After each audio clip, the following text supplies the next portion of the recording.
All right. Very good morning to everyone, ladies, gentlemen, dear everybody. Good morning. Let's start the third conference for European universities here at the Poznan University of Technology. My name is Marcin Witkowski. I met many of you yesterday. I met even more of you the day before. It's a great pleasure to welcome you here as your MC and Monsieur Royal. A very good morning to everyone.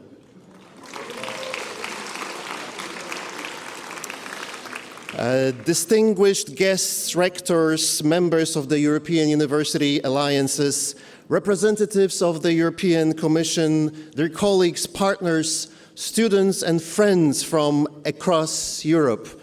Welcome to the third European Universities Conference. We extend our warmest greetings also toward our viewers who join us online through our YouTube channel. A very good morning to everybody watching us online. It is a true pleasure and a real privilege to see so many of you here gathered, people who, despite different languages, different systems, different traditions, share certainly one common belief: the European cooperation in higher education, which is not an option anymore, it is a necessity. That is why let me welcome, representing the organizers of the Third European Universities Conference, Director General of the Foundation for the Development of Education System, Mr. Mirosław Marczewski. Let me welcome, representing the best partner we could ever have organizing this conference here in Poznan, His Magnificence, Rector of Poznan University of Technology, none other than Professor Teofil Jesionowski. Ladies and gentlemen, we are kindly granted the patronage of the Minister of Science of the Republic of Poland, Dr. Marcin Kulasek. We thank very much, Minister, and we thank the chair of the Polish Rectors Conference for Academic Schools in Poland, Professor Bogumiła Kaniewska. Let's give them both a round of applause. Ladies and gentlemen, today and discussions that we will focus on will be on policies, will be on strategies, will be also on something much more important, I think, on how to build trust, how to build resilience and meaningful cooperation in a rapidly changing world which is around us. Unfortunately, we have exactly the right people right here in this room to do that. Over the course of today, we will hear voices from universities, ministries, European institutions, national agencies, and international organizations, all helping shape the next chapter of the European higher education area. Ladies and gentlemen, on behalf of the organizers, the Foundation for the Development of the Education System, which serves, as you may very well know, as the Polish National Agency for the Erasmus Plus program and the European Solidarity Corps, and our partner, Poznan University of Technology, thank you one more time for being here and being here with us the whole day. Ladies and gentlemen, to inaugurate our conference, I would like now to ask the floor Director General of the Polish National Agency of the Erasmus Plus program, Mr. Mirosław Marczewski.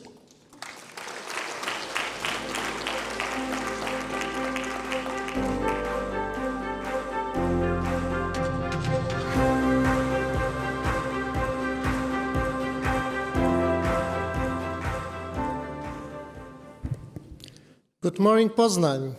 Good morning, Europe. Your Magnificences, distinguished guests, ladies and gentlemen, friends from all Europe. It's a profound privilege to welcome you to the third European University Conference. We are not just holding a conference. We are witnessing a revolution in how knowledge is created and shared across our continent. We are here because we believe that education is the fundament of change. The European University Initiative is precisely the tool we need to build a resilient, innovative, and united Europe.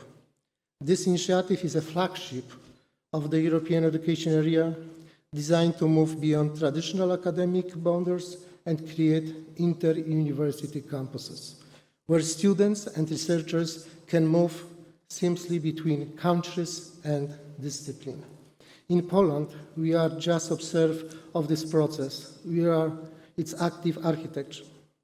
Currently, 32 Polish universities are participating in 30 international alliances. These remarkable achievements proves that our academic community is ready for the highest level of international competition. The true value of these alliances lies in their ability to solve grand challenges that no single university can tackle alone. By pooling our resources, we are creating a critical mass of knowledge that will drive Europe sovereignly in science and technology. This is about more than just mobility. It's about systematic changes. Peter Drucker thought that the best way to predict the future is to create it. Today, together with our European partners, we are creating a future where Polish students are truly citizens of the borders academic world. Let us use this conference to strengthen these bonds and ensure that our university remain the heart of European progress. Thank you and wish you a nice and fruitful conference.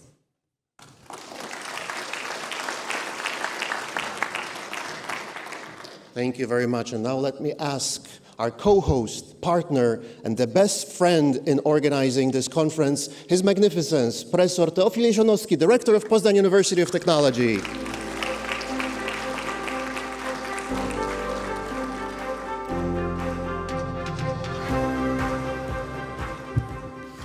Good morning, ladies and gentlemen. I'm pleased to warmly welcome all of you at PUT, the best university, not only in Europe, of course, the leader of the UNIS European Alliance. It is a privilege to welcome such an amazing event, that the third conference due to European University Initiative. I'm really proud to host such distinguished guests, so distinguished President, Rector, distinguished Director General, distinguished Deputy Director General of the Foundation of Development of Education System. Thank you very much for your support. That this support is not only to organize such amazing event, but genuinely to put some foundation for the development of the education, because the education is a much powerful weapon that we can use to change the world. Nowadays, due to the extremely difficult, let me say, geopolitical situation, the education played a crucial, amazing role for our resilience, for our, let me say, education system, because we need in Europe strong community, strong society, to be together, to open the door even for other countries, other university. We started particularly from the Monday as a General Assembly of the UNIS among 10 universities. We know that the education and research and innovation is the foundation of Europe for the freedom, for the openness, for the value that Europeans have. Ladies and gentlemen, I wish you a wonderful discussion, inspiring, let me say, meeting, and I'm pretty sure that the European University Initiative will be growing up, and of course we will be powerful as a European education system that Poland can play. Thank you, and I wish you all the best during the stay in Poland, and also please enjoy our wonderful campus. Thank you.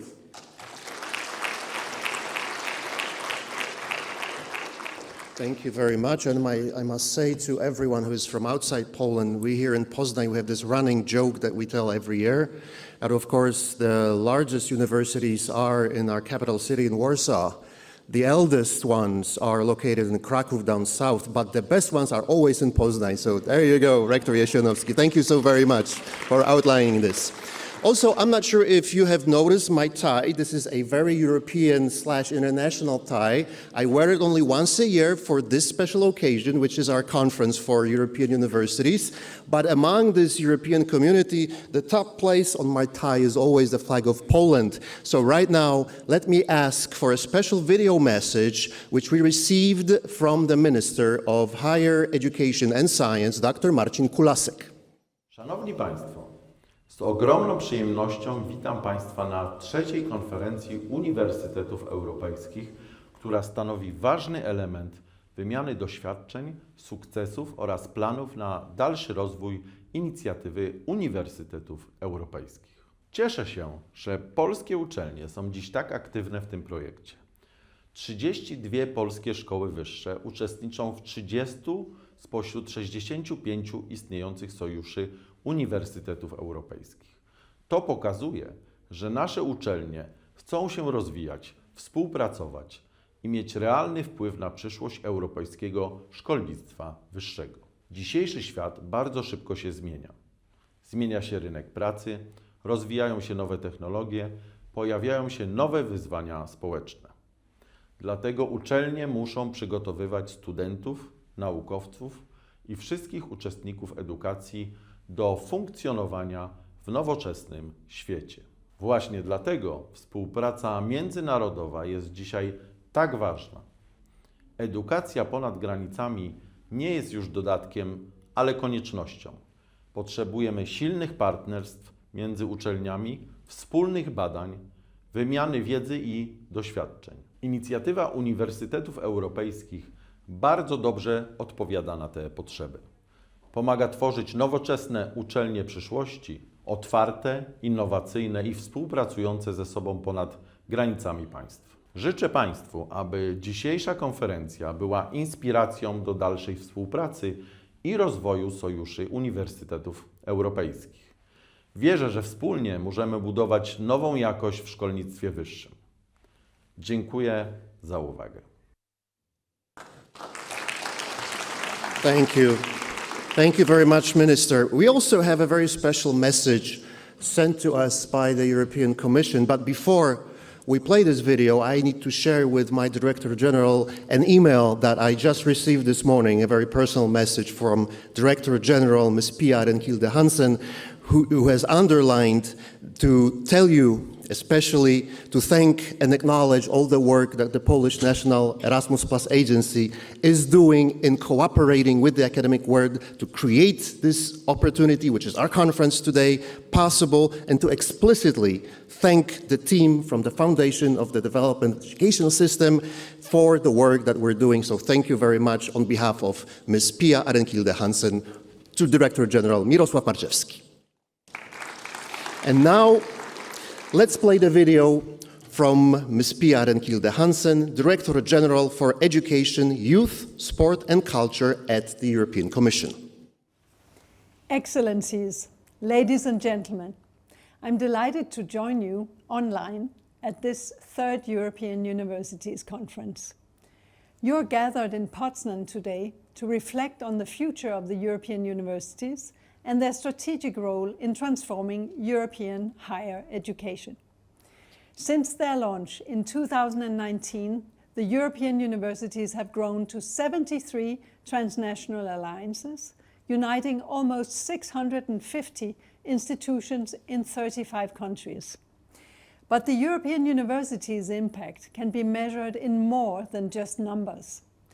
Together, the alliances are pushing the boundaries of transnational cooperation in higher education, providing students more opportunities to learn and grow, researchers new ways to innovate, and academics more attractive careers and working conditions, empowering European companies to compete on global markets, providing people with the skills they need to find quality jobs, enabling the EU to stay ahead in the global race for technology and to build a more sustainable future, attracting top talent to strengthen Europe's position as the destination of choice for learning, research and innovation.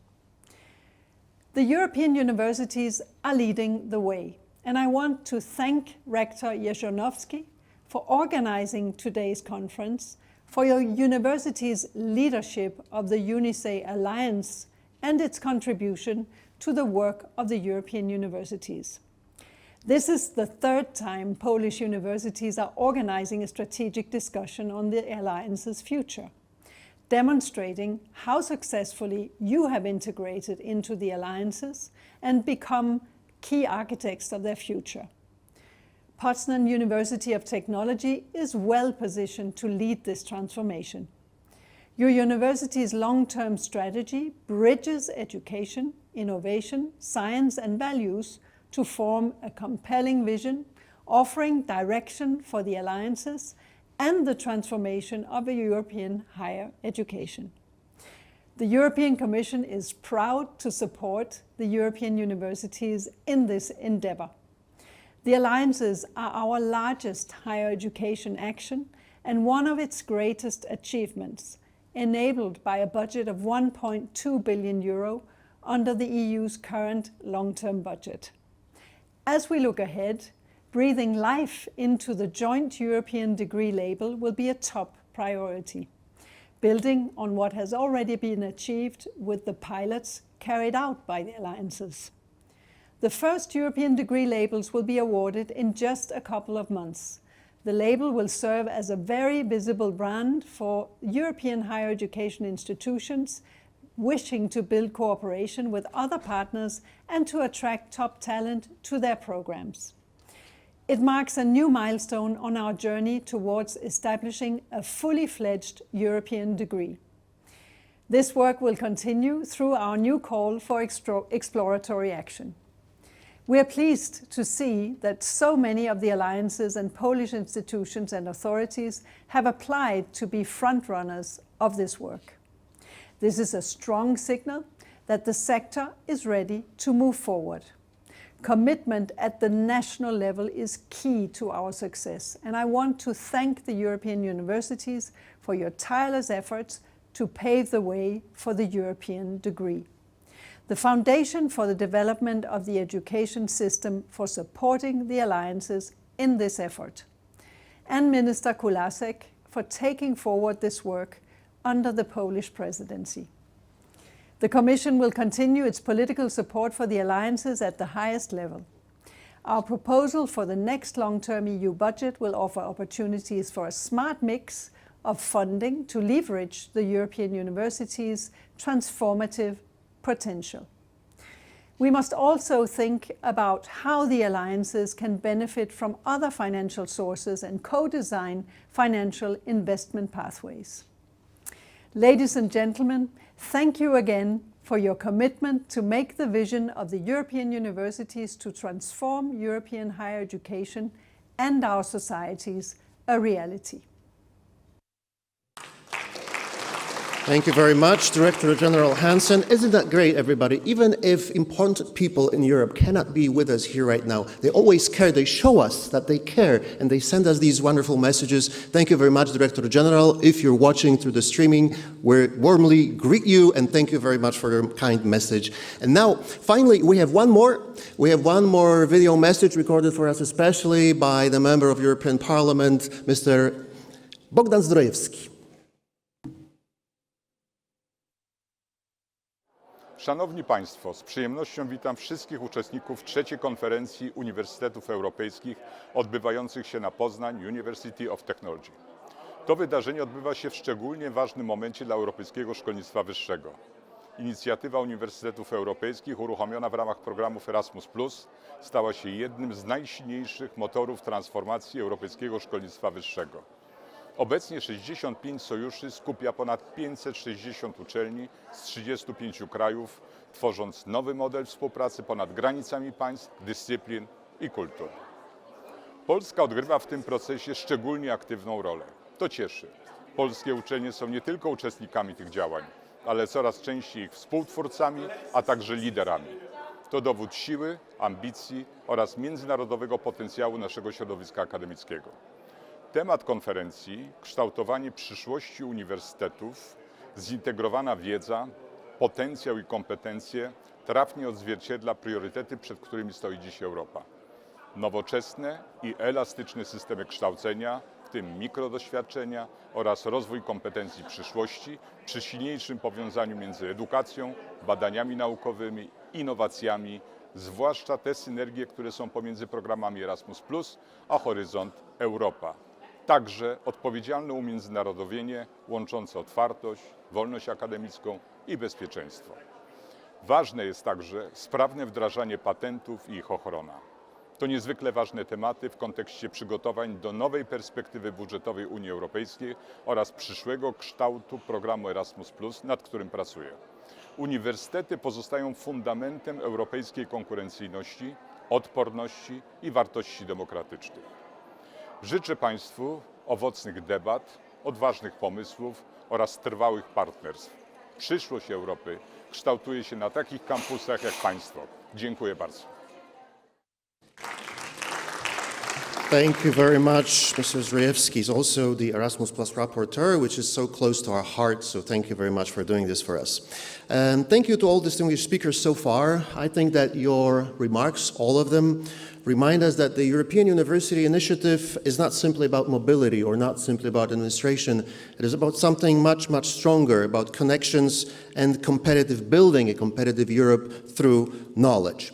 And now, ladies and gentlemen, the time has come for our keynote speech. It will be delivered by a very special person. The keynote speaker comes from none other than Europe's most influential organization supporting international academic cooperation, which is the German Academic Exchange Service, more widely perhaps known as the AAD. It will be Mr. Benedikt Brisch who will deliver the keynote address entitled "How Innovative European Universities Can Shape the Future in a World of Crisis and Power Play." This title may sound very timely and perhaps slightly intimidating, which means that we're starting the day absolutely properly. So, Benedikt, the floor is yours.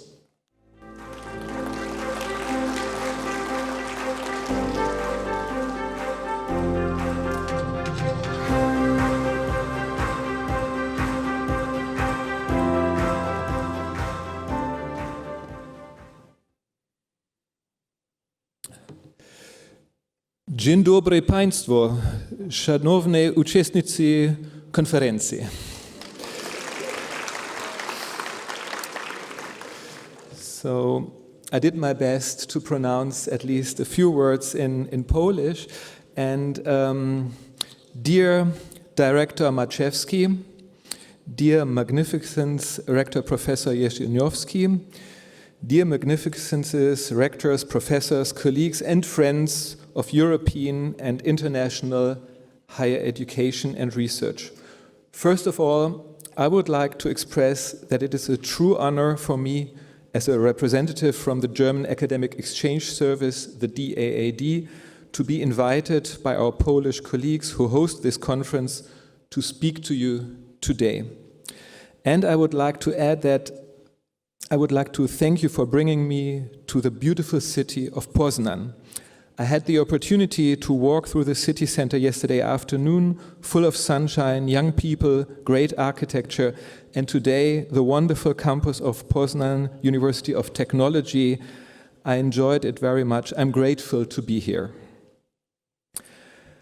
So, the conference theme is devoted to the future of European universities, and you're all representatives of this wonderful network. I believe that the future of the European universities is directly connected to the future of Europe. So as a title of my few remarks, I chose how innovative European universities can shape the future in a world of crisis and power play. And I would like to proceed in 3 steps to seek answers to 3 following questions. The first question is, where does Europe stand today, 9 years after Emmanuel Macron's 2017 Sorbonne speech? Second, what specific contributions can the European universities make in the 3 areas covered by this conference: education, research and innovation, and responsible internationalization to address these challenges? And third, what kind of future should we and should European universities prepare for? So I'll start with the first question.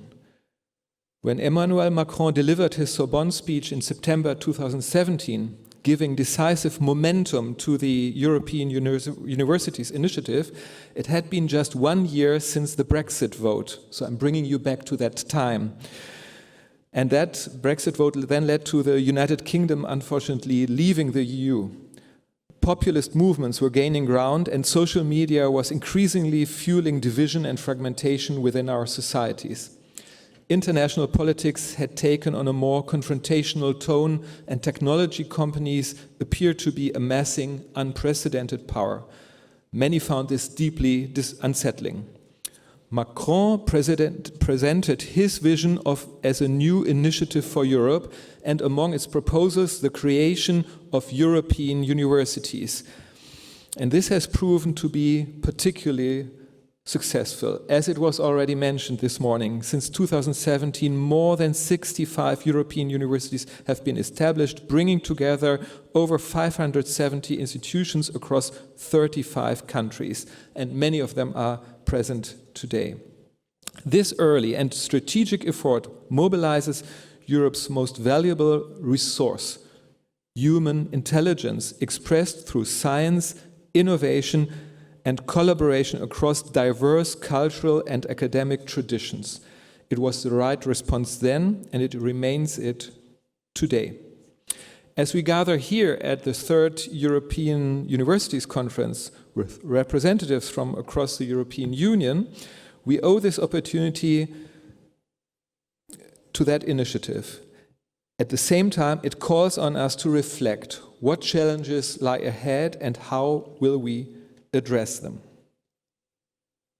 For the world has not stood still since 2017. On the contrary, the challenges we face have grown more acute. With Russia's war of aggression against Ukraine, war has returned to Europe, along with immediate and tangible security threats. Here in Poland, this danger is felt with particular urgency, given its geographic and historical proximity. But it is clear that this threat concerns all of free Europe. And the best way to counter it is for a free Europe to stand together and combine its political, security, military, and economic strength. Moreover, the nature of conflict itself has changed in recent years. Today's threats include things like drone warfare. We haven't seen that before.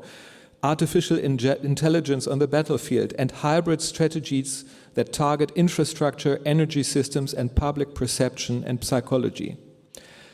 At the same time, long-standing alliances, once considered stable, are being tested from both outside and within. New rivalries are emerging, driven by geopolitical tensions as well as technological and economic disruption. Conflicts in regions such as the Middle East and the Indo-Pacific now have direct consequences for Europe's energy supply, trade routes, and strategic partnerships. In this context of global competition, access to resources like energy and raw materials, economic strength, and the capacity of science to drive innovation have become ever more decisive.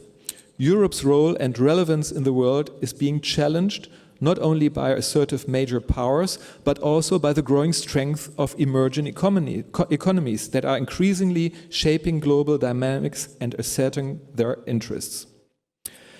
External uncertainty is increasingly compounded by internal strain.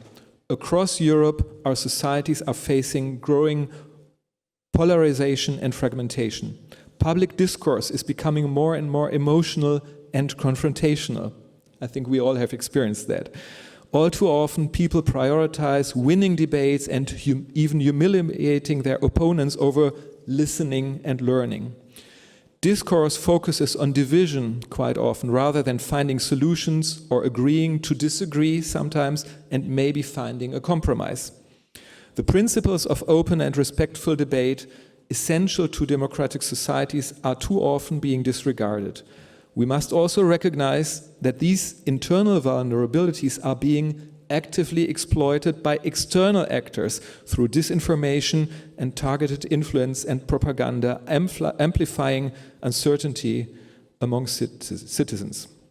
So this is, unfortunately, the reality in which Europe has to navigate today, a world of heightened external threats, intensifying global competition, and rapid technological change. combined with internal pressures that test the cohesion of our societies. So that brings me to the second question. What specific contributions can you, the European universities, make in the three areas covered by this conference? Of course, I'm only touching briefly on these three areas and sharing a few thoughts. I'm very much looking forward to the upcoming panels. I hope the thoughts that I share here can be somewhat inspiring, and I'm delighted to contribute to the discussion in the third panel later. First, education. The panel following my remarks, I think after a short break, will address key issues such as the Preparedness Union strategy, future skills, and European Union competitiveness. At the heart of these topics lies the essential contribution of European universities, equipping students, our future decision makers, with the skills needed to make Europe more resilient and responsive to crisis. That includes the ability to recognize early warning signs of crisis, to analyze complex systems, and to navigate rapid change. It also includes what I would call a uniquely human strength in the face of disinformation, and that would be critical thinking, the rigorous reflection of knowledge, information, and opinions, including critical self-reflection. In Europe, education also means recognizing and harnessing the intellectual strength embedded in the diversity of all of our languages, cultures, and traditions. However, one new development has emerged in recent years. Since November 22, artificial intelligence has been accessible to everyone with an internet connection, and we have seen it enter the education sphere rapidly.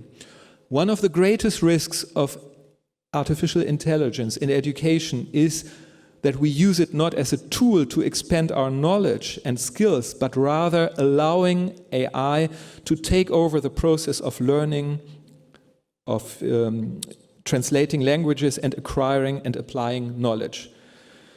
By using, for example, AI for communication, for translation, we have the risk that we replace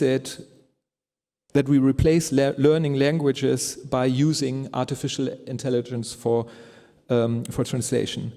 For when a student, it's important to be aware that when a student learns, for example, Polish, the Polish language, they do not only acquire a means of communication as artificial intelligence allows, but the students will also gain insight into Polish culture and mindset. We need a generation in Europe that has access to the perspectives of the other European Union member states.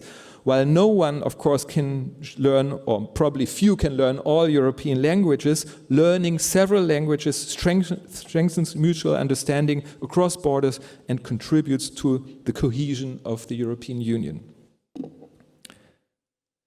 Second, research and innovation. Looking at the data, the European Union's investment in research and development remains below that of the United States, while China has been rapidly closing the gap. Over the past decade, R&D growth in Europe has been comparatively modest, whereas the United States has continued to increase investment, and China has expanded its R&D spending at a much faster pace. Europe, therefore, still has grounds to make up, and this will depend on political decisions, economic development, and a better use of synergies between such programs as Erasmus Plus and Horizon Europe, what we will discuss later today. At the same time, much here depends on universities themselves. For example, industry investment in research and development remains stronger in other countries, in other parts of the world, like in the United States. Here, European universities can play a decisive role by strengthening collaboration with industry and embedding entrepreneurial thinking and startup culture into their missions and study programs. Many of today's leading American technology companies, for example, were founded by students or graduates who developed an early drive to turn ideas into business models. This mindset in the United States evolved over time, and Europe now has the opportunity to begin closing this gap. Change of this kind takes time, but it starts with the decisions we make today. Across European campuses, a new generation is eager to bring ideas to life. I'm sure also on this campus. These students need institutions and networks that actively encourage them, and European universities should be among the drivers. One more important aspect occurs today with the question of innovation, and that is that we can see that the line between civilian use and use for security and military purposes is becoming increasingly blurred. I had a conversation this morning with a gentleman from a technical university who brought this up. And this dual-use phenomenon is happening whether we like it or not. And in a world undergoing geopolitical change, more and more actors are actively pursuing to exploit this trend, which brings me to the third era. Responsible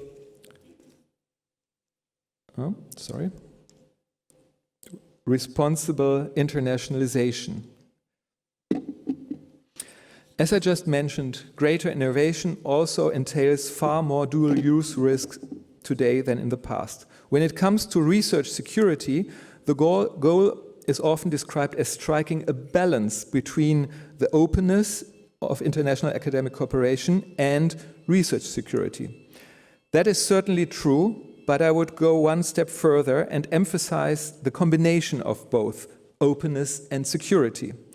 In a free and democratic Europe, openness is a prerequisite for scientific innovation.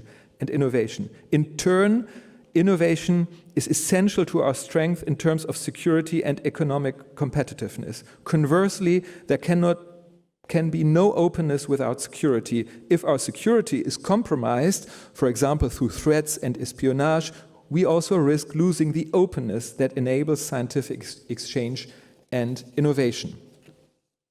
We will discuss this relationship between openness and security in greater detail during the panel later, but I would like to highlight one additional aspect here, the question of security research at universities in Europe. Given today's geopolitical challenges, it seems inevitable that this topic will gain greater importance, and I observe this already happening at many places across Europe. A historical example is the Sputnik crisis of 1957. Many know this phenomenon.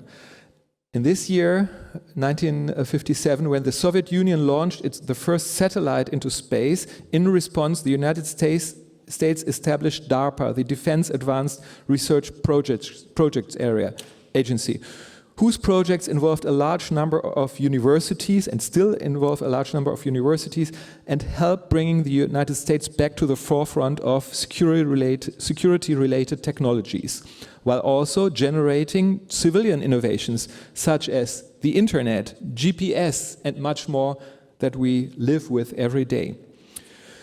Europe surely does not to simply replicate DARPA, but Russia's attack on Ukraine since 2022 may also be understood as a kind of Sputnik moment for Europe.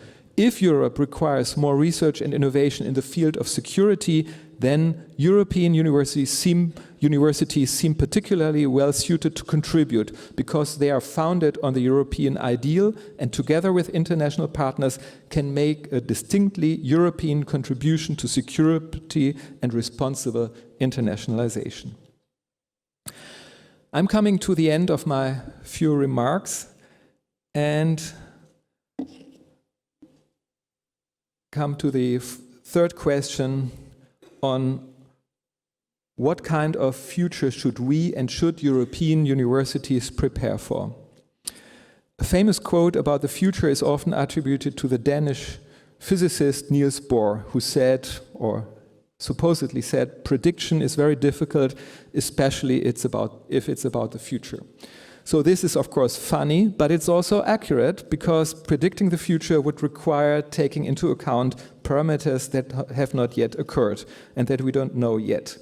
And if I may say so, I found it also very interesting when Director Maciejewski mentioned the future, or related to the future, with the best way to predict the future is to create it. And in a way, that's the same idea I would like to present to you right now. So among the immediate uncertainties of our time is the question, for example, how artificial intelligence will continue to develop. And another question is what geopolitical constellations will emerge in the future. We don't know that yet. However, I would say and argue there is also some empirical evidence regarding the behavior of people and power groups, which has followed similar patterns since the ancient world and which we will likely continue to deal with in the future. That includes human virtues and weaknesses as described in religious texts and by philosophers. So if we wish to tap into or unleash Europe's potential for the future, it seems to me that the best path for European universities is to focus on the people of Europe and thus on the students and the future generation in Europe.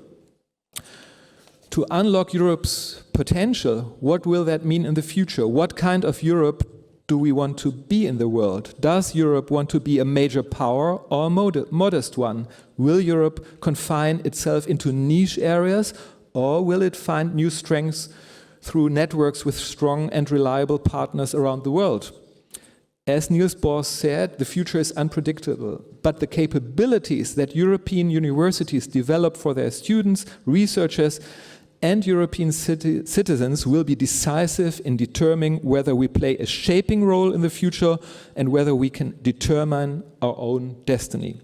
We are 27 European Union member states, and we have friends and allies around the world.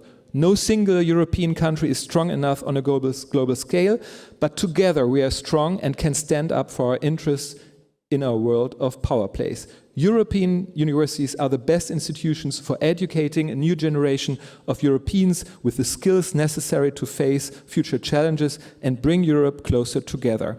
Our, I would phrase it this way, European superpower lies in our languages, traditions, and cultures, and in the creativity with which future generations will harness this European superpower in the spirit of the European Union's motto, unity in diversity. In this sense, European University can make a decisive contribution to the future by preparing the people who face this uncertain future as best as possible. Thank you for your attention.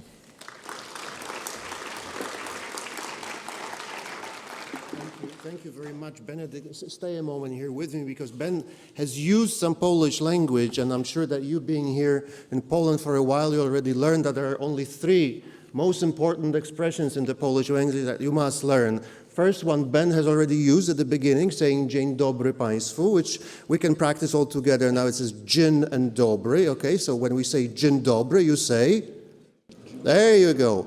The second most important phrase in the Polish language is thank you, which sounds dziękuję. So when I say dziękuję, you say, thank you very much. And the third most important phrase in the Polish language, I'm not sure if you know, is I love you, which is gin tonic. When I say gin tonic, you say gin tonic. There you go. Thank you very much. Benedict Brysz, everybody. Thank you. All right, and now it's time, according to Niels Bohr's predictions, and I can predict that we have panel number 1 coming up. That'll be the first one out of 3 panels. We will have a panel on education, number 1, on research and innovation, number 2, and on responsible internationalization, number 3. The first session will focus on exactly the transformations that Ben has been talking about, how to become more flexible, how to become more international, more interdisciplinary in this increasingly shaped world, which is shaped together. So we'll talk about European degree labels, we'll talk about micro-credentials perhaps, we'll talk about future skills and the growing role of universities in strengthening Europe's social and economic resilience. The panel will be moderated by Katarzyna Aleksy, Director of Higher Education Programs from the Foundation for the Development of Educational System. Katarzyna Aleksy will be joined on stage by her great panelists. Fatma Sayed from University of Florence European University and representing the Civica Alliance. She will be joined by Jon Gunnar Mostre Simonsen from Norway, Klementina Kielak from the University of Warsaw, and Radosław Stanczewski from SWPS University. Please come up all on stage. Give them all a big round of applause.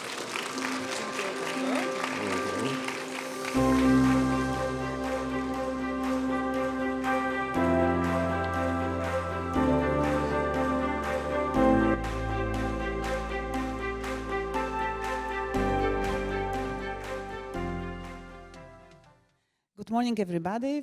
Thank you very much for accepting our invitation to the panel. And it's, as Benedict already said, in this panel we will elaborate about being also resilient and prepared for the future, whatever it will bring. And I will start right away looking also at our time, a very short introduction to the panel. We are aware that the European higher education is undergoing a profound transformation because universities are expected not only to educate students, but also to support Europe's competitiveness, to respond to rapidly changing labor market needs, to strengthen resilience and social cohesion, to prepare learners for a world shaped by uncertainty, technology, and lifelong learning. At the same time, universities face growing pressure to become more flexible, more international, more student-centered, and, for example, more responsive to new expectations from both learners and academic staff. Additionally, European university alliances are increasingly becoming laboratories for this transformation through new mobility formats, hybrid learning, flexible study pathways, micro-credentials, or joint European educational models like European degree label mentioned already. So the first warming up question to my panelists will be, what is the one change European universities can no longer postpone? Fatma, we will start with you. So thank you very much. It's a real honor to speak to so many colleagues and learn from them. My reflection on this question is that we cannot postpone an integrated educational ecosystem in Europe that enables European universities to respond with flexible pathways. We can no longer be locked in disciplinary silos, but also national educational silos. This is limiting the capacities and capabilities of our systems and our learners who need to be, as we have heard from the keynote speaker, which is very intelligently and marked, the challenges that are part of the current world. And we need to have learners and citizens that are prepared to adapt, because basically there's no way to go back in history. We need to have populations and societies that are adaptable and long learners, long life learners. Good point, but of course the additional question would be, but how to achieve that, how to do it and how to achieve that, but we will elaborate on that in the course of the panel, if you allow me. Yes, I mean, we have some ideas, we will work on it. Yes. Of course. And Klementina, the question goes to you. So coming from a mobility background, I will maybe focus on one practical thing. Mobility not being a goal in itself, but a means to achieving a lot more, needs to become seamless and embedded in the architecture of the programs, of the career paths and learning pathways in the Alliance, and then scaled up to other areas of the university. And European universities can no longer postpone spreading the feeling of ownership of the initiative all throughout the institutions, because only then we can make real change and real progress when it's not coming from the top, but when people are involved at the creation of the different activities, initiatives, and programs. And also, we cannot avoid using the available tools and resources into making sustainable change. And for example, using the European degree label not just as a way to certify things, but also a way to rethink the way we design programs. So to kind of not use it as a goal, but also a means to achieving our ambitions. Yeah, the question always comes back that top-down strategic support from, for example, from rectors, but top-down initiative works better. So I think the most important is just the golden middle, of course. Jan. Thank you. My challenge, what I would like to say is necessary for what Clementina said about the seamless mobility, is that we need to move from cooperation based on goodwill to systems based on trust with automatic recognition of learning across institutions. And here it's important to acknowledge the work that you do in the alliances because you already do much of the hard work in experimenting on all these joint programs, flexible mobility. But you are also showing where the limitations still are, because I think even at ambitious alliances, you meet the barriers internally with complex recognition procedures and maybe too little trust in each other's education. So this matters not only for the alliances, but for European higher education as a whole. And in order to reach the high goals that we have for internationalization, this needs to be done now, and therefore the work you do in the alliances are so crucial.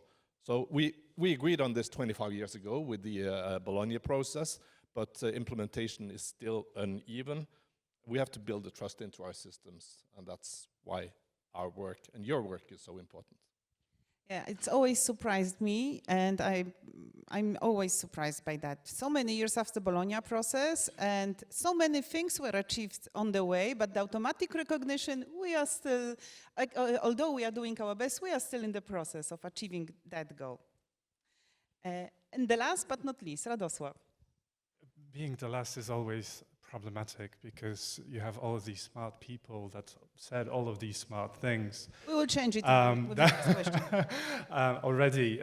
So I wanted to say that we can no longer postpone the deeper integration of European higher education systems. But this has already been said by the other speakers. But I think what universities can no longer postpone is to stop thinking about internationalization and their international activities as a side dish. As a side activity, and treating international students or students that are mobile as a fringe activity of the university. Because in fact, with the European University Alliances and with the European degree label, and maybe the European degree, fingers crossed, this will be inherent to the education that we provide at tertiary level. So joint programs will no longer be obscure, or students in joint programs can no longer be treated as not our students because they belong to someone else, because they're on a joint program. This is going to be, we need to start thinking about this as a necessary part of the university's functioning and no longer as a side activity. Okay, so this time we will start with you, and I will refer to what you say. Like ERUA strongly promotes, ERUA Alliance, the one your university is in, promotes initiative and innovative and student-centered approaches. How is in your alliance approach when it comes to the new mobility format, including hybrid and blended mobility? Do students perceive it, the physical mobility in those times still as an essential part, or not anymore? So ERUA is the European Reform University Alliance, and the idea of reform came from the necessity to maybe change a little bit the way we teach students in our university, so that it's more involving, it's more inclusive, and it focuses on the strengths of the students to develop new skills. And I love these conversations with colleagues from other alliances because ERUA invests a lot in student mobilities. We really want our students, also our academics, but we're very much student-focused, to move between the campuses and to make educational experiences in the different campuses of the 8 universities.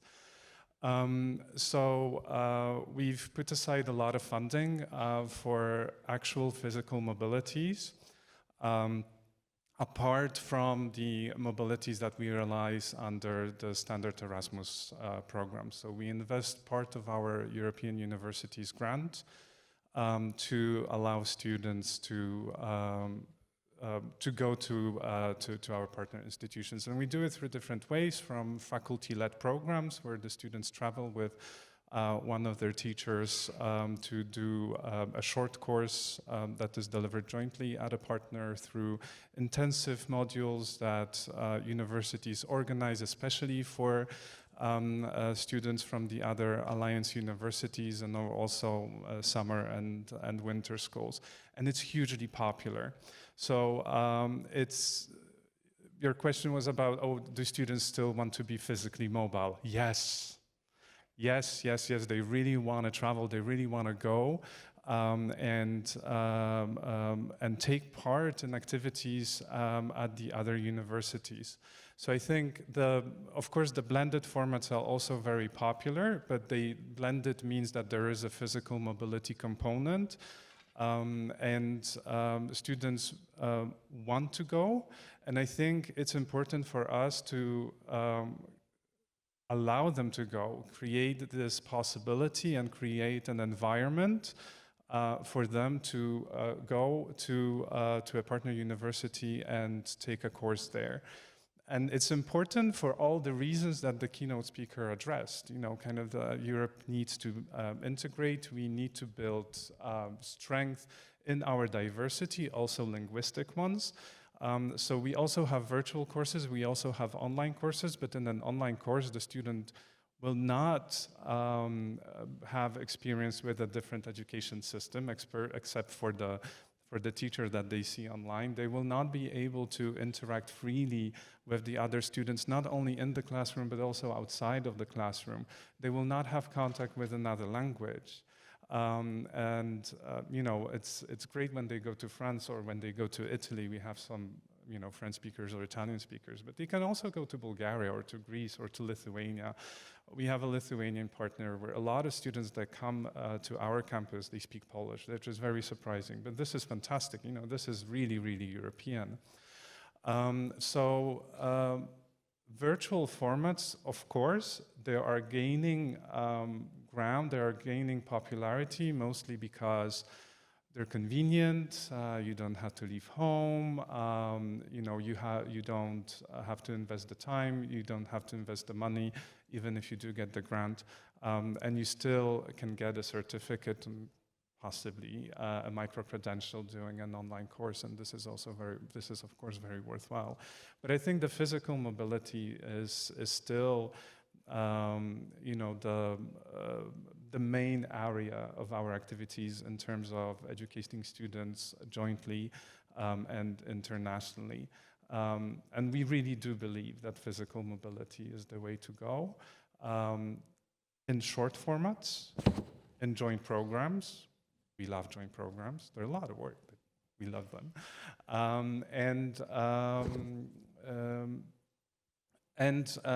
Within existing programs. And of course, recognition of the learning outcomes is an issue. We don't have a problem of recognizing ECTS credits. ECTS credits are easy.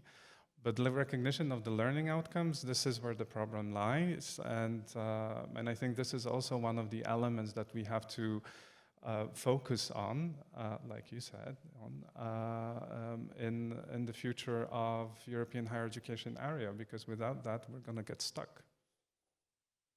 Yeah, we could have another one panel totally devoted to recognition, right? Yes, please, let's do that. Next time. Yes. But since you mentioned the virtual campuses, maybe I invented something what you know for many years, and reflecting to what Benedict said and the AI tools that we use in translating issues. I just realized the students may attend the classes, virtual classes in foreign language, but then use the automatic translation, and there is not knowledge learning in this process involved. So physical mobility will make sure that there is no AI involved when it comes to translation in the classroom. Probably, not yet. Clementina, you mentioned already that you have the mobility in your heart. And in the Alliance for EU Plus that you represent as University of Warsaw, you develop many joint educational initiatives. And staying with the students' issues, what do students appreciate most in this international format in your alliance? I have to make a side note that we focus on joint shared initiatives, but we don't shy away from the traditional Erasmus. It's just that this year we're exchanging around 1,100 students within the traditional Erasmus within the Alliance. Next year is 1,300, but it is still a drop in the ocean of the needs, taking into consideration the size of the Alliance. I come from the largest institutions. Sometimes we say the best in the country, but today I learned that the best are here in Poznan. Our alliance is made of very large institutions, so it wouldn't be possible to give everyone a chance for long-term physical mobility, and also it's not something that everyone wants or needs for personal, logistic, financial reasons.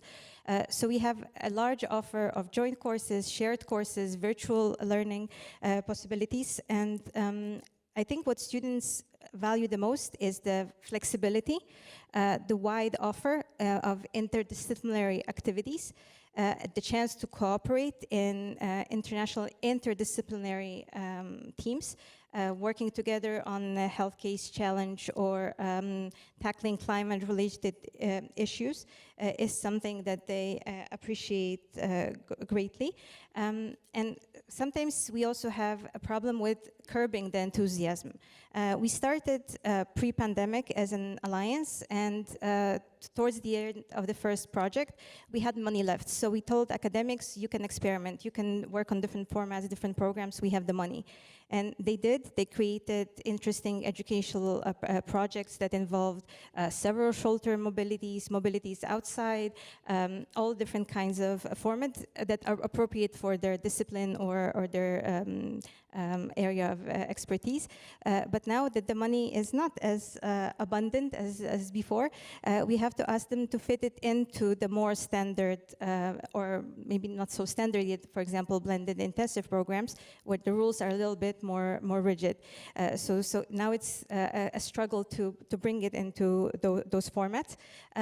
But what I like the most and I appreciate about the Alliance is that I see the student names when we do the reporting of mobilities that went on a short educational program, that went on a BIP or did an online course a few years back, and now they're going on a semester-long mobility. So those innovative short formats gave them the courage and the interest to actually undertake a longer mobility format. So that is something that I appreciate greatly when doing the statistics and the reporting. And something also about those shorter innovative or virtual blended formats is also very practical. I have to talk about now the practical side of administration of European University Alliances. The 50%, the target that we're going towards, the 50% of students who should benefit from virtual physical blended mobility or internationalization at home. The target is huge, the vision is super ambitious. So in order to come anywhere even remotely close, we have to be creative and innovative and work with shorter, different various mobility programs. So also from our own practical needs, we need to encourage those formats. Thank you very much. We will come from the mobility to the challenges and skills that through mobility shall be developed for students. But using this occasion, like we praise which university is the best one, I would make a short break in our panel and just announce that we have calculated and we have representatives here from 12 European countries, but also representation from 35 Polish universities, and I think every will say, like, my institution is the best one, and you are right, including my University of Zielona Góra with Paweł Truszkiewicz, my colleague from my study, who is now Erasmus coordinator. It was kind of product placement. Fatma, you represent actually both Civica and European University Institute, but I will now ask you more as a Civica face. Civica brings together universities focused strongly on social sciences, public policy, and civic engagement. In this context, in a time when Europe talks so much about competitiveness and technology, how do you make sure that universities still educate responsible, as Benedict said, critical thinking and engage citizens and not only future employees? This is a very important question because I think universities have been told for the past 2 decades that we should respond to the job market. And that was not a good strategy. Actually, Benedict's intervention sort of inspired me about how to produce learners that envision the future. So not to act like little inputs in the economy, but to lead the economy. But not to lead it only as economic actors, but as responsible citizens. So how the universities need to actually be empowering learners and societies and create a space for reflection, another key word, reflection. But the most important probably is also universities need to re-establish the rules of engagement, civil engagement, where in universities we can no longer have 2 different parties unable to speak to each other because they hold different views. So the courage to question established conventions, conventional knowledge. Universities need to reestablish this, and you cannot do it if you are again divided in silos. So social science should be part of the flexible pathways of engineers and doctors, and this is not an invention, this has happened in the past.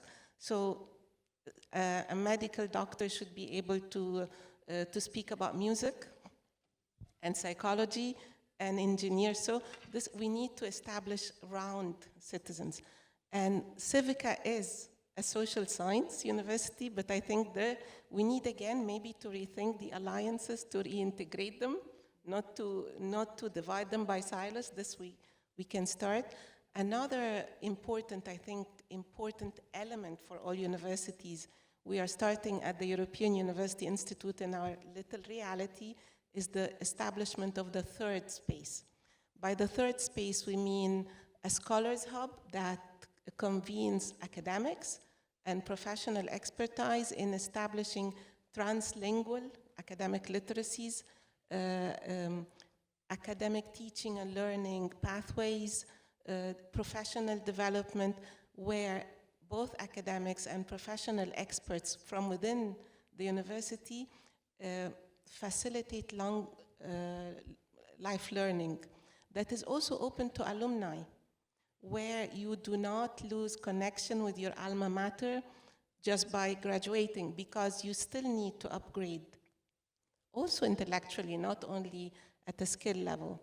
Another important element, I think, is the integration between political decision-making, public discourse, and academic research.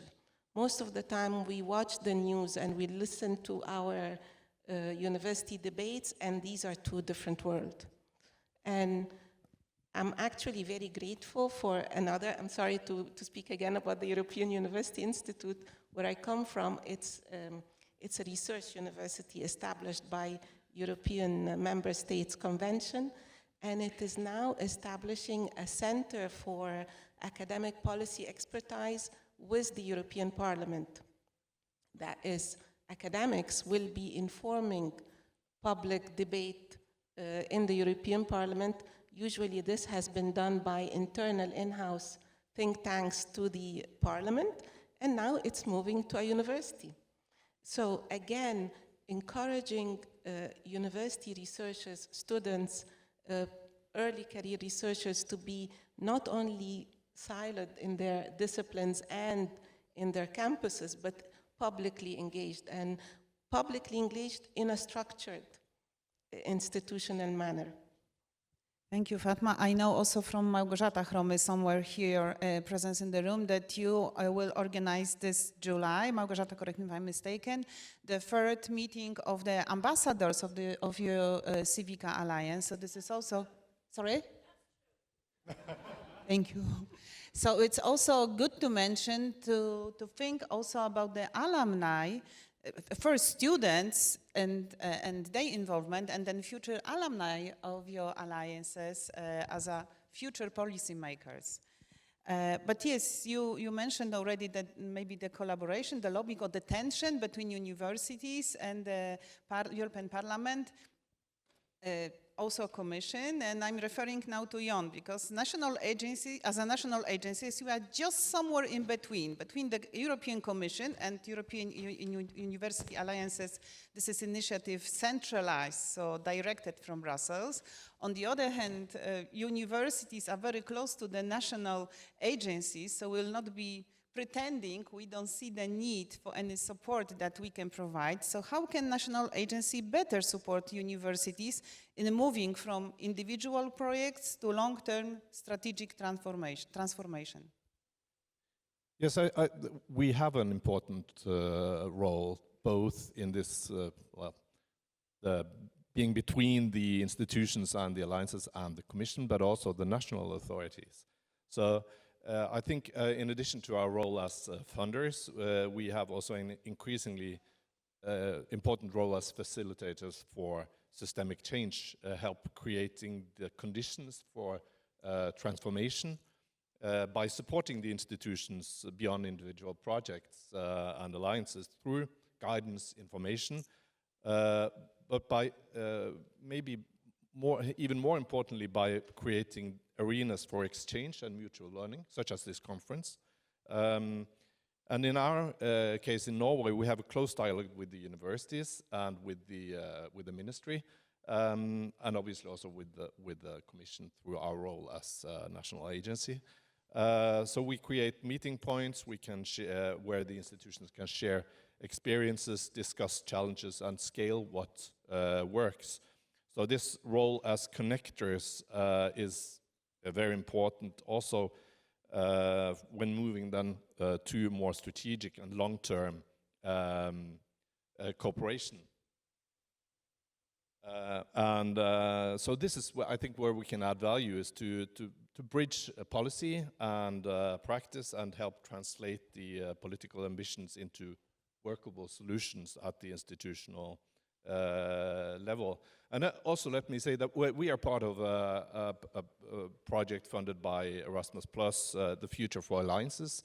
And the project studies how the national authorities and the national agencies can support the alliances. And some of the findings until now are quite clear, that many of the key building blocks are already in place.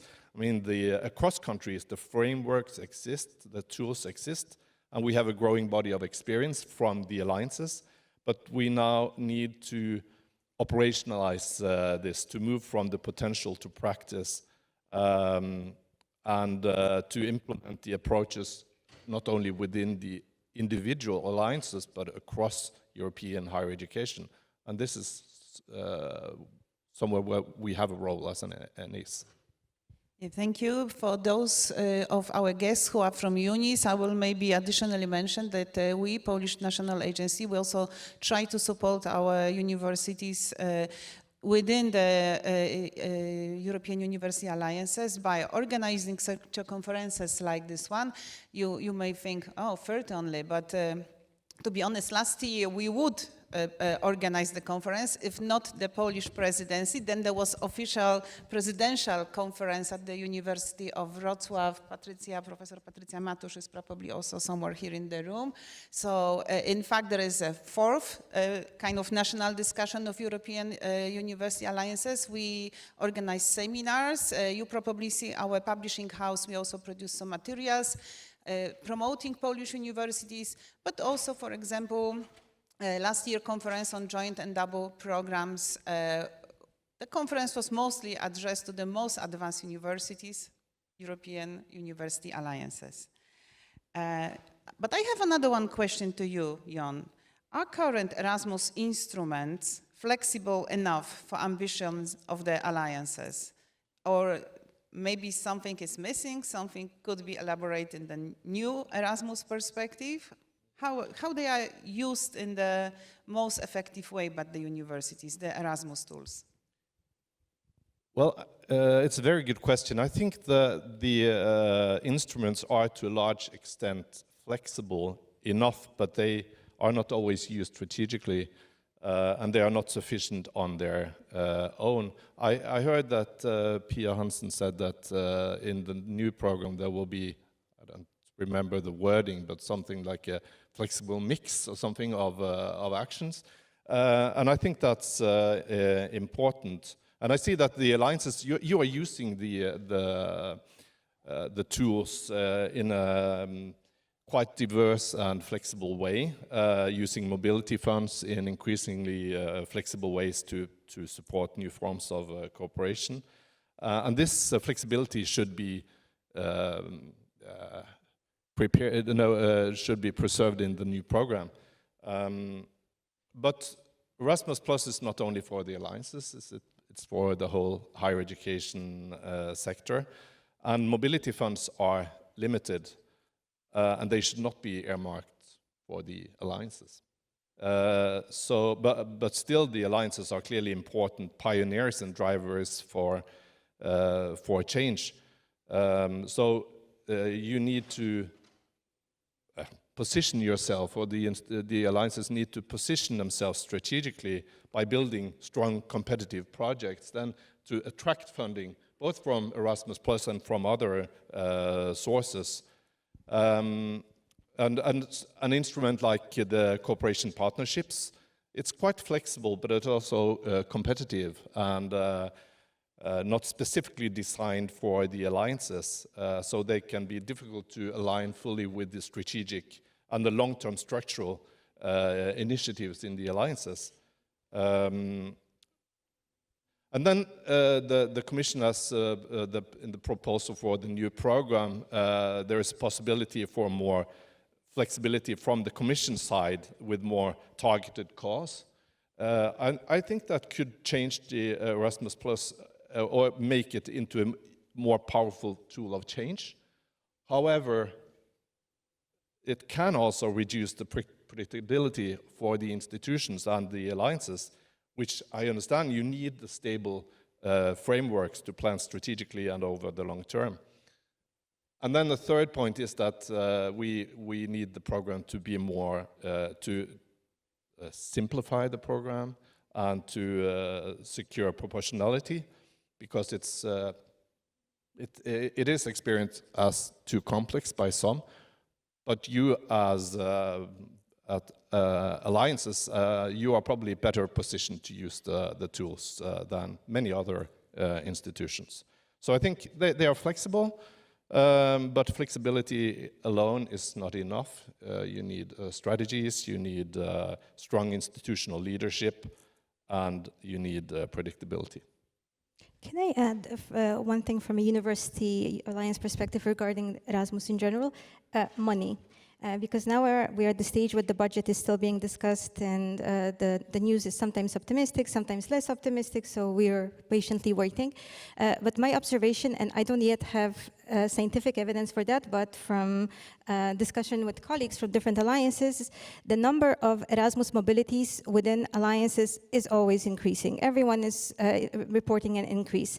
But at the same time, they're not reporting an overall increase in overall number of mobilities. So that means that we are not increasing the mobilities, but we're just moving some of the funds into the alliances. And of course, coming from an alliance, I want my alliance and promote my alliance. But at the same time, there's a lot of other cooperation. So unless we get more funds to increase the number in general, it will be a little bit difficult to make long-term sustainable change in the university ecosystem without hurting other partnerships. So it's a call for money. Yes, but well, of course, I agree. We need more money, but it's, I mean, increasing the budgets as much as needed in order to have like 50% of the students going on semester mobility. That's not realistic. So we need to, and you need to be innovative, to use what we were discussing about the formats, to use new formats, even using AI to creating new ways of securing that. I mean, the students' expectations that many more students get are part of the international experience without, well, you cannot send all the students away for a semester or two.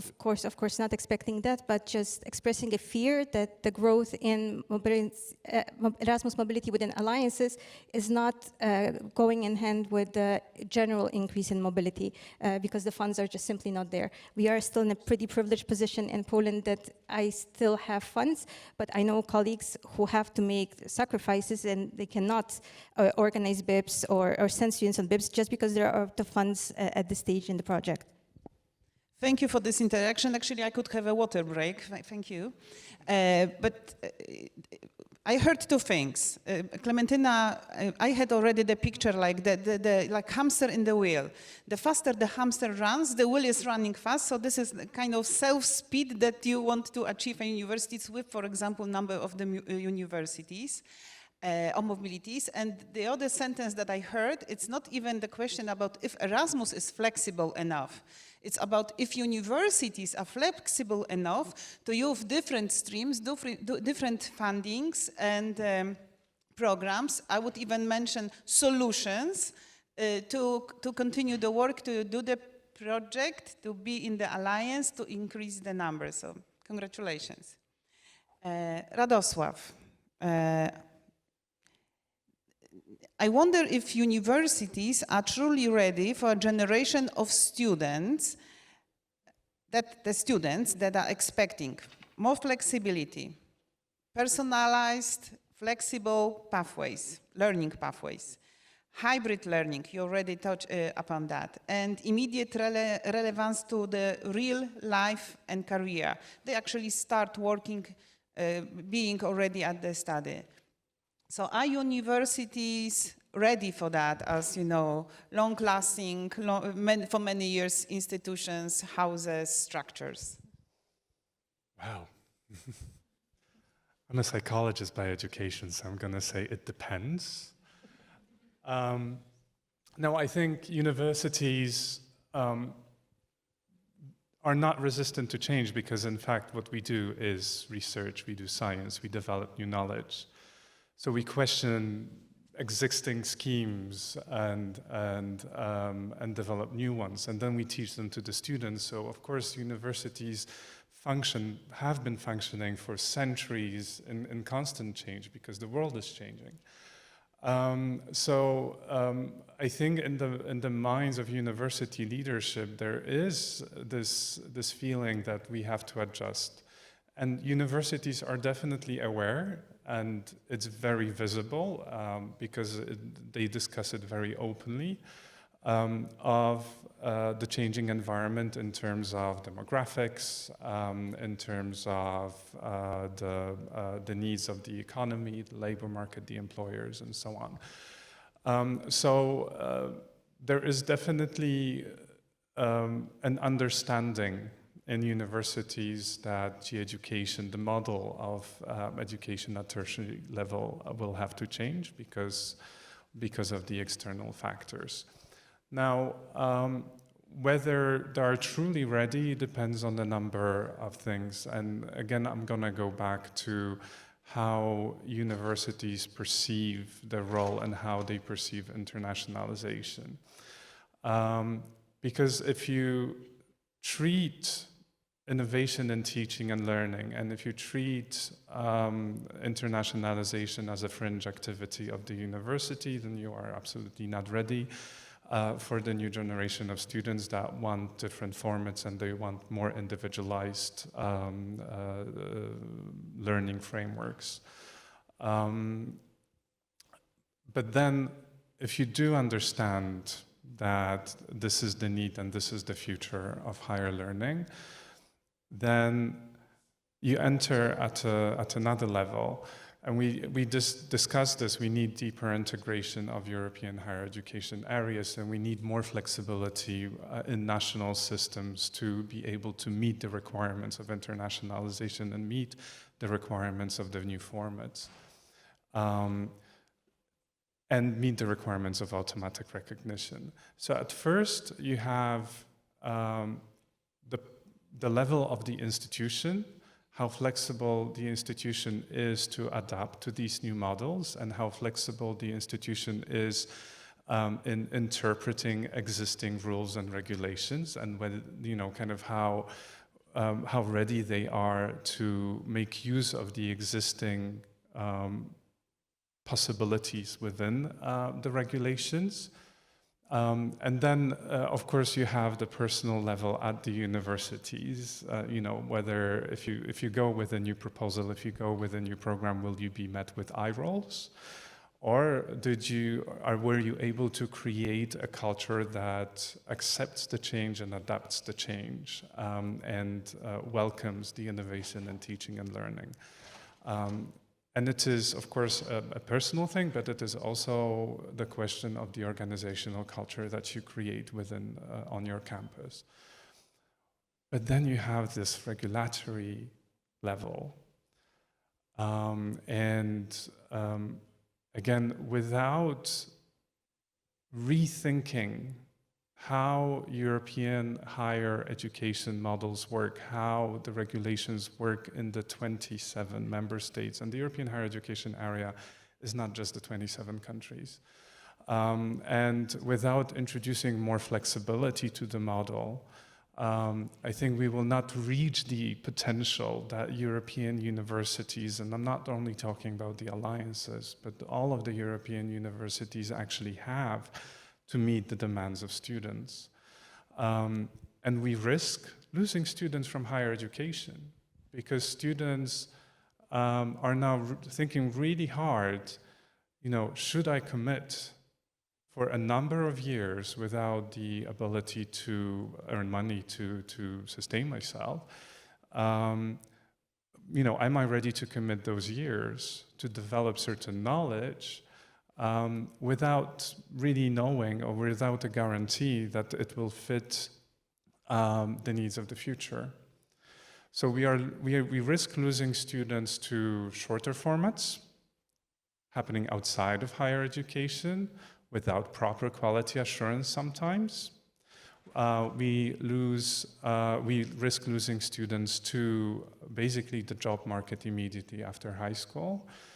And we risk losing talent from higher education at all. And it would be a pity, right? Because we cannot develop knowledge, we cannot develop new knowledge without talented individuals that will decide to come into a university, spend 3 years at the first level, so 2 years at the second, and then go into PhD and become an excellent researcher to develop that new knowledge.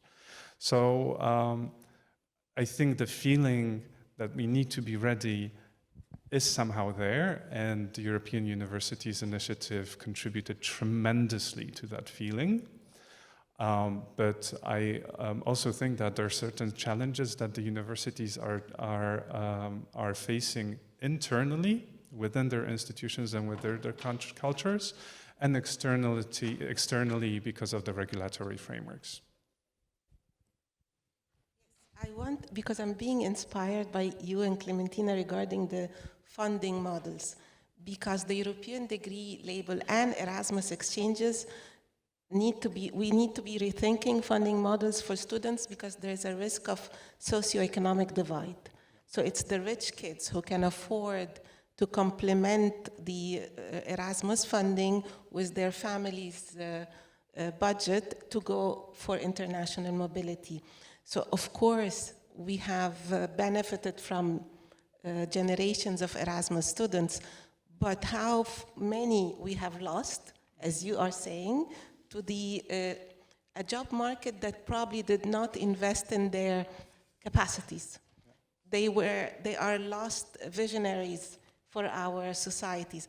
I think we need to put this on our agenda, how to correct socioeconomic divide for those who were not able to attend mobility initiatives, because we're talking about 27 member states. They don't all have the same capacities. We were speaking this morning with our colleague from NAFIC about how different member states are able to invest differently in their generations, and we have a lost opportunity there. You know, I'm thinking with pictures, and when Radek mentioned the student's perspective, on one hand, I saw the single student making the decision where to go, what to study, what will be for me there in the future from my decision, looking maybe at the rankings, but on the other hand, universities. And there is a big list of obligations that universities have, like starting with the European strategies like Union of Skills, for example, or the European degree label, but then we have national documents and legislation, as you mentioned, already the strategy for internationalization of Polish higher education and science is under construction, or the strategy for development of the higher education and science in Poland. Then there are strategies of the universities, then you have strategies of your alliances, then you have also strategies of the networks that you are in. We talked about it yesterday at the table. And coming back, and there is a single student that has some plans, some needs, some expectations. Not mentioning every 4 years there are elections at the universities with the new vision or continuation of the vision, right? So where is here, again, the golden middle to reply to the needs of the labor market, students, national economies, and competitiveness of and talented Europe for the future? Good that you mentioned that, Fatma, because now I will talk to you as the institute phase. What do you see as biggest challenge in moving towards more integrated European educational models in terms of governments? Very often mentioned today the quality assurance, institutional culture, or political willingness, also mentioned already by you today. So I come to this forum with some optimistic news. So, I think academic reality in Europe is already transnational. I think Erasmus and Horizon Europe and even Erasmus Mundus, we have met with colleagues from Brazil. I think we are already, our academics are already ahead of our institutions and our students, and we have generations of learners who benefited from Erasmus Mundus with acquiring a lot of transnational and transcultural academic capacities. The real problem is political and administrative. As Jan was telling us, the problem of recognition, the problem of quality assurance frameworks, the problem of different administrative obstacles. And the good news is that there is, we have been recently convening in the Quality Assurance Forum, and we know that the European standards and guidelines for quality assurance are now being reviewed. And perhaps this is the real hope, that we have a unified quality assurance framework, at least for the European university systems. This will need a lot of political will. So what is the second optimism is that in May 27, we are having a ministerial conference to rediscuss the Bologna process. So we need to go to this forum already with a quality assurance framework established and an agenda set. We have 1 year, but we've been working on it for some time, and we are joined by several colleagues. And I think the only solution is to straighten out these national silos. the European University Institute, where I come from, is a research institute established by convention, so it's not a prototype for national universities, and its degrees are recognized by national laws. This is something that happened in '76.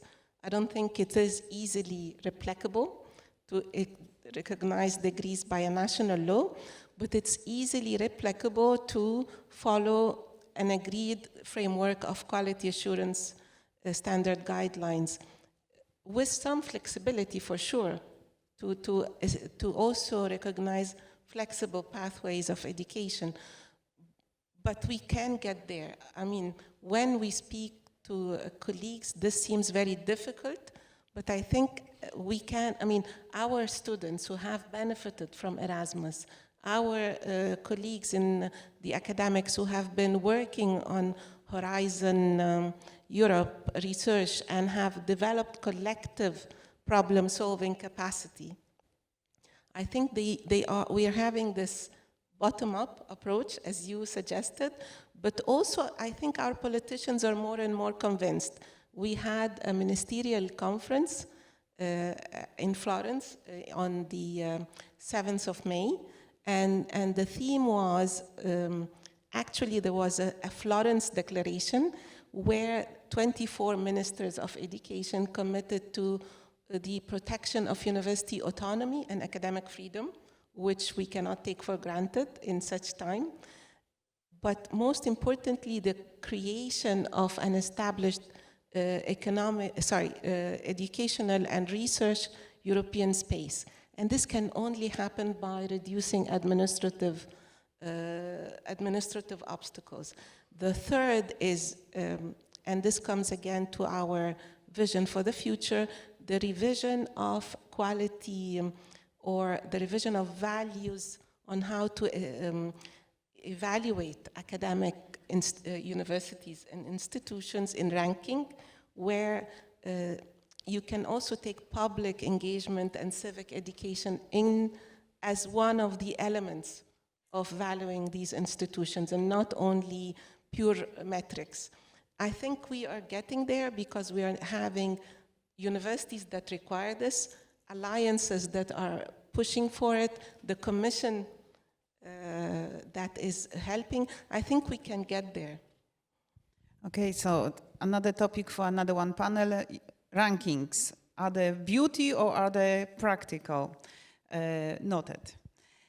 Clementina, the European alliances are often described as engines of innovation. You probably all heard this description. But are universities really changing teaching and learning cultures? Or maybe there is just a creation of additional layers of coordination? What skills will matter most for the future that are universities teaching the students today? Where is the truth? Well, I don't know. Where is the theater? My truth.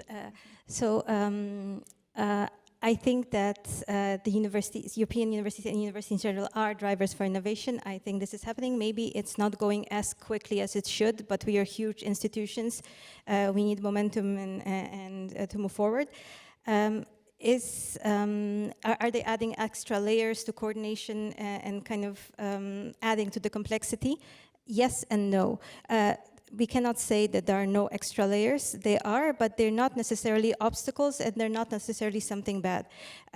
We often use alliances as a leverage when we're talking about some reform within our institutions, because we can always say, oh, this is also because of the alliance, and because the alliance is a priority for the university management, it's sometimes easier to push some change, also by networking and coming together within the alliance, and also tackling problems together in those structures, because I would not want those structures to be structures for the sake of having structures, but solving issues which are not just alliance issues, but university issues. So in that way, it's very beneficial to use the alliance and also to use other alliances, because when alliances started, I had this fear that we would be more enemies than friends.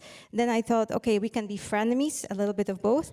But now I think more and more that we are friends, because we are dealing with similar issues, similar problems, and also networking together and lobbying together for some solutions, be it at the European level, for example, through For You, For All, or at the national level, because we have similar issues, and as Radek said, we don't function in a vacuum. We function within somewhat rigid national structures, and when many universities come together and lobby for something that's more efficient. So I see the layers of complexity as existing. Some might say that's extra bureaucracy, but I also see that they serve functions and actually are improving things. I was quite surprised and sometimes sad that in some institutions, when alliances were created, the strategic decision was to make additional layers of administration just for the purpose of the alliance. So instead of embedding the alliance within the different sectors and units in the university, there was a separate structure created. And that it was kind of a, I would say, project mentality, because this is something that functions separately. I think that alliances, in order to move and evolve, they cannot be seen as projects but long-term visions, and therefore everything has to be embedded into existing structures. So only that will allow us to move forward and gain momentum. And about the skills that we teach students. So I think alliances can also be catalysts for increasing and improving the way we teach those skills on top of the programs, sometimes integrated into the study programs, and sometimes as an added bonus. We talked about critical thinking, about data literacy in the times of AI, how to use it, not to abuse it, but be able to use it to your advantage.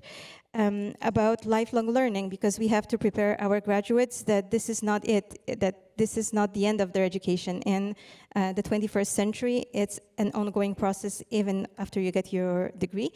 And something that we worked in our alliance, aside from those obvious ones, multilingualism. I come from an alliance with several, sometimes smaller languages, Czech, Danish, or Polish, maybe not that popular. So also giving them a spotlight and encouraging students to learn the other languages.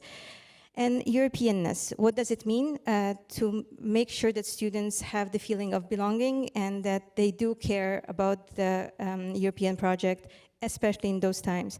I want a student in Milan and his family to be worried if there's a drone landing in my country.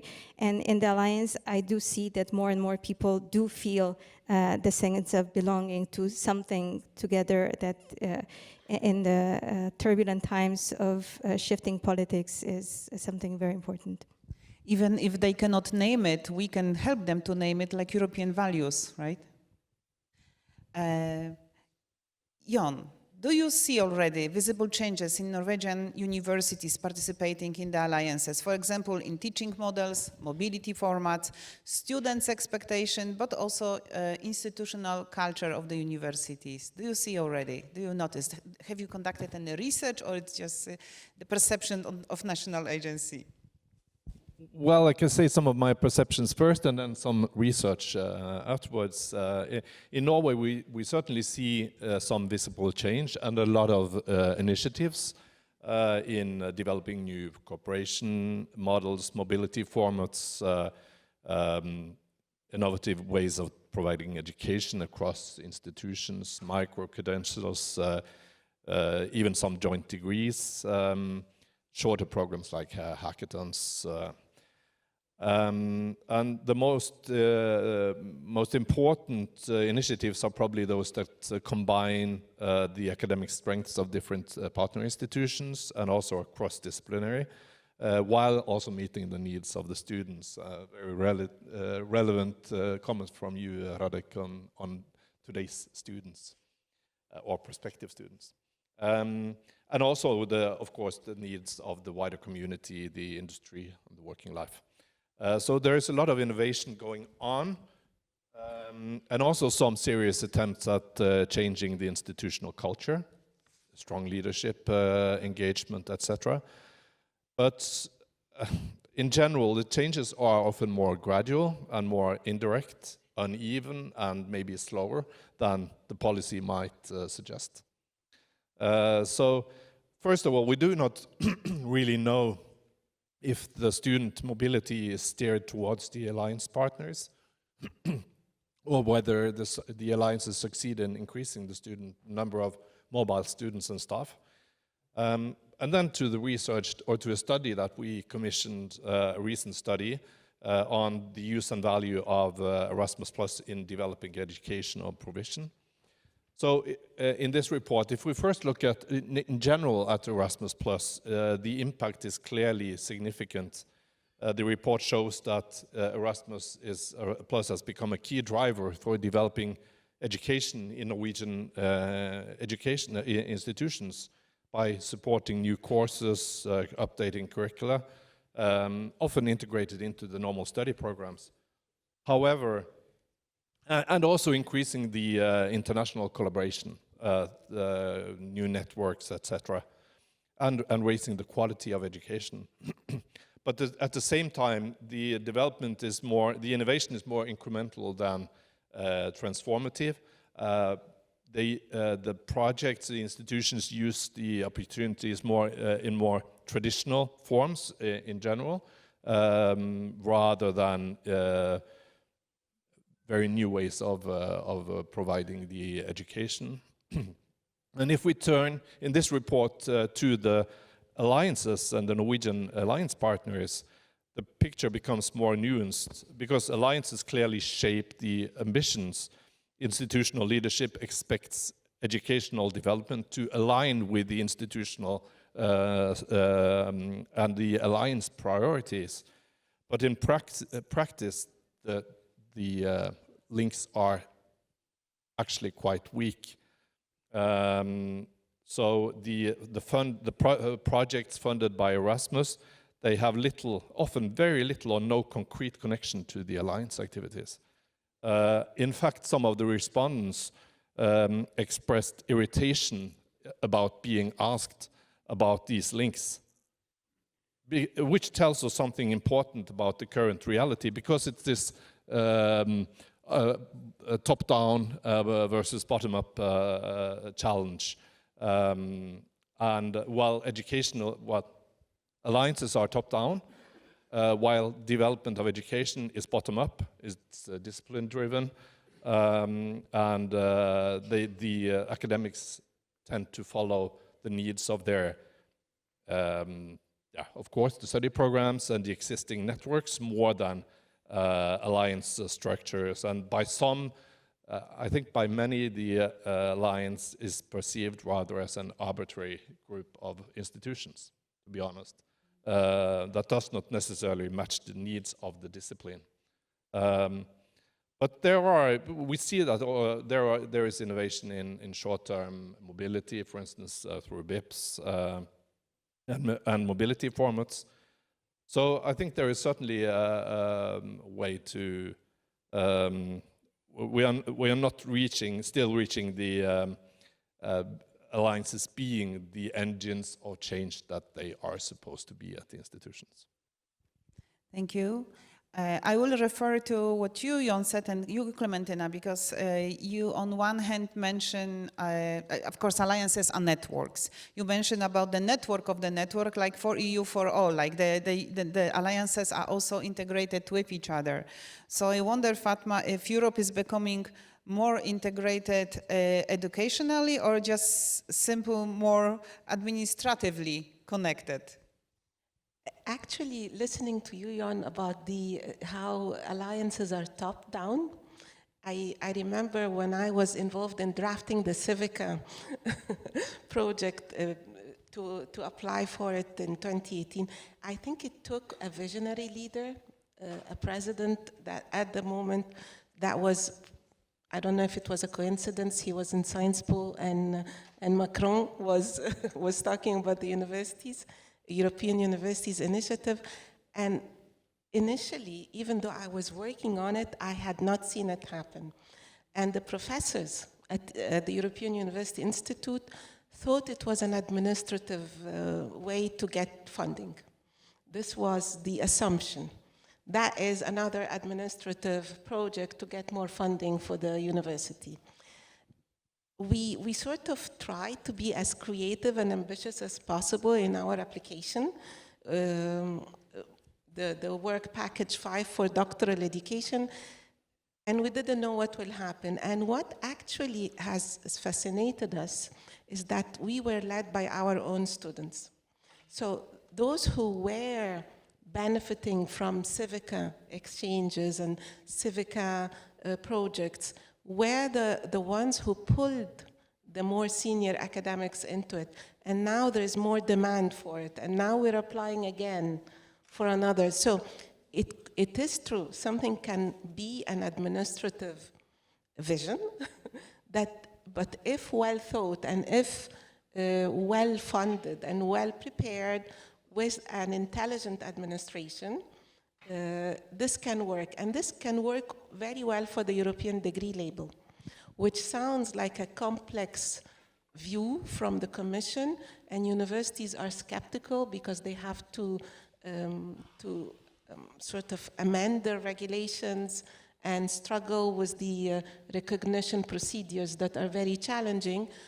But I think it could drive change again because the students and the learners who are benefiting from it will show us the way. We will get energy from them. So I think it's not, I mean, it could start there, but it will grow on us.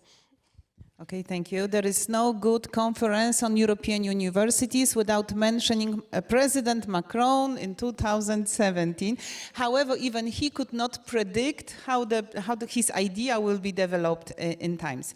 I think it's a good moment to come with interaction with our audience, and maybe you have some comments or maybe remarks or maybe some questions to our panelists. Go ahead. Yes. Thank you. My name is Liliana Sztuka-Dorna. I'm from Poznan University. And first of all, thank you for interesting comments, discussion. I would like to comment one saying by Jon Simonsen, because at the beginning, talking about alliances, you suggested that we need trust in our educational systems.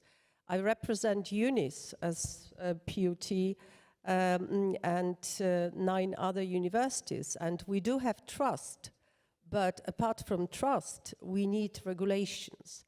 And what I can suggest, maybe this could be another panel organized by Foundation of Development, not only to look at the trust, but to look at the law regulations, which is not in Poland, Greece, Germany, but comes from EU. Because very often when we talk about degrees, assessment, we talk about regulations which are applicable in our individual institutions, countries, and we cannot change them, okay? So the question is, let's go one level up, all right, when we talk about alliances.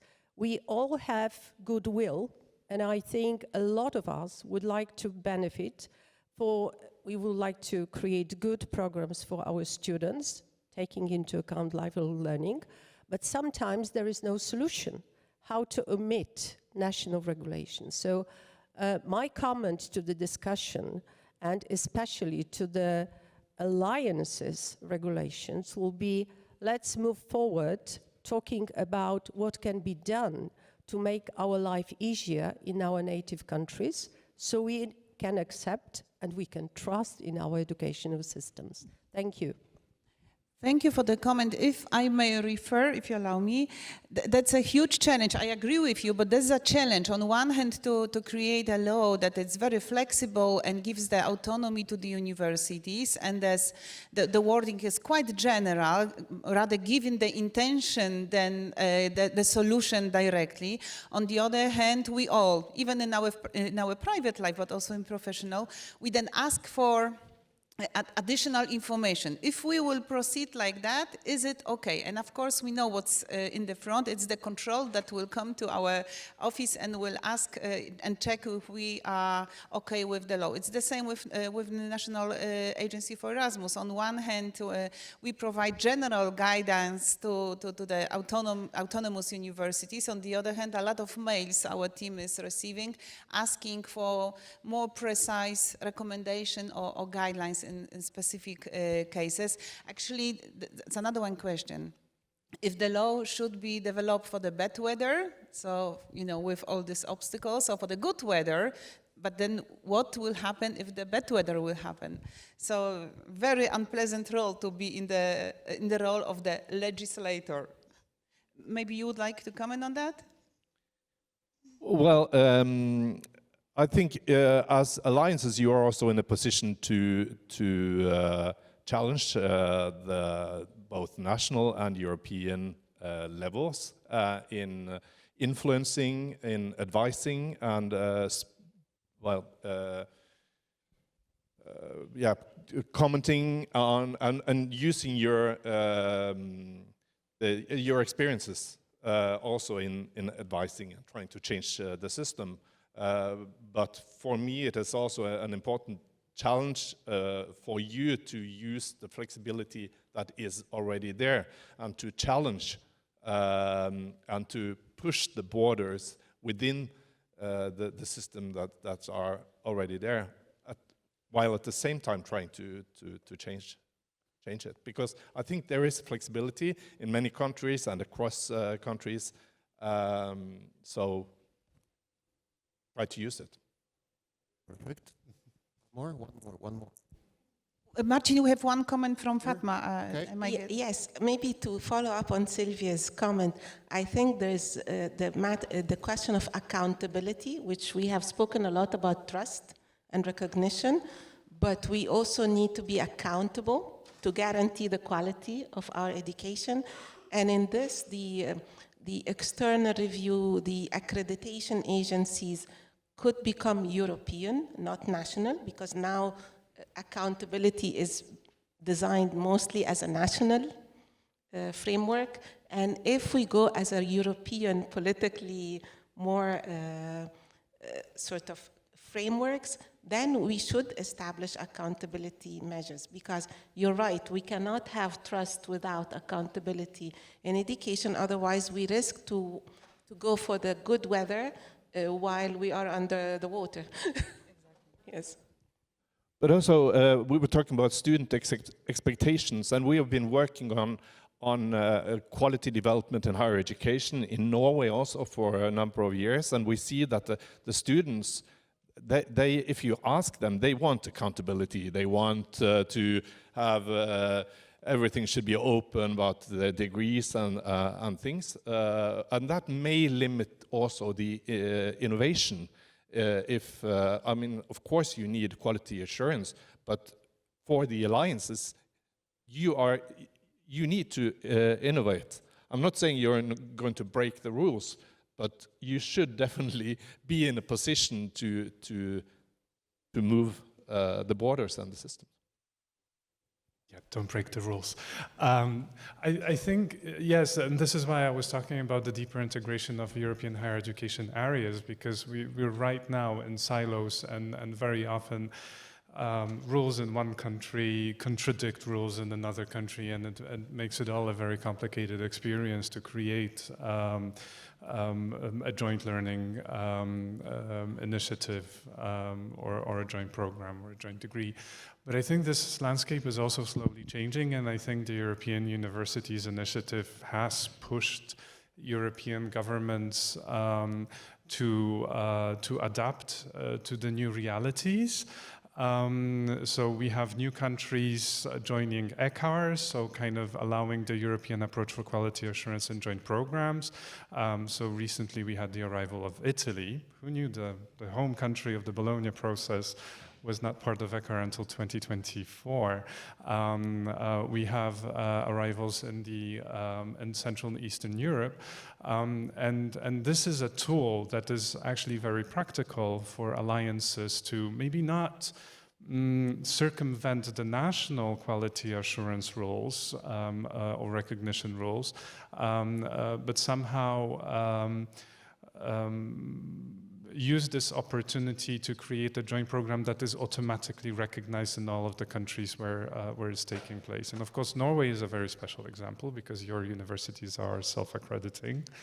In Poland, we have a mix.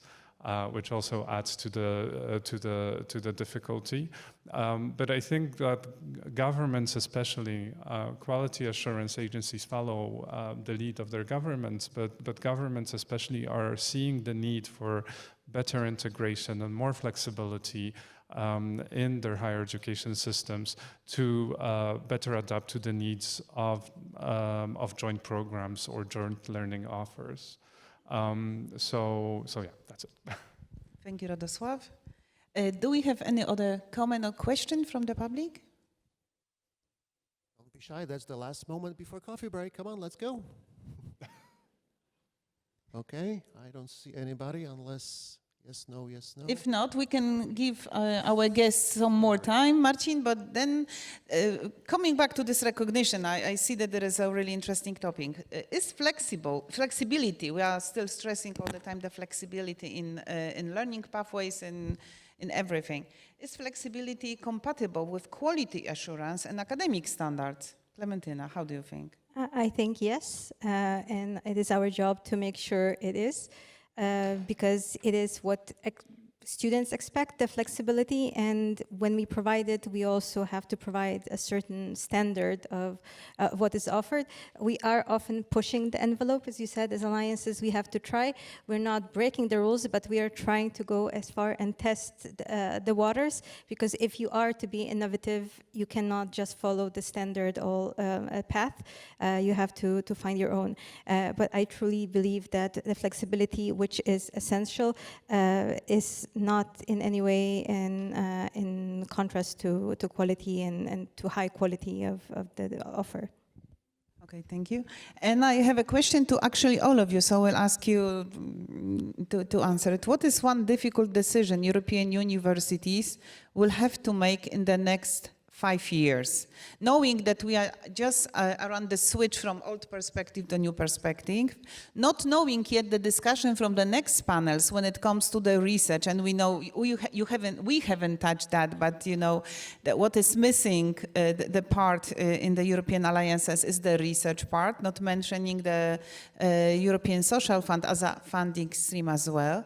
So very interesting times in the front of us. But what would be one difficult decision that, for example, the European Parliament, the Commission should take, or the universities should take, will have to make in the next few years? Fatma, I see you. You won't immediately answer the question. I see it in your eyes. So it's an important question because we're talking about what they should do, but actually we are here doing it.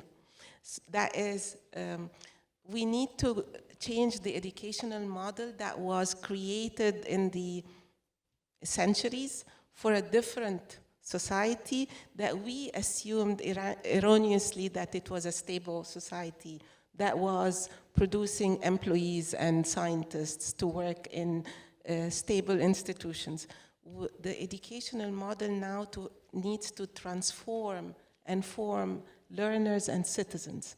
So universities need to redesign their offer where it becomes more with strong disciplines. We cannot do away with disciplines, otherwise we water down our knowledge, but with strong interdisciplinary flexible path.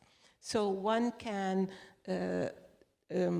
have a strong disciplinary formation with a multi and interdisciplinary path, and the universities need to instruct and help quality assurance frameworks and regulations to be as flexible. So it's not about regulations imposed, but regulations designed together with universities.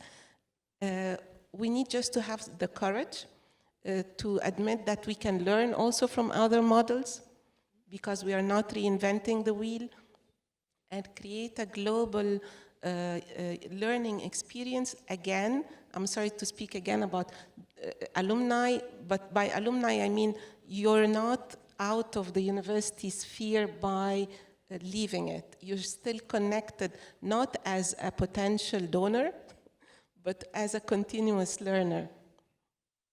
Thank you. Clementina? maybe also from the perspective of the universities as members of alliances, that for this to be a long-term success, it really has to have the commitment to embed it within the institutions. For the university alliances not to be islands within the institution, but for the institution to really commit long-term and to embed it across the institution. Watching the alliances, how they were created, and we already touched upon the fact that it was in many cases a top-down initiative, that the sense of ownership and awareness has to increase in order to make it work long-term. And that will also make, force universities in the next 5 years or more years to also make choices with money, because money is not growing as fast as the ambitions are. So it will force management to make a decision how much of the money to allocate to the alliance, and in terms of money not being readily available, those will be difficult choices. I saw that a lot of the alliances being created top-down were sort of babies of a certain group of university managers, and then the people leave, and it's a question of how well the alliance is embedded. So then when new people come and they have to adopt the baby, that they make it as their own and they continue. So we also have to implement structures that will not make it depend on the human element, but it will be so deeply ingrained into our institutions that it will kind of continue with the momentum. So if alliance is an engine of innovation, then funding is the fuel for the engine.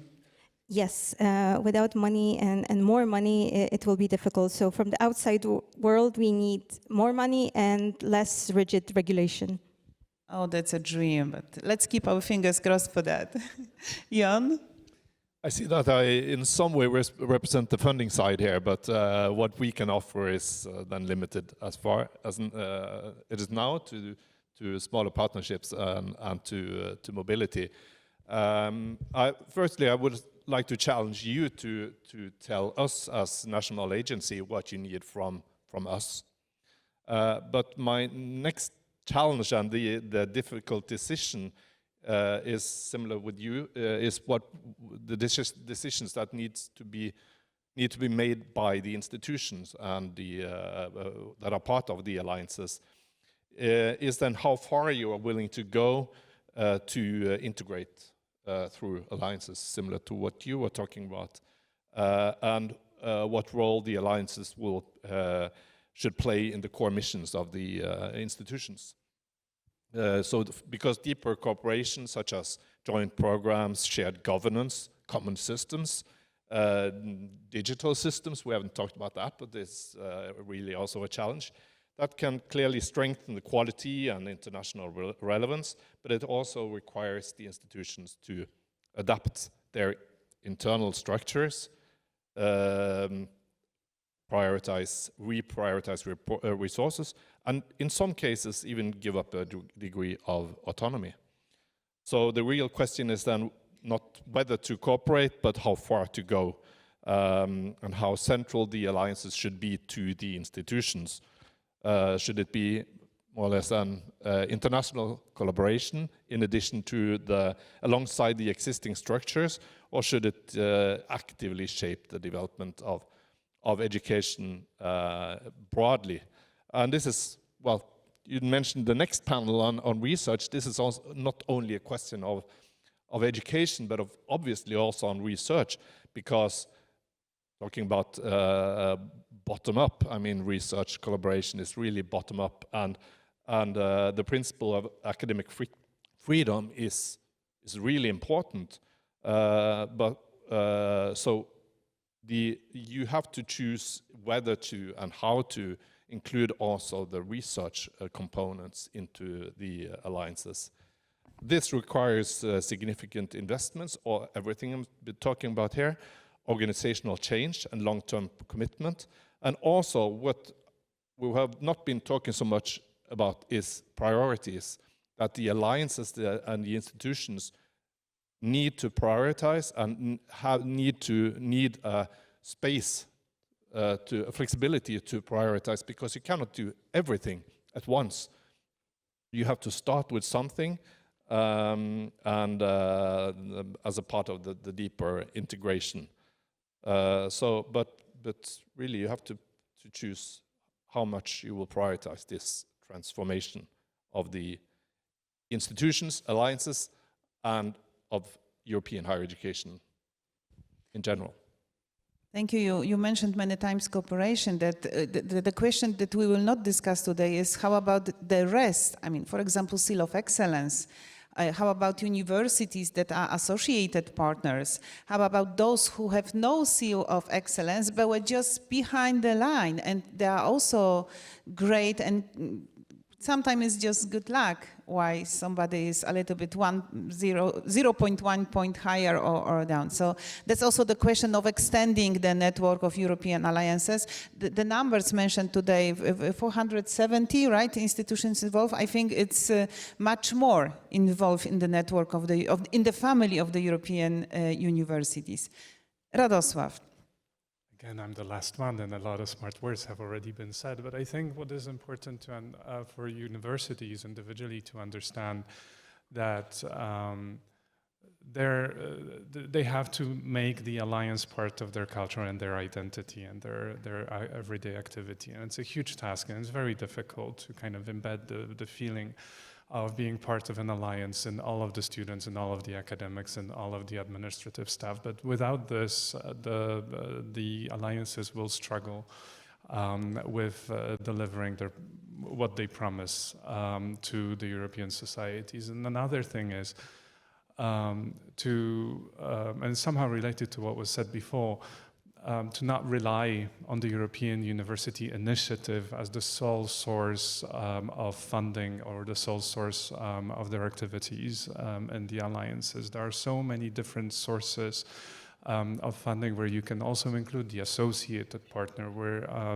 the alliances that have the seal of excellence can be very successful in operating. And so the initiative was a great starting point for us, but we also have to somehow reinvent the idea of how we function and how we seek financing. So that would be my answer. Okay, thank you. I would like to finish with a little pink color and optimistic view. And since you claimed in the beginning that you are the last, then Radosław, you will be now the first to reply to the question. We will go this way around. Let's use the sentence of Martin Luther King. I had a dream. So if you could dream about any wish for European universities, what would be this dream?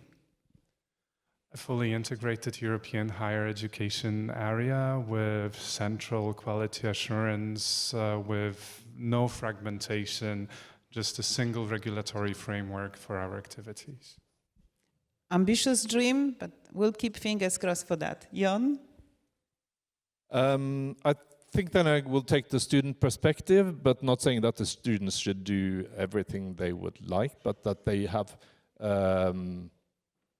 really good opportunities for learning and learning outcomes across countries in Europe, across institutions and across countries.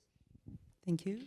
I will subscribe the two dreams, and on top of that, I would say that I would like alliances to really be visible and really active within institutions. So not just little islands, but all the students to be aware of the fact that they are part of the alliance, all the academics being aware and knowing what is the offer and feeling that they belong into the alliance.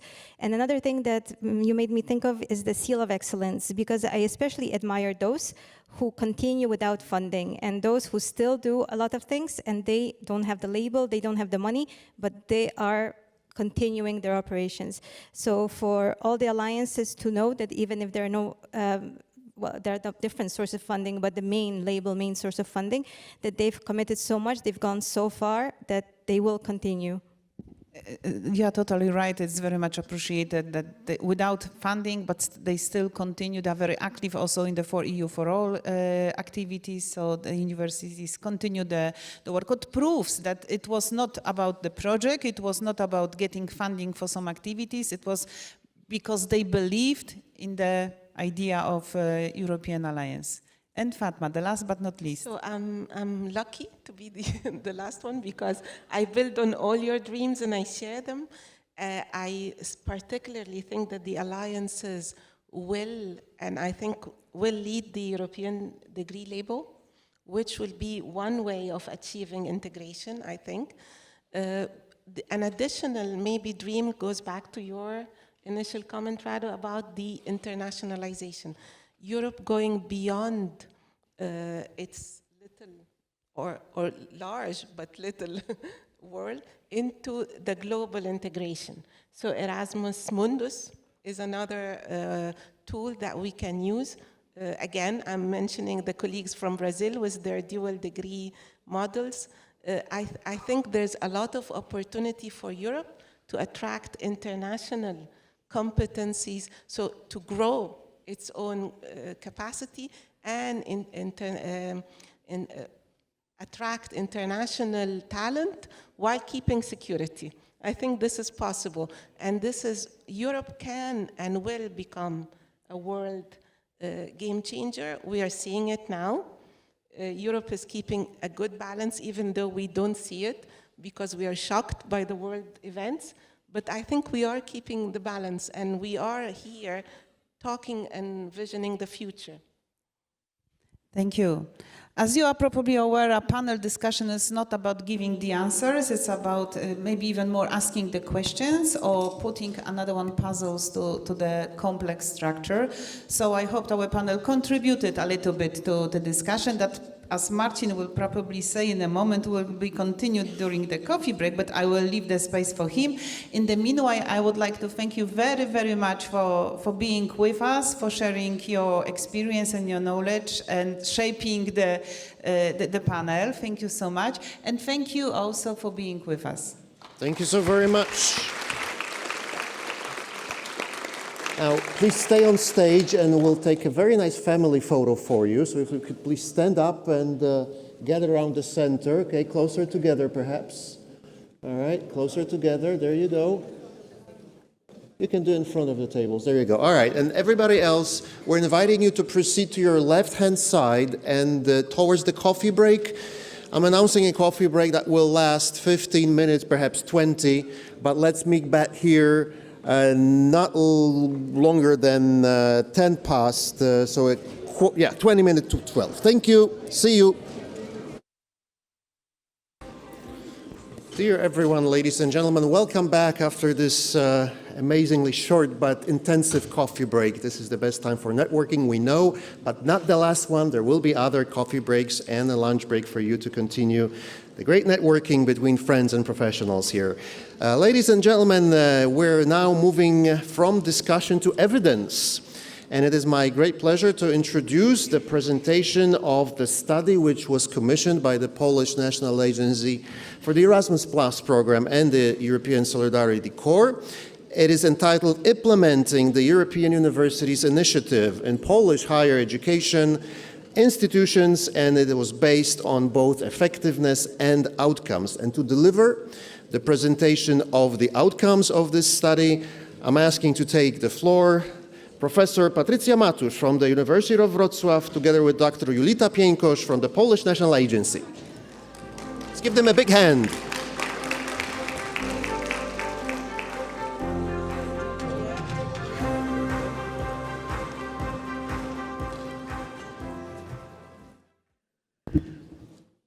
Hello, everybody.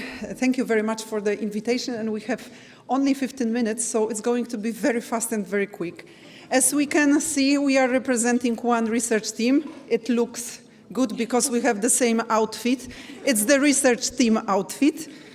I'm having the pleasure to have a very brief introduction to our research project, and then Julita is going to present some preliminary findings from the qualitative data.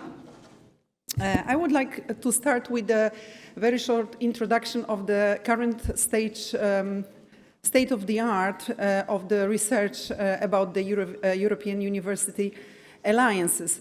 As you know, the European University Initiatives has been shaping the landscape of higher education in Europe, and we have already started the discussion about the outcome, the challenges. But talking from the scientific point of view, it's also a subject of scientific interest.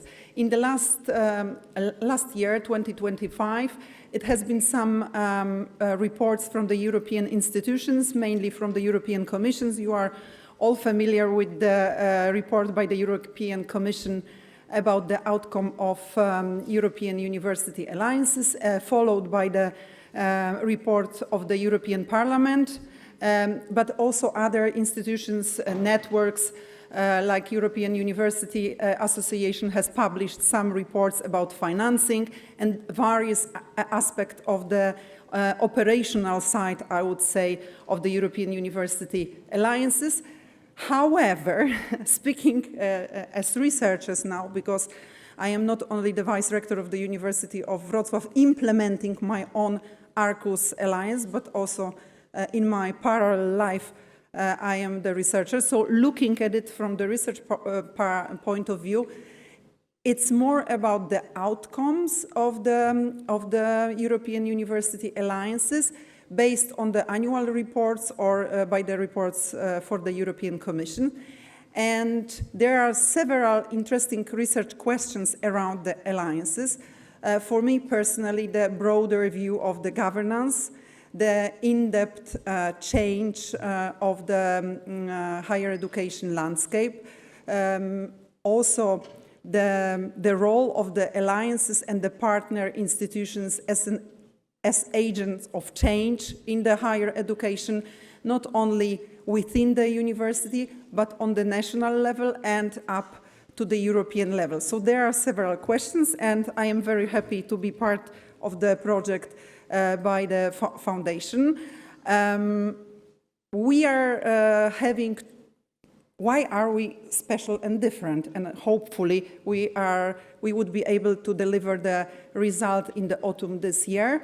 The research is based on two strong components, qualitative and quantitative research among the Polish partner of the European University Alliances. We are actually somewhere in the middle, so Julita is going to present qualitative data because she is the expert, excellent expert. And we are now doing the interviews with some of the universities colleagues. We are around Poland, so some of you has already seen us, and we are about to visit the others. And we would like to look at teaching areas, governance of the universities, research as well, because as the previously mentioned reports has underlined, research is also a very important part for the alliances, even if not covered by the financial scheme. Also mobilities and the system change within the universities and within the higher education system. It was very brief. I'm not taking the floor too long because Julita has very interesting slides for you. Thank you very much.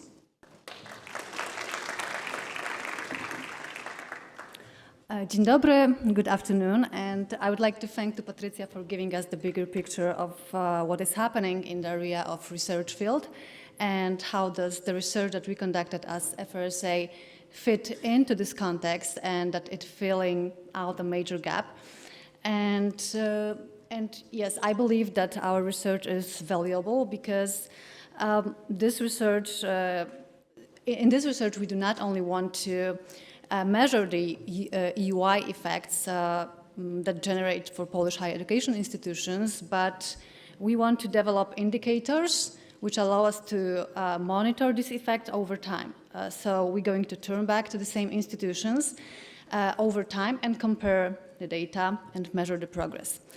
So as Patrycja said, this first round of the research combined both quantitative and qualitative part, and the quantitative part is particularly valuable because we managed to cover almost entire population of Polish higher education institutions being in alliances.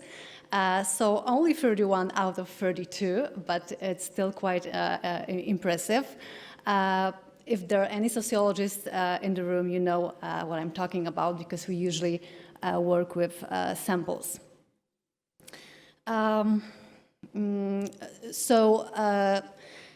Today, we gather a lot of data, but today I would like to focus on two things, on EUI effects for developing educational offer and cooperation in the research and development field.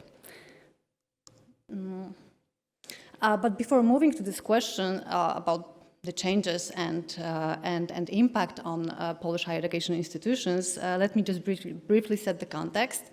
As you can see, Polish institutions join alliances at different moments. Some were there from the very beginning, while others are newcomers and joined quite recently. And timing matters for two reasons. Firstly, institutions which joined alliances recently didn't have enough time to develop visible effects, because as you all know, it requires time to kind of reach the critical mass. Let me just quote one of our interviewees.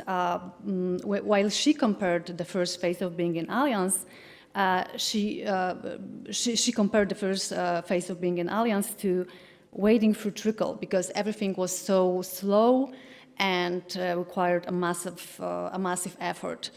And secondly, what we also find interesting is how Polish institutions join alliances, whether they help build the alliance from scratch or they kind of jumped into a running train. Most of higher education institutions joined the alliances in the year the alliance was established, but there is also a group of universities that joined 1 year later or after that. And this turns out to matter for the kinds of effects that we observe, and we would like to explore this hypothesis in our further analysis.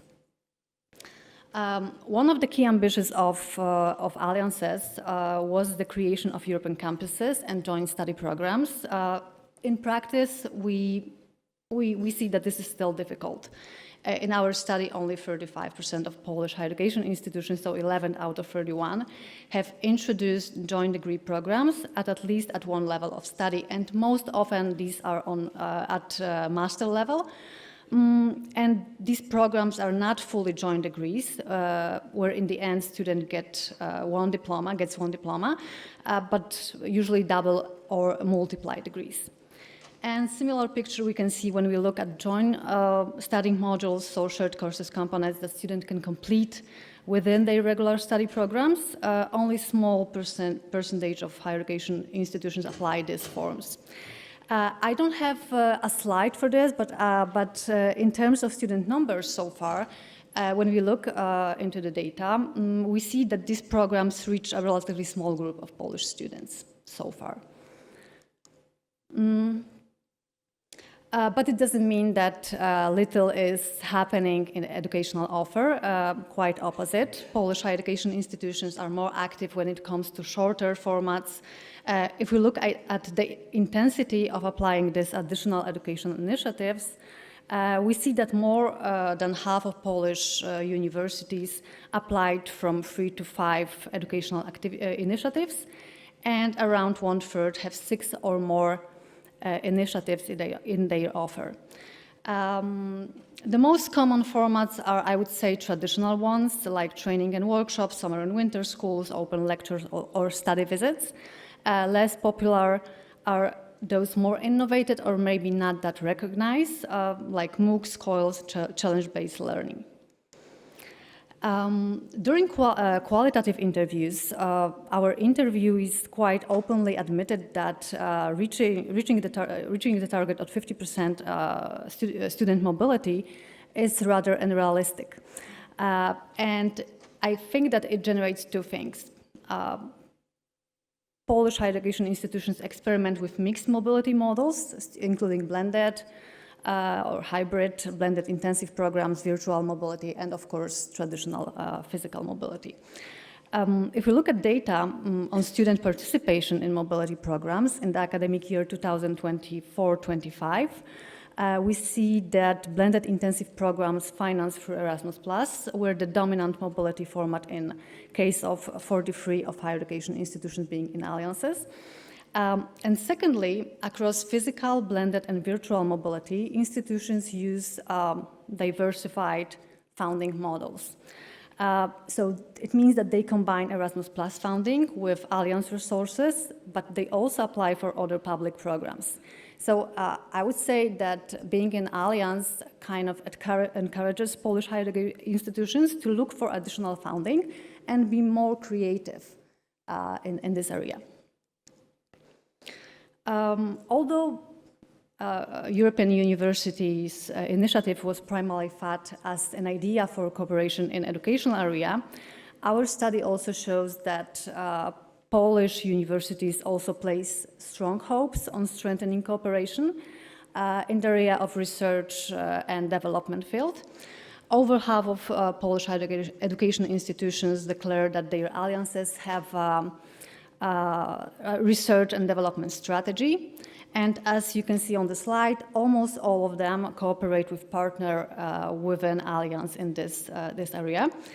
The most popular form of cooperation are research grants, disseminations, like organizing joint conferences and seminars, and preparing scientific publications. And now let's take a closer look at the research grant cooperation. This slide presents the share of grant applications submitted jointly with partners as a percentage of all applications submitted since joining the Alliance. And so you can see that in 75% of higher Polish education, joint application with Alliance partners typically account for less than 10%, and we also see that data are spread, so we have those which the share is, in case of which the share is 0.5% and higher. But at the same time, there is a small, very small group, around 5 institutions, where this share is higher. So these findings give us a snapshot of the current situation, but we also ask our respondents, academic institutions, about their plans for the next 3 years. And as you can see, these plans are very ambitious because almost all institutions aim to continuing to expand joint research and development activities. And all of them plan to introduce at least one additional initiative. A large majority also plans to introduce joint degree programs, slightly less joint study modules. And what about our plans as researchers? As Patrycja already said, we are about to finalize the qualitative part. And we're going to plan, we plan to publish the research report in the end of the year, and the next round of the study we plan for the next year, 2027. Thank you very much. I think I fit the schedule. Thank you. And if there are any questions, we can... No time for questions. Actually, I would rather we move the questions towards the next coffee break, if you don't mind, but both ladies are here with us until the end. You can see that there is always a boss asking to stop. So very small thank boss. you very much. Okay, big applause for both ladies. Thank you so much.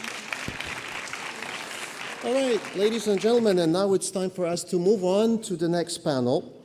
And I must admit that it is true, one of the great ambitions of the European University Initiative has always been, to my mind, the closer integration of education, research, and innovation. But as many of you certainly know, trying to connect two programs, for instance, those like Erasmus Plus and Horizon Europe, is very much like trying to bring together two different railway systems to use the same tracks. It's a very ambitious task, but doing it actually may prove in the end beneficial, enormously beneficial. So this session aims to explore the synergies between education, research, and how can we create stronger institutional ecosystems and greater long-term impact. And in order to do that, let me ask onto the dais moderator, Professor Mariusz Głąbowski, Vice Rector of Poznan University of Technology, responsible for international cooperation. With him on stage today, let me ask Professor Cristina Satriano from University of Catania, Italy, Professor Tadeusz Uhl from AGH University of Kraków, Poland, Ms. Ivana Didak, Head of Higher Education Policy from the Guild of European Research Intensive Universities, Ms. Iwona Jabłońska, Program Manager at the European Education and Culture Executive Agency, and last but not least, our own from Poznan, from right here, Ewa Kosińska-Lange, working currently for the European Commission, Directorate General for Research and Innovation, European Innovation Council. Thank you so much for coming.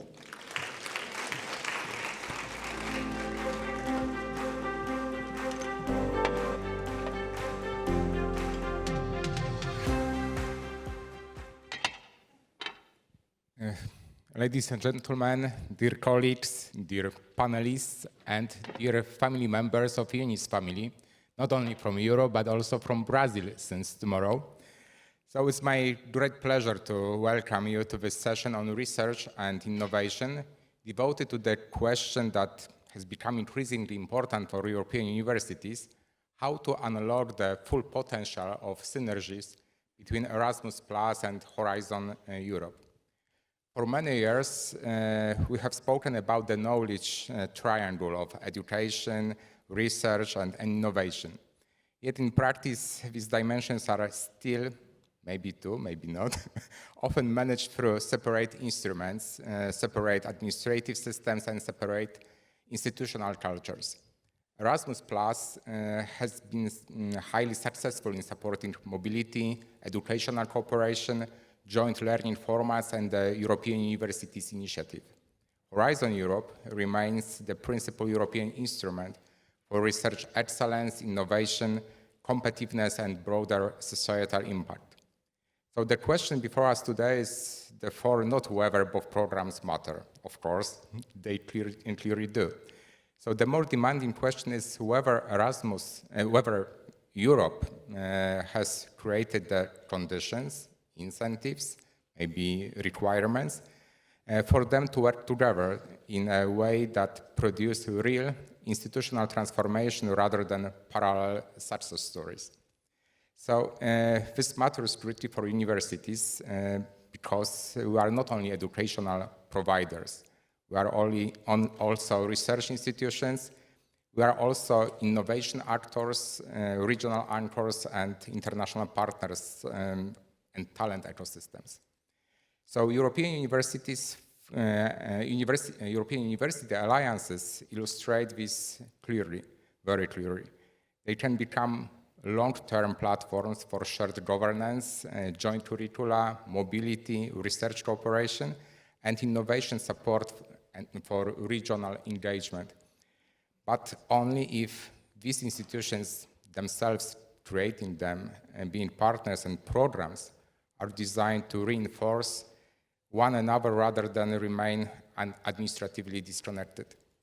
So today we'll examine what already works, where the real gaps remain, and what should change in the next generation of European programs and institutional strategies, partner universities as well.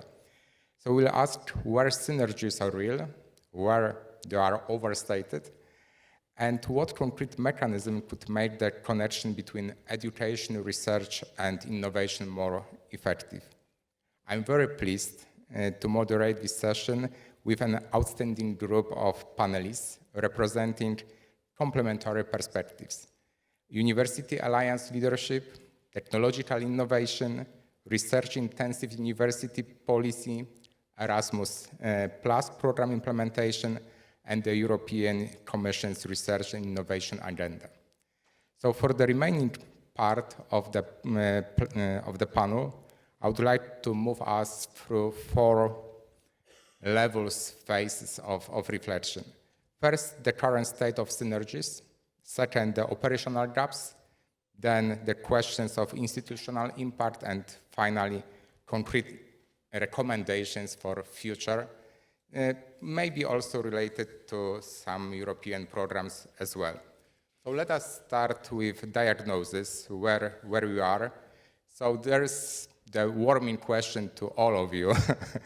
So do you currently see the greatest opportunity and also the greatest illusion in the way Erasmus Plus and Horizon Europe are set to work together? So maybe we can start with Christina.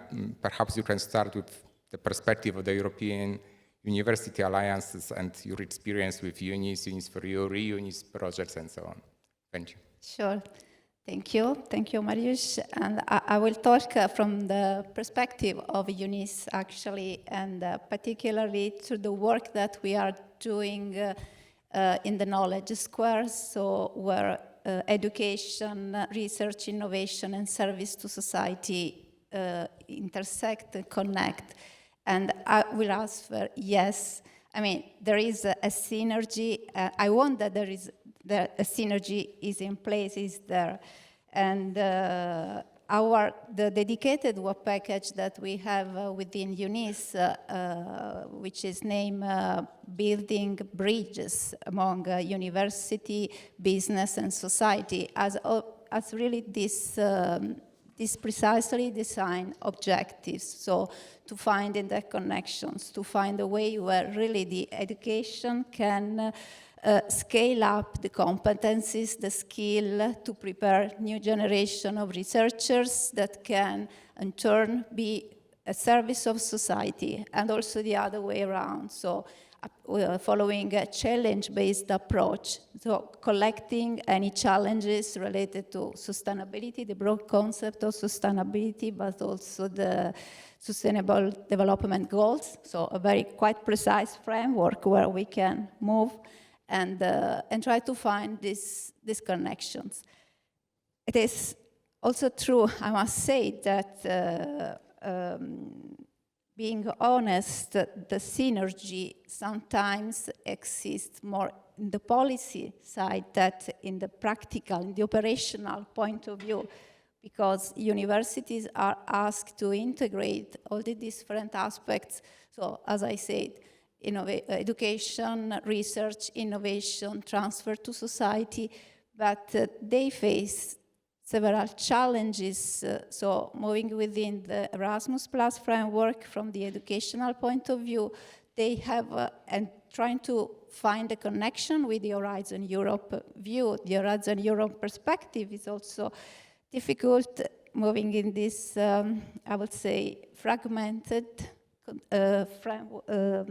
scenario where there are several aspects that need to be connected and harmonized to properly continue.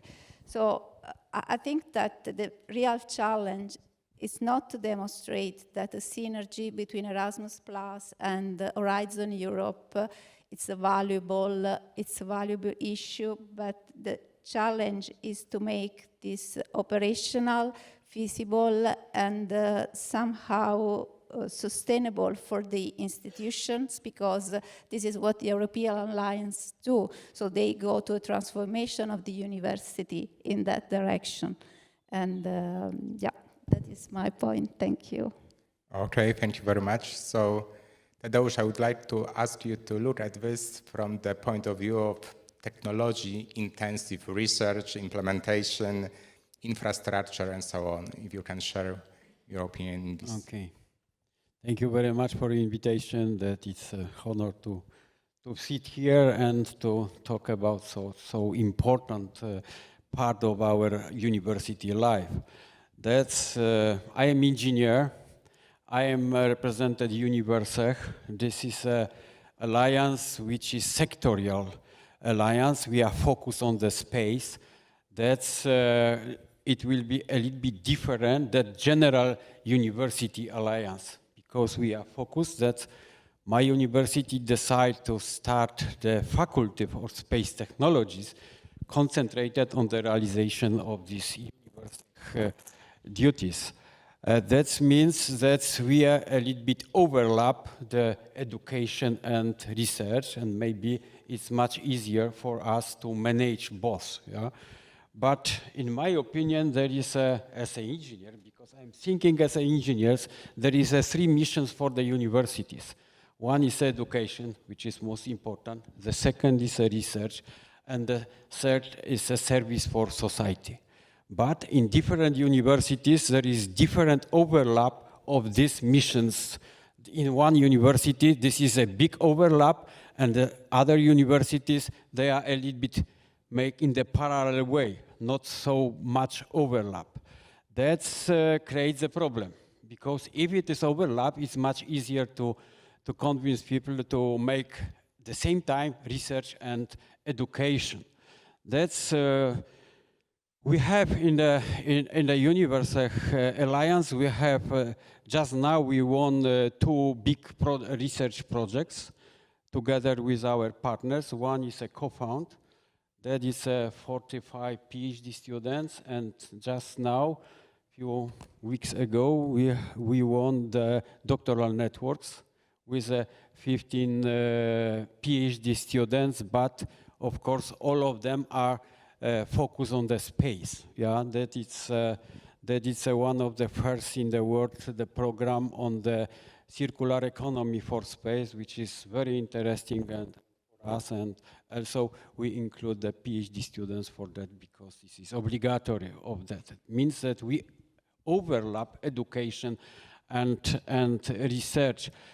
Where I see the problem with that, that the leaders for education and leaders for research are different people.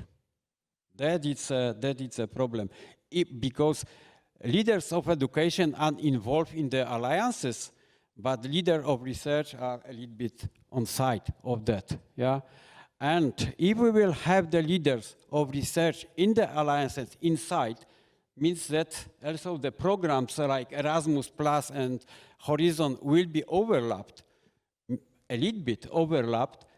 It will be much easier to get more research into the education process, because education changed a lot. What I observe from my 40 years perspective, because I work so long at the university, that now we need to more engage students. Yeah? Students should be engaged in the educational process. If they are only taking part in the lecture or in the seminars, this is nothing for them. They are not engaged. They need to be engaged. This is a challenge-based learning. This is a new challenge for the universities and challenge for education, and also for the financial institutions to understand this, and also to create the programs which will support this kind of education. Thank you. Thank you very much. So, Ivana, can you right now share with us your perspective as the one involved in research-intensive universities, and also at the same time higher education policy?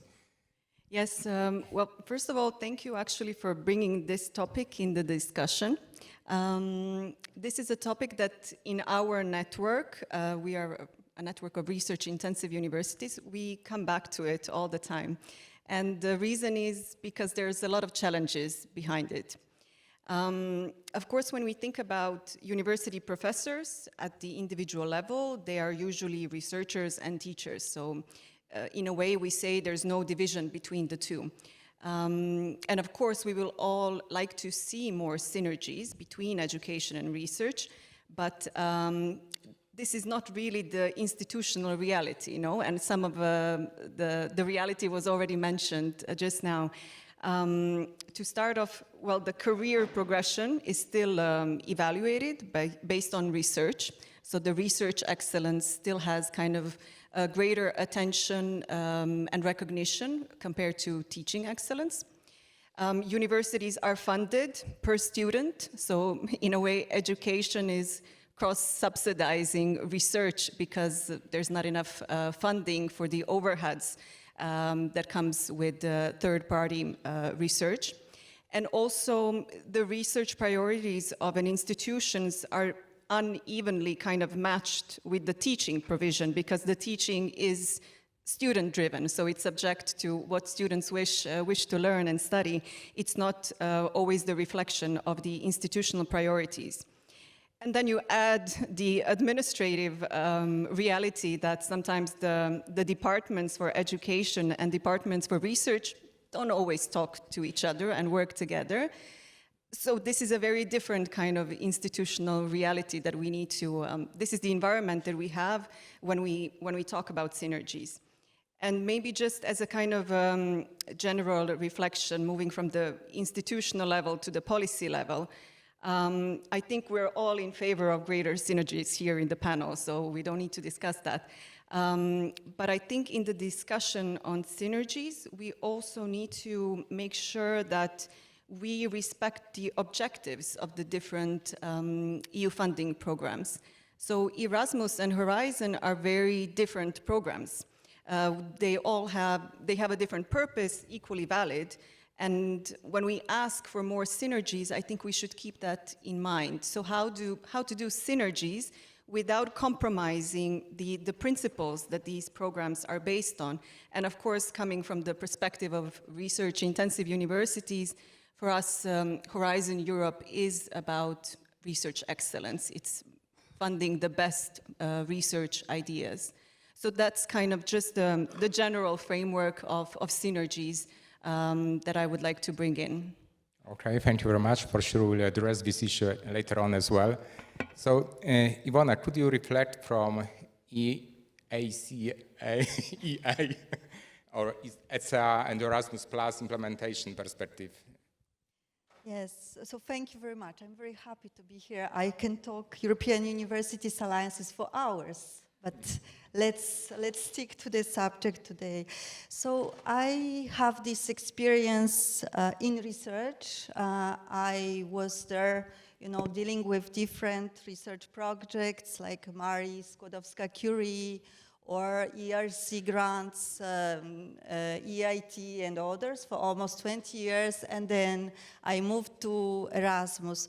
So I also see a kind of perspective. So there was always this question of synergies, as a kind of a word and term that we have, which is not easy to reach. And what does it mean?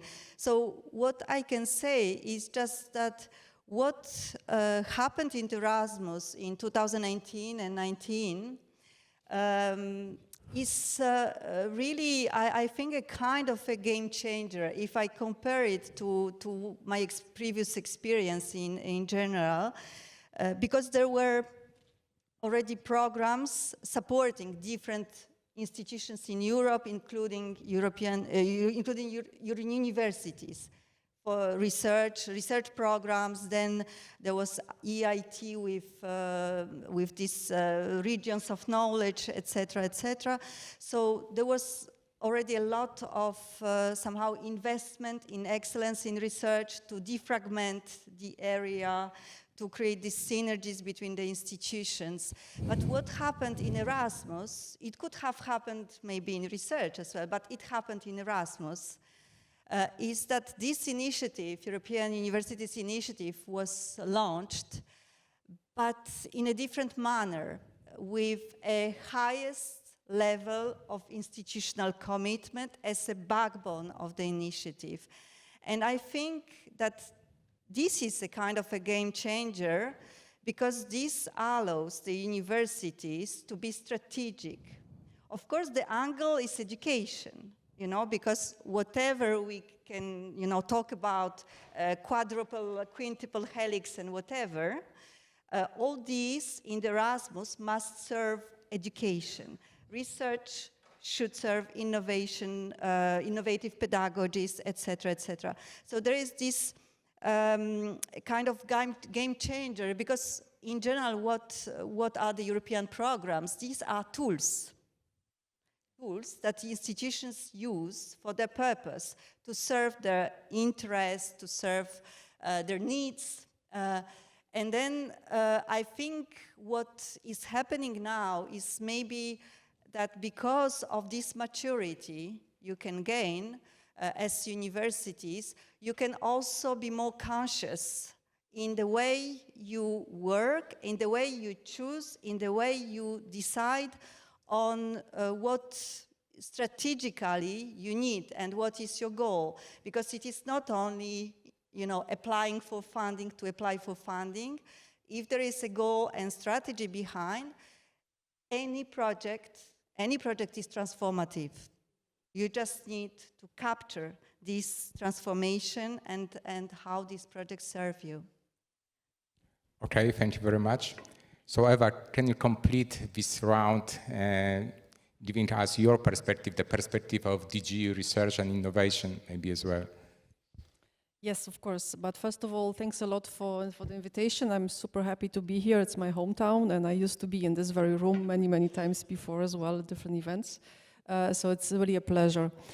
Now, back to the topic. Synergies, of course, they are there in the discussion forever. I think a bit more intensified discussion during the current Horizon Europe and the current multi-financial framework perspective, because there is a clear need, but there is also this question, is this only on paper? This is only something we read in guidelines that are issued by the Commission, of course, as well, or it's something that it's really existing. And let's refer a bit to what Marcin said when introducing the panel about the train, trying to fix two different trains. I think that the best solution would be to forget about that and to go into the magnetic train that can actually levitate above the tracks. And this is actually something that we are also working at the European Innovation Council. There is a Polish company, by the way, funded by us, that it's working on the solution. So what I mean by that is that basically synergies are never for everybody, like for all organizations across the whole ecosystem. You just need to find your way, and this is what users just said, that the key answer how to approach them is just your own strategy. We also heard that there are thousands of different strategies because this program demands that and that program demands that. But I think that the key strategy is the one that should be somehow the one that it's coming from the institution that wants to develop itself, wants to go international, wants to be research intensive, wants to be also excellent in education. And then you can indeed collect the different tools and see what you can do. And Horizon Europe, it's not only because I'm working on Horizon and framework programs for ages already, but it's really the wonderful tool to go international with whatever you're doing. Because if there are Horizon Europe projects in the institution with different partners, this institution is automatically getting more and more international on different levels. Because like one of the examples that I can also tell you is, again, from the EIC, European Innovation Council portfolio, we have projects called Transition, and that's something that works very well, that's integrating research, that's integrating also education, and it's also integrating a bit business approach. So this is where you can really see some innovation labs that you also mentioned, Professor, about students being involved in research projects. That's exactly the moment when you have a bit of a technology transfer, when you want to maybe try some businesses, but maybe not exactly those businesses should be run by professors, but students, they might take this with them somehow and try to follow up with a startup, with something that will then implement that. So those kind of perspectives are quite important to take on board.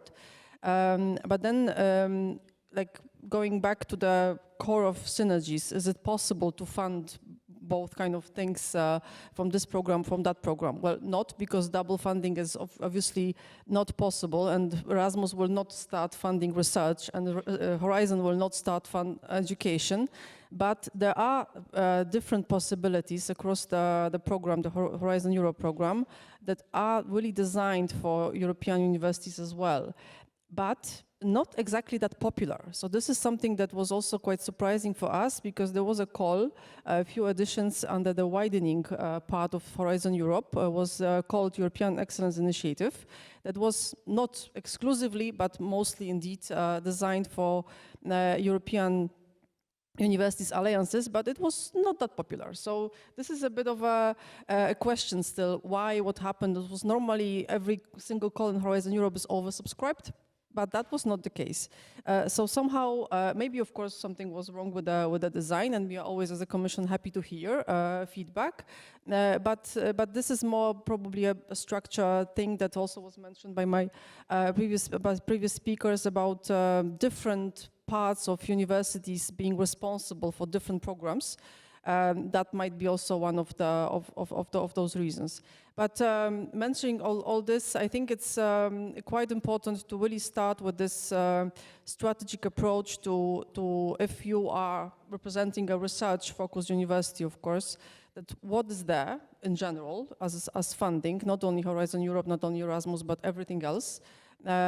Do a proper monitoring of those programs, and then choose this tool that really fits to you. It doesn't have to be immediately a big research consortium that it's super difficult to form and also to get, although partly because you have those alliances, you already have a consortium in a way.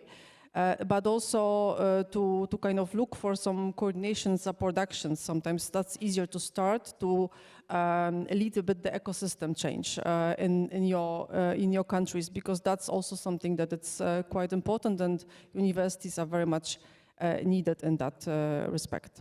Thank you. Okay, thank you very much for overview of the main topic here. So now we know that we have plenty of opportunities. So the question is why there are still some operational gaps. Yes, so of course having just the good policy is not enough. We have to have some operational policies. Tadeusz mentioned before what is one of the reasons is that the leadership is separated, yes, in terms of education, in terms of research. But the topic related to coordinating or having synergy between these two areas is still very active among our colleagues in different European universities. So maybe I will start again with Christina, with you. We know that European universities alliances are very strong in building educational structures, mobility schemes, communication of communities of practice, and so on. On the other hand, we do research, as we know that research follow a little bit different timelines, evaluation criteria, founding logic. So from your perspective, as the person involved from the very beginning in our alliance, UNIS Alliance, what is the biggest operational gap between alliance-based education and alliance-based research? What's the problem?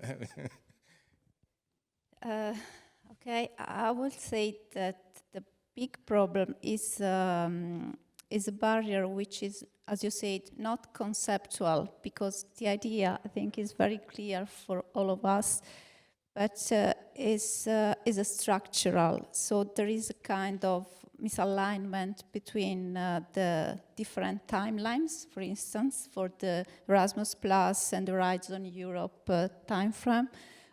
Under the European Alliance, Erasmus, we have a long-term strategy. We are building, we are transforming our university, European universities, while for the Horizon Europe, you usually have a very defined short-term target. So also differences in the eligibility rules, separate, even the reporting systems can be struggling operating in that. I will stress that, again, it is really an opportunity.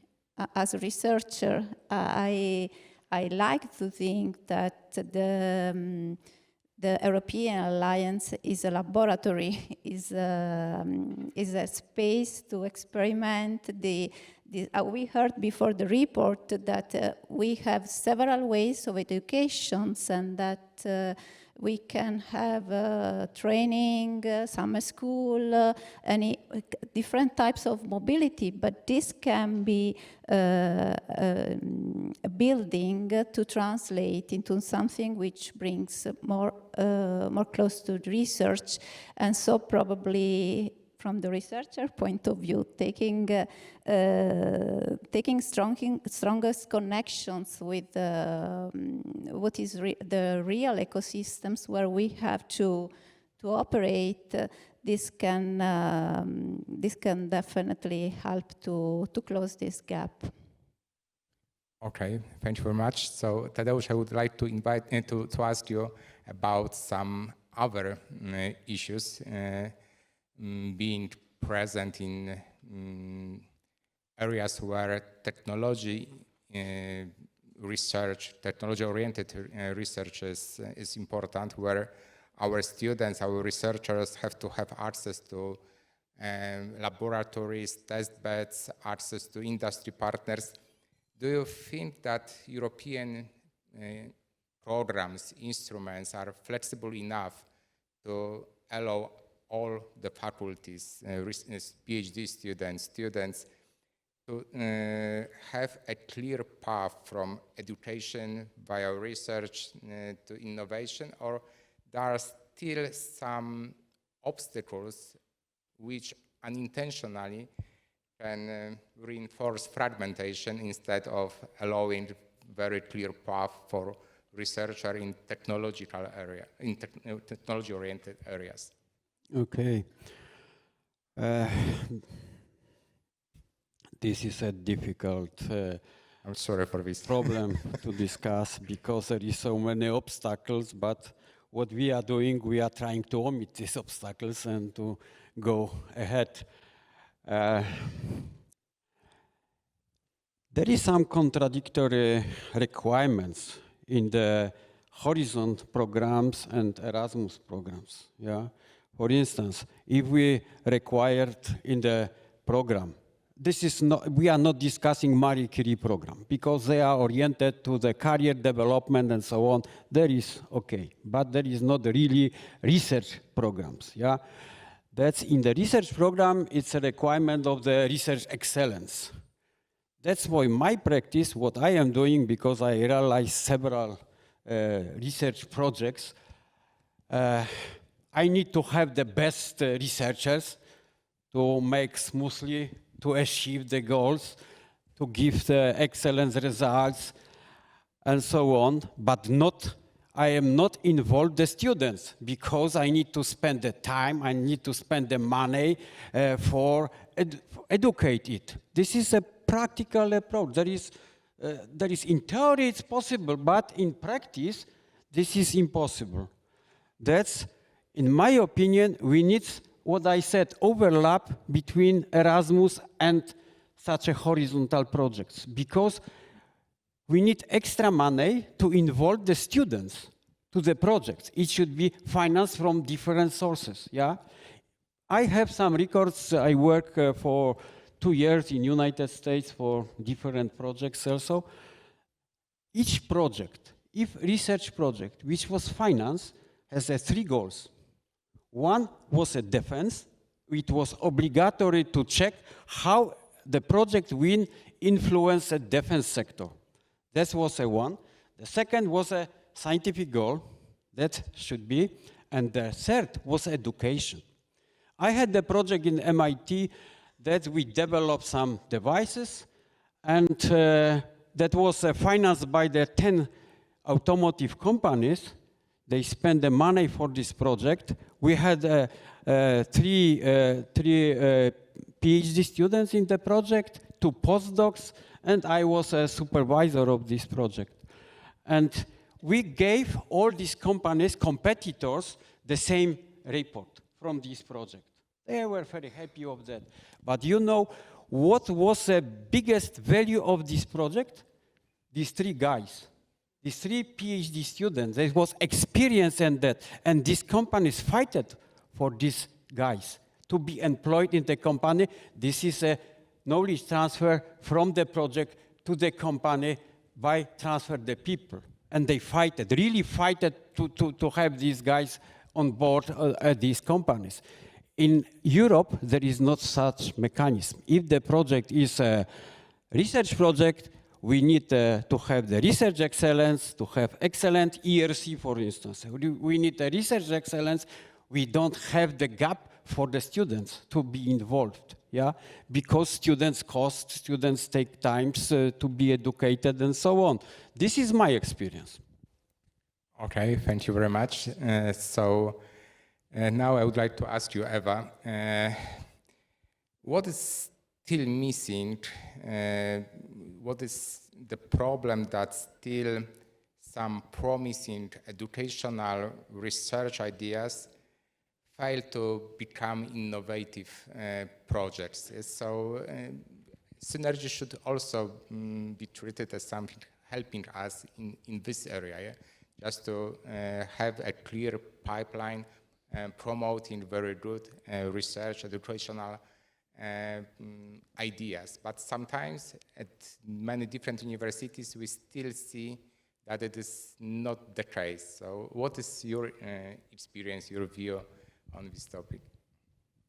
Yes, but first I would just very briefly like to refer to what you just said, because like from what I understood is more like we should actually merge our programs, which is not really, for many other reasons, it's actually not wished by the community at the end of the day. So it's a bit of a contradictory thing, because we are indeed at the moment the Commission discussing a lot. There's a proposal on the table. We want to merge as many programs as possible, but when there was a bit of an idea that maybe Erasmus will be merged into something, and it was a huge protest. So it's difficult to balance that. But what I can say about from the perspective of our DGRTD and what we are trying to do with Horizon Europe rules now already, and this will be continued in the next Horizon Europe, because the name stays, is funding with lump sums, which means that, okay, you have to do quite some work at the proposal stage when you need to write a detailed budget, but then reporting is limited to reporting of the activities that you are doing, not the costs. So this is still now maybe not really a pilot, because it was piloted a few years ago, but it's getting bigger. And at the beginning, it was quite some quite some doubts among the whole community. But I think now it's getting a bit more understood, and also by our services, by the agencies, also appreciated. So let's see, because this is maybe a bit of a partly answer to what you were referring to. Now, why project failed? I think it's okay to fail. Yeah, it's like we don't have to always be perfect in everything, and this is really something that it's very, very European. Yeah, you start. You need to be perfect, otherwise everybody will criticize you. You need to submit a proposal. It has to be successful. If you reject it, you should hide and never really try again, because I know you're offended. The experts didn't know what they were doing, and so on and so forth. This is a wrong approach. From what I also see now, from the perspective of the Commission, but it's also my previous experience shows that it's always, different idea, different path, try again and again and again. And actually at certain moment it works, yeah? So it's just in terms of submitting different proposals and getting the feedback, it's always something to learn. There's never, of course, a guarantee that if you try again, you will get the funding, but this is a bit of a path to choose. And there are some options to balance between education and research and different projects, like I mentioned before. Yeah, it's like activities related purely to education, of course, are not really eligible on the Horizon Europe. But if you have a team that is working in a lab about some technology, trying to do that, it's partly also some kind of teaching there possible. Of course, you need to have time for that and resources and so on. But I think there's a way to balance that, and we also see quite some examples of this kind across Europe. And also universities being the lab that we want, because research, innovation, really this is something that it's at the core of universities' activities, and also most of our applicants are actually universities. So it's very, very important. Also from my perspective of the European Innovation Council, it's very much focused on startups. without universities, without research done at universities, we will not be able to actually do what we are doing. But this is a bit of a next step, of course. So I think it's okay to sometimes fail and to learn from that and to try again. Okay, thank you very much. So, Ivana, I would like to ask you about identifying one obstacle. It could be a rule, requirements, institutional habit, that if this removed, it would unlock the most potential of synergy between research, education, and innovation, maybe from the point of view of research-intensive universities, but it's up to you, yes? Where to start? This is the million-dollar question. No, if I knew the answer, it would be much easier. I think, following what the previous speakers just said, we can also talk about synergies in a way that we create more flexibility in the programs that we already have. So I understand Erasmus funds education, Horizon funds research, but weren't alliances really meant to kind of be the spaces where education and research are closely integrated? And I'm not talking about, ERC type of research here. Academics who are driving their alliances, when they meet, they will inevitably have opportunities to also explore some joint research collaborations. So why couldn't we think of encouraging these types of initiatives? One very concrete example also could be bringing in early career researchers in pedagogical innovation. So why wouldn't Erasmus be a little bit more flexible and open to these types of activities as well? And I would just like to stress that this is not just a kind of an administrative issue. No, let's create more flexibility. If we go back to what we heard in the keynote speech about AI, AI is completely transforming the way that we teach and learn at universities. It's also transforming disciplines. So we have to do it. There is no other way. One of the academics in our network, usually she would say, if you really want to drive Europe's competitiveness and R&I, you actually need to transform the curriculum experience of the first-year students. So this is kind of the new way of seeing, new way of questioning things through pedagogical innovation can also lead to kind of new research questions, and those research questions trigger new courses. So this relationship between education and research, we just have to reimagine it. It's not something that we can wait for it to happen. And alliances are the right space to test, to implement, to fail, but then to try again. So maybe we can also think about synergies in that sense. Yep. Okay, thank you very much. So, Ivona, now I would like to ask you about the problem that is raised by many alliances, by all of us, more or less. It is about the project-based funding that should result in long-term transformation. Yes, so I would like to ask you maybe not just about identifying problems, but having such long experience with so many alliances, reports, and so on, please share with us your thoughts in this field. Is it the real problem, or maybe it is something that it's just raised by us as European alliances, but it should be treated as the regular management of research projects? Maybe we can have the same approach to European alliances, project-based funds, as in case of research-oriented projects. Yeah, thank you very much for this question. Just before I answer what is my opinion about it, I think that, research is already so inherent to education. There is no possibility of research without education. It is just that we are not at the same stage.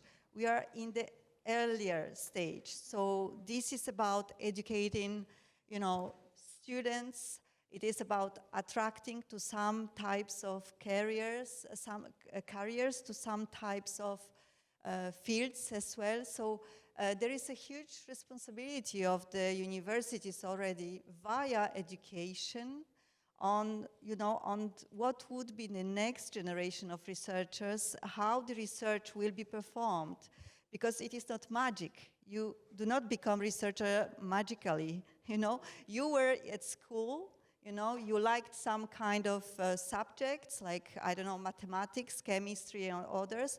Then you decided to study, and there is a lot of already interaction between research and education. So it is extremely connected already. So it is just another question could be, what does mean research for alliances? What do you want to be funded as research? Because this is also what I wanted just to react. It is widening programs, etc. Because alliances are also targeted by some kind of programs, like widening or staff exchanges programs in Marie Curie. But why those? It is just what also is the alliance, what level of integration in research the alliance wish, because this is a kind of also of strategic question. What is the level of integration? What do you want to do together? Do you apply as 10 partners to the excellence programs, or as 3 with some others? There are many, many questions. This is a difficult question. Just in terms of students, I was before in a program, it was a collaboration between the European Commission and pharmaceutical companies and industries, and there were patients involved in these programs. So it was really also a very innovative and quite complex endeavor. It was nothing about us without us. Because, so there are some devices and stuff that are produced for patients. So they are really critical actors in these areas. And I think that the beauty of this Erasmus program, which maybe has a little bit different terminology behind, because it does not mean excellence is not there. That we have diversity, inclusion, and quality of education does not mean it should not be excellent. It must be excellent. Maybe the word is not pronounced in the same way, but still this is the excellence for students and for the sector for Europe. So I will then go back just to your question, Mariusz, about this project and let's say institutional transformation. So the way in general, the European programs are designed are via these projects and grants. I don't think there is any other mechanism for the moment. There were some missions. I don't know exactly what happened to the missions, because I'm not anymore in Horizon, but there were some other flagships or programs there were some trials. I don't know to which extent it was a kind of this proof of concept was successful, etc. But this is the way it works. So then, of course, again, as I say, these projects and funding is a tool. It's a tool for the universities. So what will be the results? What will be the feedback from these programs is somehow it is also you are the owner, you are somehow the decision maker as well. So I know that the alliances are frequently frustrated by the fact that I would rather say they talk about project logic versus institutional transformation, long-term transformation logic. I would rather say it is about short-term funding versus long-term commitment, because indeed then you have a kind of dichotomy. But I think that there is this question, because these alliances, they exist, so that there is this concept and this initiative that exists, but what is the alliance? So you will potentially, if we ask 65 questions to 65 alliances, maybe, I would like to listen to your answers. What does it mean? Because also there are different levels of integration. at different, in different areas. Some are research intensive, some are more applied sciences alliances, some others are more culture related, etc., etc. There is a huge diversity. So then there is this long-term commitment because, you know, if you really want to transform, it takes time. So it is normal that you have a long-term commitment. But in the same time, while progressing in this commitment, what should happen to these alliances? So they should somehow become stronger and stronger, and potentially also less funding dependent, or at least more conscious in terms of funding they need, for which purpose, etc., etc. So I think that the project per se is not a barrier. This is again a tool. And who is the owner of the proposal that is submitted to our program? So the alliances are the owners. So what you put in the proposal, you know, depending on who you are, what is your level of maturity, what is your level of integration, what are your needs? If the proposal, which is, let's say, short term, but the proposal serves you as, you know, individually and collectively as a partnership, and then to deliver together to the sector, I don't think this is a kind of schizophrenic, you know, approach. I think then you have a real connection that this project serves your long-term mission, because this is a key. What is your mission? What is your vision?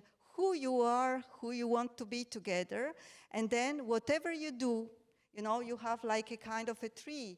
So you have this, you know, this central part of the tree, you know, where you have this grant, you know, with long-term commitment, and then you have branches. You decide about the branches, what you want to develop, etc.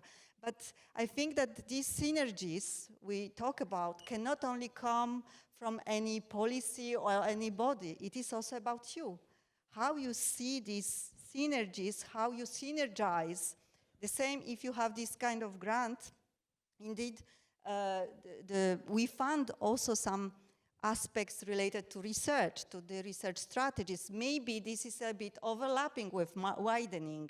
And for this reason, we have a kind of here of a situation, you know, we need to understand what are your needs in terms of research, etc. But I think that, you know, this initiative is really very powerful if it is used consciously and really that everybody benefits. It cannot be, each and every institution in the alliance must benefit. So there are different levels of maturity, different needs, but still the initiative must serve each partner, and also you bring the feedback to policies. You know, what are your results? What are your, you know, the challenges you face? You inform the policies, you inform the member states, you talk about your difficulties, and then this inform also the new programs potentially. Okay, thank you very much. Just a quick reaction. I think it's really important that you said just what you mentioned. I think in the sector there's still a bit of misunderstanding if the institutional transformation is still the goal of this initiative. And can we really communicate well that it is okay to focus on one or two priorities for your alliance, for your mission, instead of ticking the boxes of the project deliverables? And I think that alliances are still under pressure to follow this project logic. So I think this should be mentioned more clearly and more often, because I don't think it's understood the way it should be. So this is something, this is a very good point, and I would also like to understand when we talk about maturity, when we talk about focus, that you know your strengths, your weaknesses, you know, so of course the challenges are huge, you know, so you have a lot of objectives to tackle, but at some point, for sure, some prioritization is needed.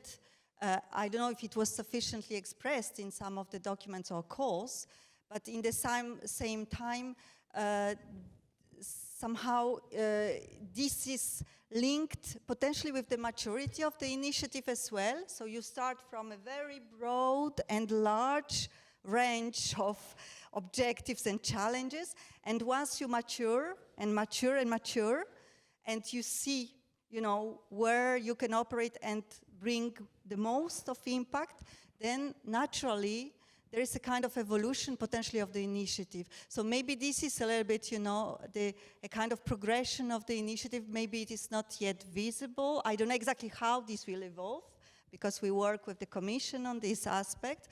But I think this is a kind of the natural evolution that indeed will potentially happen, but was not there from the beginning, because we started from a kind of, you know, so many needs and such a diversity that, you know, everything was covered. So let's see how this will evolve. But then, if you choose and focus, you also need to convince and, you know, justify somehow, you know, to provide evidence that if you choose and prioritize, you will be really the most impactful and the most excellent, etc. It is not by to have something easy to go, but that this will bring a real impact as well.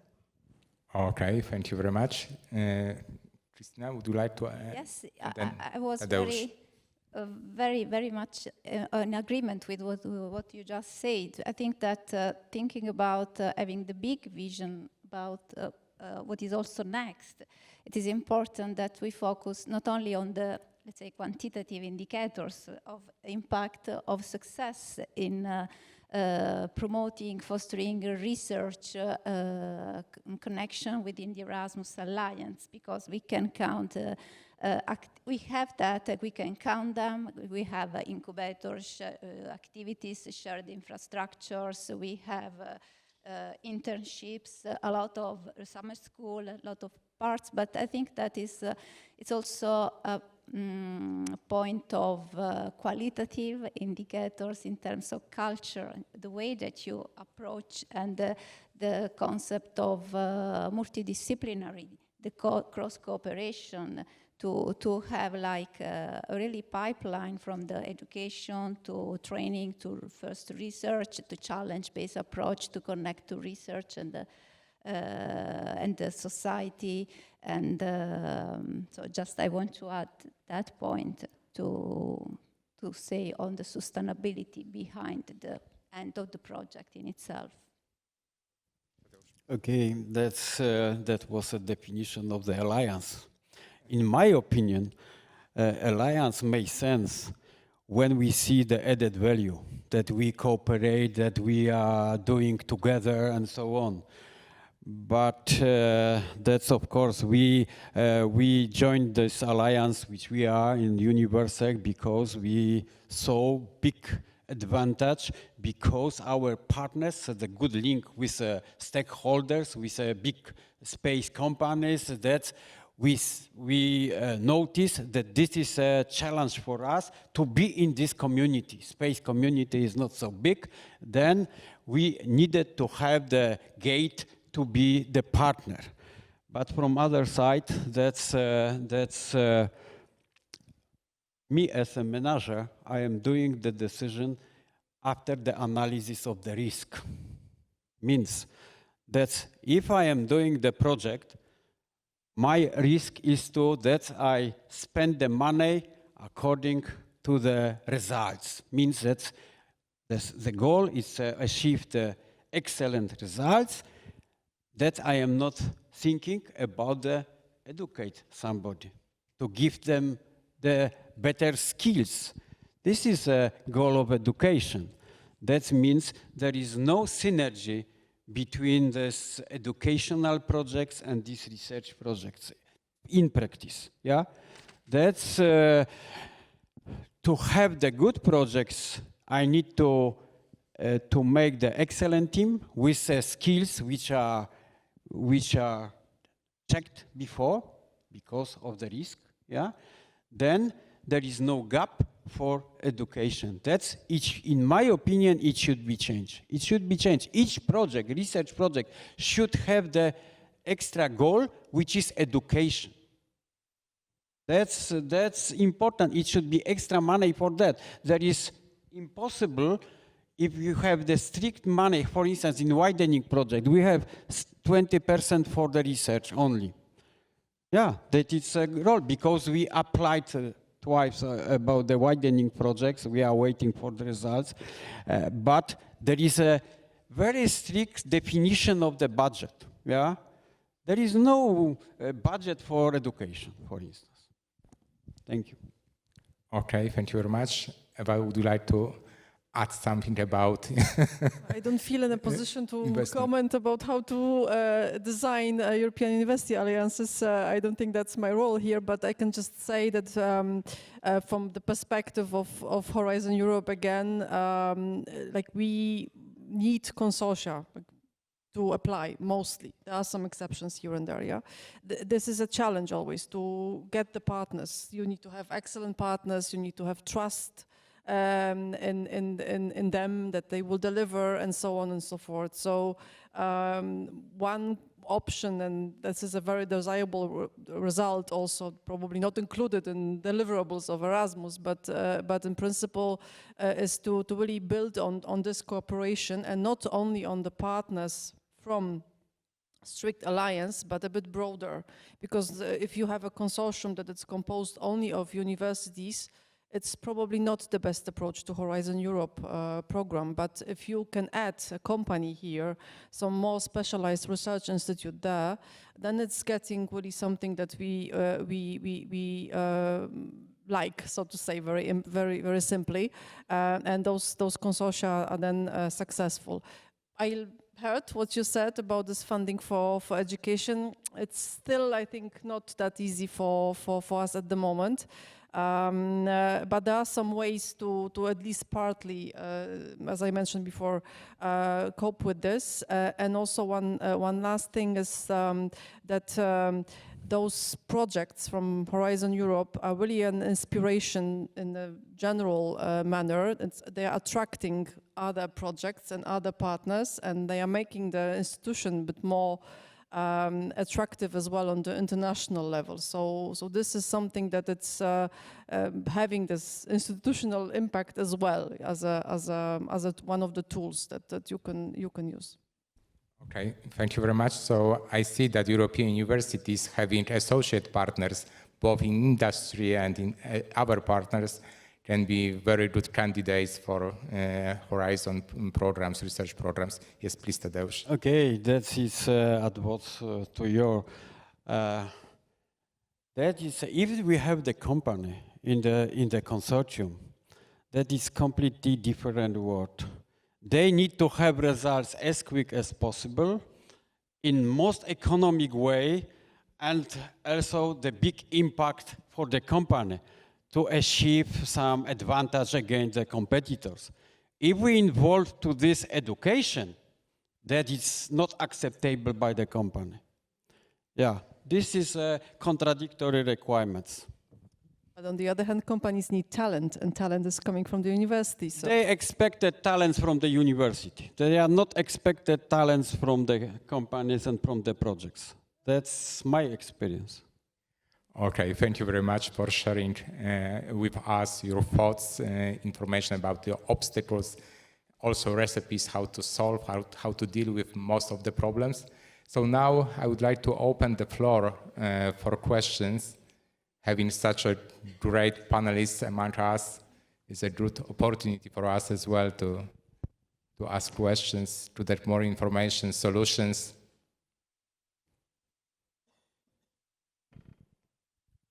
Katarzyna Rzeszut, PUT, UNIS Alliance. First of all, I would like to express my gratitude for this excellent discussion and panel and so many thoughts and interesting remarks. And I learned that research is more freedom than education, and the obstacles which coming from regulation are not touching the research. But nevertheless, we are doing so many activities to make the bridges, to link the scientists, to make the platform. from my experience from unis, I can say that there is a lot of to do to make really these alliances active in the research field. My question is, what is your thought? What is your diagnosis or medicine to make these activities within the European universities that the research will be common practice, not just extraordinary practice within our universities? Do we should to overwork some special topics, problems we will collect our effort to solve it, or other activities should be make it common approach to all our scientists within the alliances will be involved in the research, because the educational level, I think it's quite well recognized and common. Yeah. Okay, that's I see one fault which was done from the start of the European University License that was dedicated for education. And then come to the research, it's far away. Why? We tried to do that we tried to organize a project from top to down. Yeah, we decided, okay, we will prepare the application, try to find the leaders from university, from alliances to take a part in this proposal. It doesn't work. It doesn't work. Then normally, if we are trying to prepare the proposal for the excellent research, we are starting from bottom, go up. Yeah, it's much more efficient. That's in our alliances. That was, in my opinion, fault. I think that this initiative can help you a lot in breaking silos in your institutions. Because, I see many of these universities for years already in research projects. So research is not a kind of, receiving EU grants is not a problem for these universities in general. They are usual clients of the Horizon. So there is something already, this initiative was really built for education, and that all the other aspects like service to society, innovation research, they contribute to the excellence of this education. Then maybe there will be a next step, but it also depends what the alliance wants in terms of the strategies and integration in terms of research. But already that people from different departments or services dealing with education, research, innovation, that they talk to each other. And there is a lot of mapping. There is a lot. We see what you are doing in terms of research. A lot of mapping in terms of trying to strategic aspects, etc., etc. So on these, potentially from these, there will be something that will there will be a result of this as well. There will be some fruits. But per se, research is not like the central aspect of this initiative. Then for this reason, we have different programs to complement the branches, as I said, of your tree. Ladies and gentlemen, I have a little suggestion to make, because I'm sure we could continue this discussion beautifully over lunch, but we have one more important thing to do before we go. But I would like to ask Rector Głębowski to say a 30 seconds summary voice to sum up the panel, even 5. Thank you very much for a very rich discussion. Okay. Thank you very much. And for your Big round of participation. applause. Thank you so much. And we need a family photo for you, so please stand up, gather in the center of the stage, and our photographers will take a beautiful shot of you. And information for everybody else, we are also having a wonderful family photo together right now in front of the building. So you're kindly asked to walk out of the auditorium both ways, left and right, and gather in the center entrance or exit to the building. Okay, we'll meet you out there. We'll have a drone shot. We'll have our photographers, beautiful family portrait together. Let's make it swift, and then lunch. Thank you very much. All right, dear guests, ladies, gentlemen, dear everyone, we're moving right along with our panel number 3, which is all about responsible internationalization. And I must say, as international cooperation today brings all of us enormous opportunities, it also, without a doubt, brings us all enormous responsibilities. And all the universities, those ones which are present here included, they are beginning to operate in an increasingly geopolitical tense world. So there are many questions being raised about security issues, about ethical dilemmas, and definitely about rapidly shifting global realities. And yet, despite all of this, all of these challenges that we are facing together, it is the academic cooperation that remains one of the most powerful tools of dialogue and mutual understanding that Europe today has. And that is why our third session today will focus on internationalization, on responsible internationalization, We are going to balance the openness of our programs, the openness of our approach with security challenges, with cooperation challenges, and with finding the answer on how to be more resilient. And let me ask, first of all, to come up to the floor and join us on the dais, the moderator of this session, Professor Patrycja Matusz, Vice Rectoress for Internationalization, University of Wrocław. With her today are chief analysts from Sweden, from Vinnova, Sweden, Anne-Marie Fineman. Welcome back, Anne-Marie, because that's your second visit here to Poznan. We appreciate you being with us very much. We also have Femke van den Bosch, Senior Policy Advisor from Nuffic Agency, Netherlands. We have with us our own Magdalena Sikorska, the UNI's General Secretary. And of course, the guy you all met this morning, heard and appreciated very much, Head of Division, Knowledge Exchange and Network from DAAD Germany, Benedikt Brisch. All right, we're putting 60 minutes up on the clock and starting session number 3.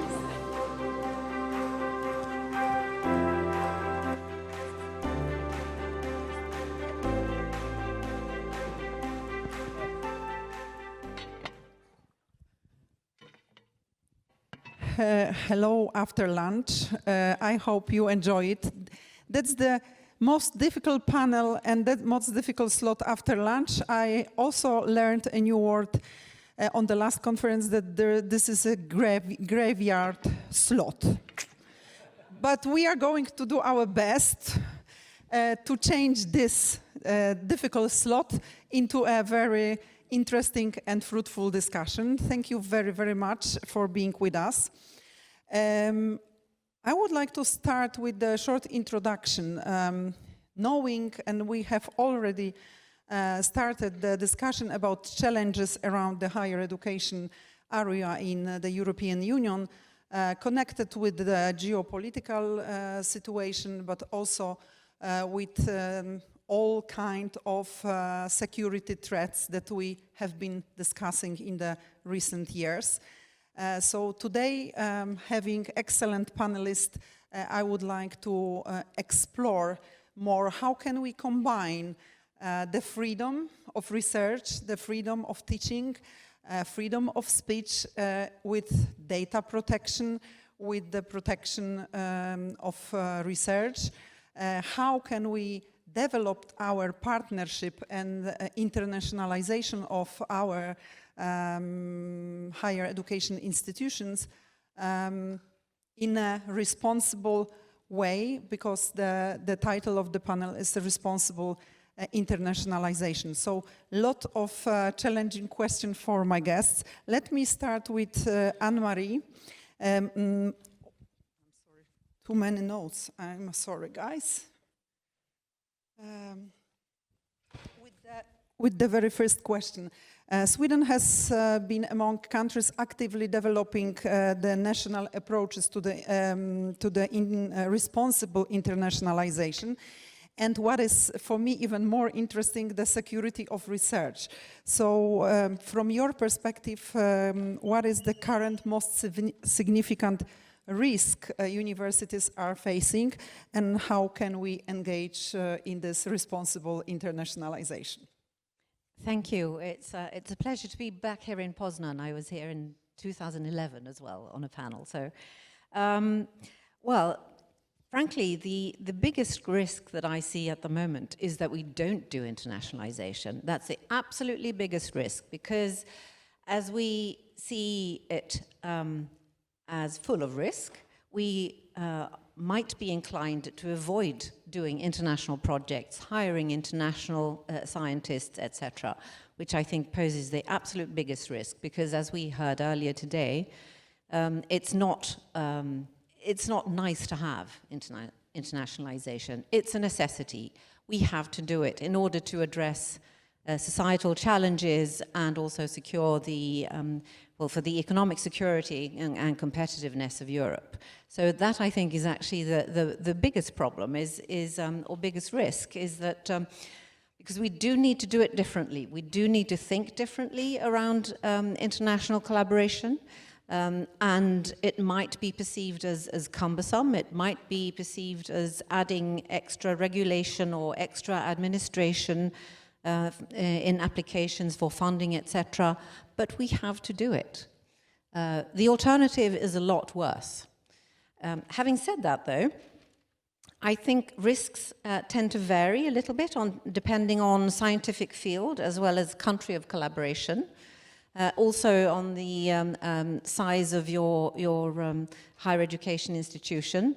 I think some of the larger universities, they have competence and capacity that the smaller ones do not. So it might be easier for them to manage the risk, because that's what it's all about. There's also, when we start thinking a lot about risk and thinking about, well, who can we collaborate with and who can't we, there is also, well, where is the border between being responsible and discrimination? Which is also something that we need to take into account. In Sweden, the approach we've taken is that we have not blacklisted anybody, no country or any institutions. However, obviously, we all need to follow the sanctions as stipulated by the European Union and the UN. So that's the main thing. Don't do anything illegal. That's kind of the first thing you need to think about. But in some scientific fields, it's much more urgent. For example, if you're in a high-tech field where dual use is a possibility, then looking at the risks of your international collaboration becomes much more important. And the consequences, if you don't do it, are much higher. And I think although we are becoming more and more aware of that this is actually something that we need to do, there's still, my personal feeling is that we still lack the sense of urgency in Europe around these issues. So that's another risk that I see in this area, that we are slightly complacent, which is something that we really need to work on. This is urgent, this is happening now, and we need to address it now. Thank you very much. Very important. I think this strategy of exit from internationalization might be a biggest risk for all the institutions, and I don't think we are discussing this enough, as you said. So thank you very much for this. Benedikt, now up to you, because you are representing the male side in the panel. Germany has developed extensive debate about knowledge security and strategic internationalization, but I would like to ask you about the relations between knowledge diplomacy and knowledge security, and do you think that these approaches are complementary, or maybe it will be very difficult to combine both? Thank you very much for the question. I very much hope that they are complementary, and I think it's our responsibility to make them complementary and not, we shouldn't put openness and security against each other. Of course, there are two parts of the medal, but we certainly need a combination of both of them. And you mentioned that in Germany we have an ongoing debate. Actually, the debate is going on. We are not there yet. I know that the Dutch colleagues already have established new institutions. I'm sure we will hear more about that. In Germany, we're about to establish a new institution by the end of this year. That is the plan. But to your question, I would very much agree to Anne-Marie that a big danger is to stop internationalization, to become as so anxious and to focus so much on security that we don't risk to cooperate internationally. And the reality is, whenever you interact with partners worldwide, there is, of course, something that is unpredictable. You can't guarantee for the outcomes. And today, in the very changing geopolitical world, there is a risk. However, I would say we should equip researchers and decision makers at university with the best approach to reduce dangers and to increase the chances for a good outcome. I give you the example. At DED, we published 2 years ago recommendations for the cooperation with China. China is a competitor, and we recommend the German universities to continue and to increase cooperation with China. However, we recommend to follow 3 steps. First step, to know your own interests, to define why are you cooperating, what are your goals. Ever so often we ask German universities, why are you doing this? And they say, well, for internationalization. That is not enough. You must define what your real interests are. Second step would be analyze the risks. Know who you are cooperating with, and understand the society and the structure you're cooperating with. And then you better know the risks. And the third step is build up competence in your institution. So universities, researchers should have knowledge about the partners they are cooperating with. So that would be an approach that supports international academic cooperation, but still taking into account your own risk, your own interests and the risks that come with it. Thank you very much. I think you mentioned very important aspect of awareness of the partnerships in diverse region of the world in the geopolitical context, because speaking about internationalization and the interest from the top of the management, it's easier than going to the everyday operationalization of this kind of partnerships. But about the symmetrical cooperation, I would ask Femke, because the Dutch debate, as Benedict already mentioned, is much more developed in the sense of this responsible internationalization, and strongly emphasize, as far as I understand, the reciprocity and transparency in kind of balanced partnership. So I would like to explore a little bit more, what do you understand by the balanced partnership and this symmetry in partnerships, which is a challenge for institutions, especially not only in the case of China, but also with other partners worldwide. Yes, thank you. I think that the first thing, or the starting point should be, is that everyone is aware that science cannot exist without international cooperation. So that should be the starting point, which is also the starting point of Dutch policy. And another thing is the awareness that it's always a balancing act, and not there are no cases are not the same. So you have to go case by case. So having said that, well, the Dutch government took the lead in developing guidelines in cooperation with the universities and other stakeholders. And as my German colleague already said, we have institutions like the National Contact Point, and universities can turn there for advice.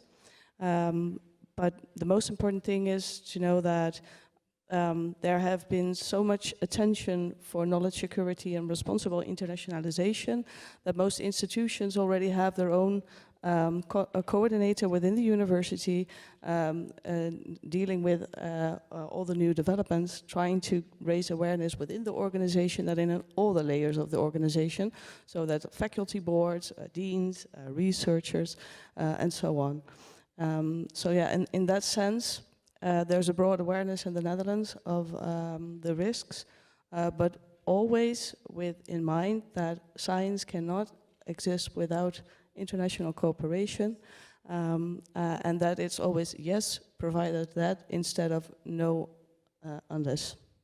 Yeah, so that's the question, no, if we do it, or rather, how do we do it in order to manage the risk?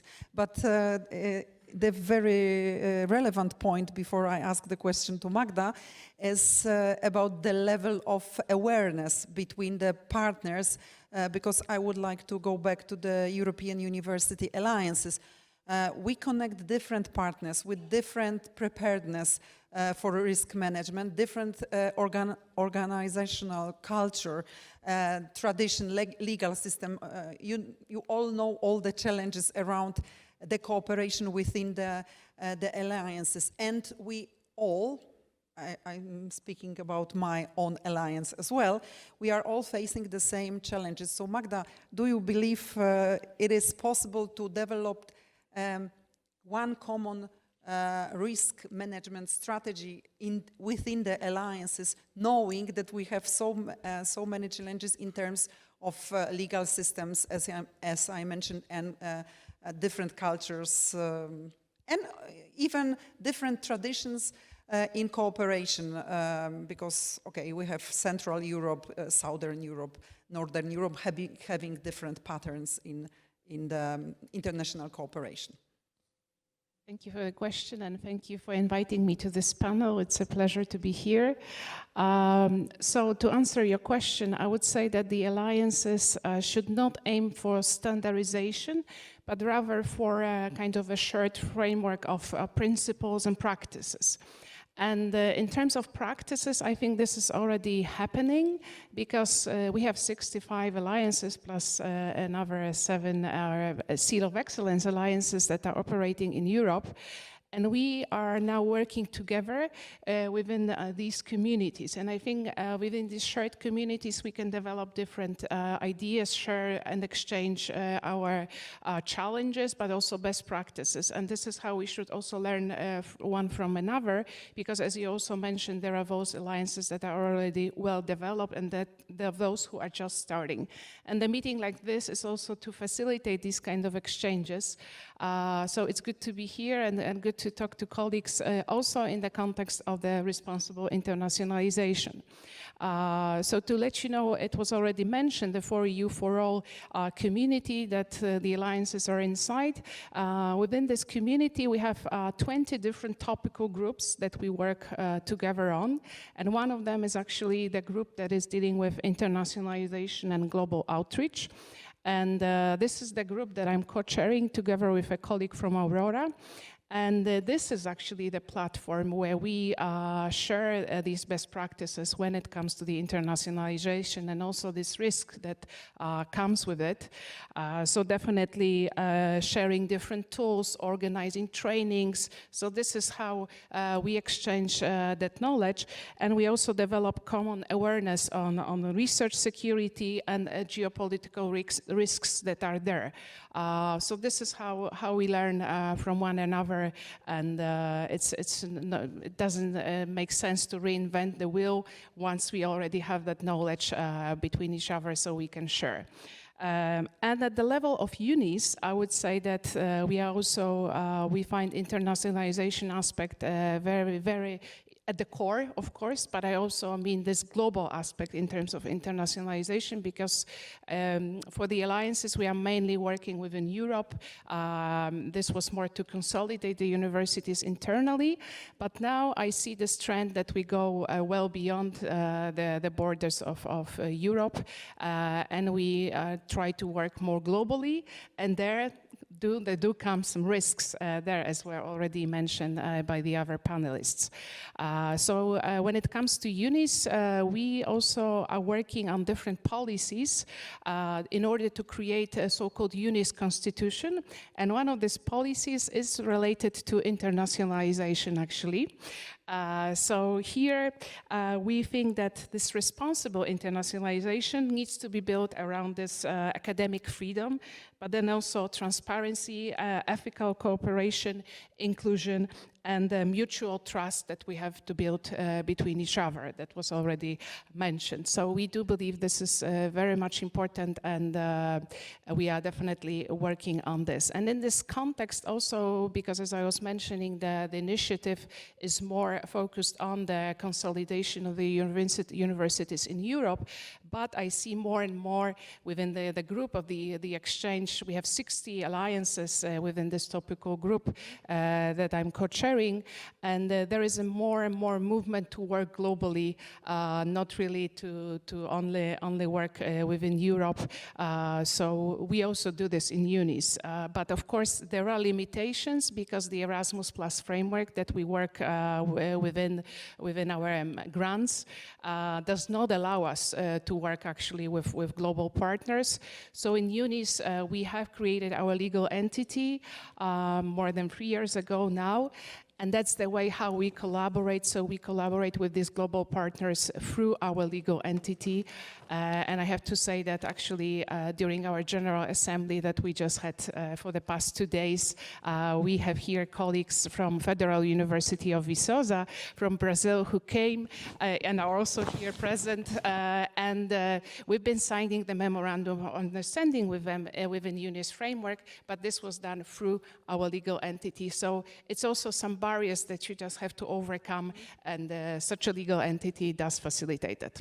This global outreach presented by many alliances bring us to the up level of internationalization, because of course, knowing all the differences I mentioned between the European institutions, it's of course a different story than going up to the global outreach and cooperating with the global partners. However, I do believe that the strength of diversity within the alliances can help us develop this kind of relations, because I personally make use of the tradition of cooperation of my Spanish partners with Latin America, which we do not have at all in case of my university. So it can, of course, help us and also help us to learn how to understand the other regions. I have many additional questions, but let me go back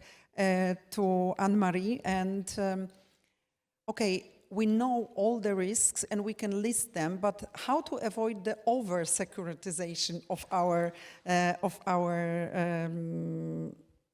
work and development within the academia, and how to strengthen the security area, at the same time preventing freedom, freedom of research, freedom of speech, openness of the universities. So all the values we based our higher education institutions on. So maybe big question. Yes, a big question and a very, very important one. I think my first thought around this question is we need to practice, quite frankly, because at the moment we're in a new situation where we need to think differently about how we do international collaboration, and it's really, really easy to just see all of the risks and all of the problems and all of the extra administration and a lot of the national guidelines that have been produced, also the Swedish ones, are primarily focused on risk. I think one of the things that we need to think about and that we try to include in the Swedish guidelines, and I think it's the same in some other countries, is that it's not, when you prepare for your international collaboration, don't just think about the risks, also think about all of the opportunities. And what's the value added? What's the value creation in your collaboration? And actually write them down, list them, just as you would your risks, to make sure that then you can kind of find the balance between the risks and the value creation. And what are the risks of not doing the collaborations? That's another thing that we need to think about. So it's a matter of practicing how we think, and not just thinking about the risks, but also about the value of the collaboration. And I think we need, in doing this, we need to help each other. I mean, we're in this together. It sounds like a cliche, but we are. So I think universities can help each other. I'm from a funding agency. The funding agencies can help each other. So learning from our own mistakes and from others' mistakes, and try to do things better. Having open exchanges in trusted environments of what works, what sort of risk mitigation tends to work, what sort of things have happened that you didn't foresee, and how did you manage to address them. And then finding finding the level of your own sort of risk appetite. What are you willing to risk in order to gain the value creation from the international collaboration you're considering? I found it quite interesting in our work with the Swedish guidelines and our work on research security, is that everyone is asking for examples, good examples and bad examples, things that have gone really well and what was done in those cases. And also, obviously, people want to hear about things that went wrong, about failures, and why did it fail, and what was done to address that failure. The problem is finding the examples, because not very many people would like to share. And that's understandable. I think if we could create a culture of sharing in a trusted environment, the issues around responsible internationalization and research security, I think that would be very, very helpful. And also, it's important to remember the balance between the risk and the value of an opportunity for international collaboration. It's also important to remember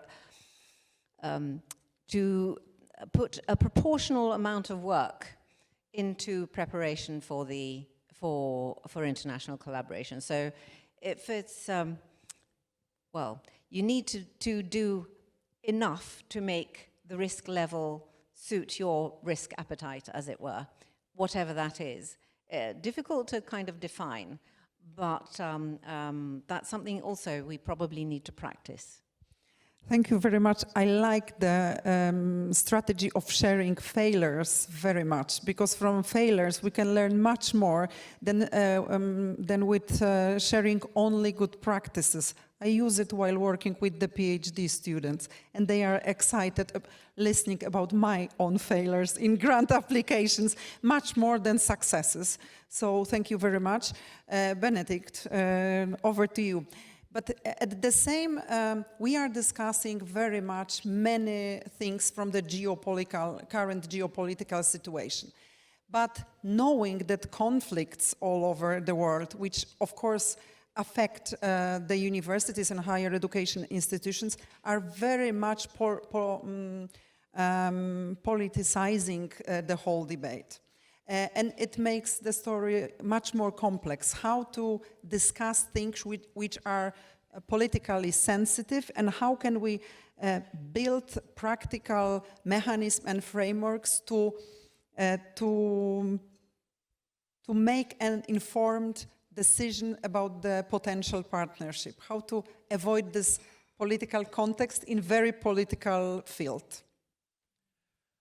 Well, I liked your conversation about risks, and I want to, before answering that question, I would like to add that we have a tradition somewhat to avoid risks at all cost. And that is a risk in itself, because if you don't risk, for example, a new connection, a new cooperation, then you will not have any development of your science, of your innovation, of your research, because you need new ideas, new thoughts, new approaches, and to connect to the world. And of course, we here on the panel and at the whole conference, we represent, I think, European science and research with the tradition of working internationally, and we should definitely keep that, continue that, and even increase international cooperation. But you ask, Patricia, about informed decisions, and that is, of course, a key point here. Universities and researchers, sometimes researchers are very deep in their field, and they are so focused on their field that they are not so aware of the geopolitical framework around it. But that is a reality they shouldn't ignore. So because of this, we try to inform them, to give advice, to invite experts to present their knowledge on the geopolitical aspects that are relevant for international cooperation. And in my division at DED, we have a new structure that's called the KIWI, the Center for International Academic Cooperation. We established that only 6 years ago. And the idea of this center is to inform universities, our member universities in Germany, about any aspects of international collaboration, and also about country-specific or region-specific aspects. So we invite experts to events, conferences, workshops, and inform German researchers, universities about that. So we would believe this is a first step, and what we are seeing is that all over Europe, I think institutions that are present here on the panel and others are also providing this kind of additional information to come to informed decisions. And if I may add one more aspect, at the KIWI we developed, with the specific question to research security or knowledge security. I think our Dutch colleagues also prefer the term knowledge security, is that right? And we like that term, and we are using it at DED too. So we developed a checklist on knowledge security at DED and published it last September. It's also available in English language, and you can download it if you want it. And this is a self-assessment tool that the universities can use to ask themselves questions about their international collaboration, or if there's a new opportunity for international collaboration, and they can go through the questions and better understand for themselves what this means. Are there any risk involved or not? But we would say, even if it shows some risks, we would not discourage them to go for that cooperation. But they should make informed decisions, and if there are risks, try to reduce the risk and not be naive. Because we have, and I want to say that is also the case for Germany, in the past some decisions have been made that were not so clever, and it would have been better to be informed before making these decisions. Thank you very much, because I am very practical. I love the idea of checklist because it really can help us to build the awareness and then make this informed decision, knowing what kind of risks are involved.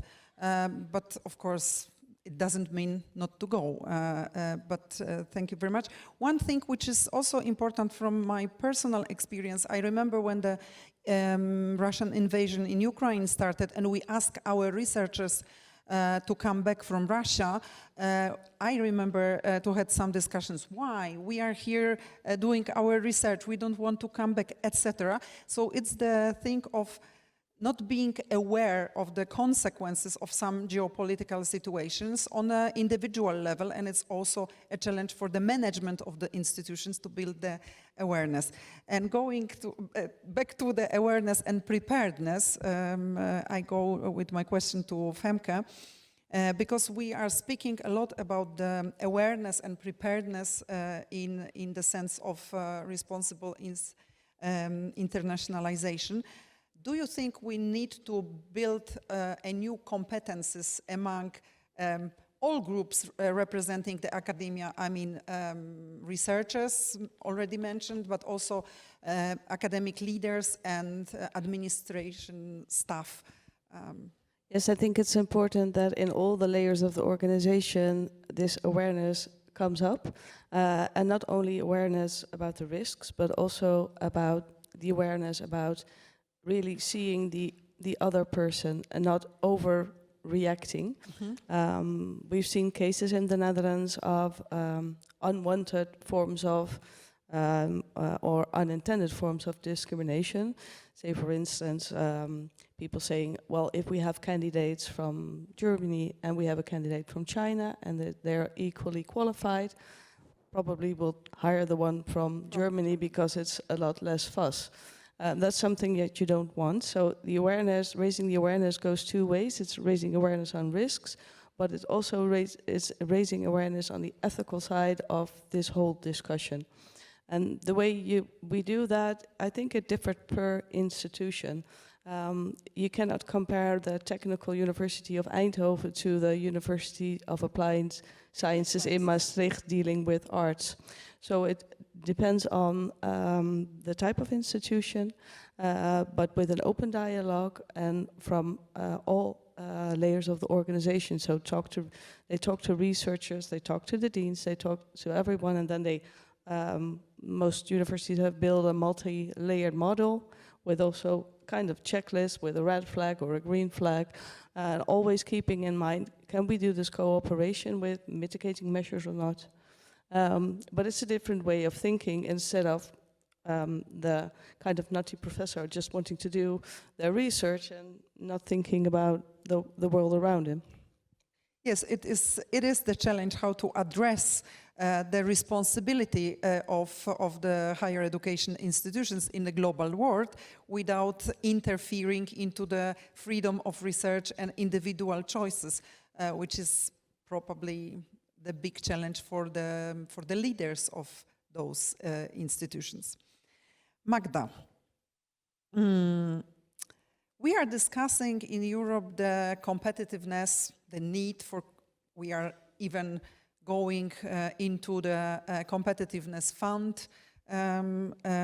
So we are discussing on the one hand the need for competitiveness, on the other hand the responsibility for resilience in Europe, and about the strategic capacities of the higher education institutions.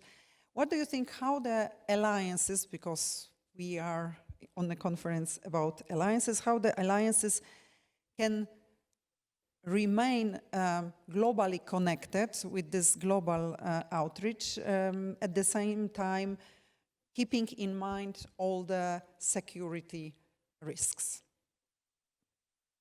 Of course, I would say that the key word here is balance. So I think Europe cannot become isolated. The idea of creation of the alliances was exactly to strengthen Europe's openness, attractiveness, and global relevance.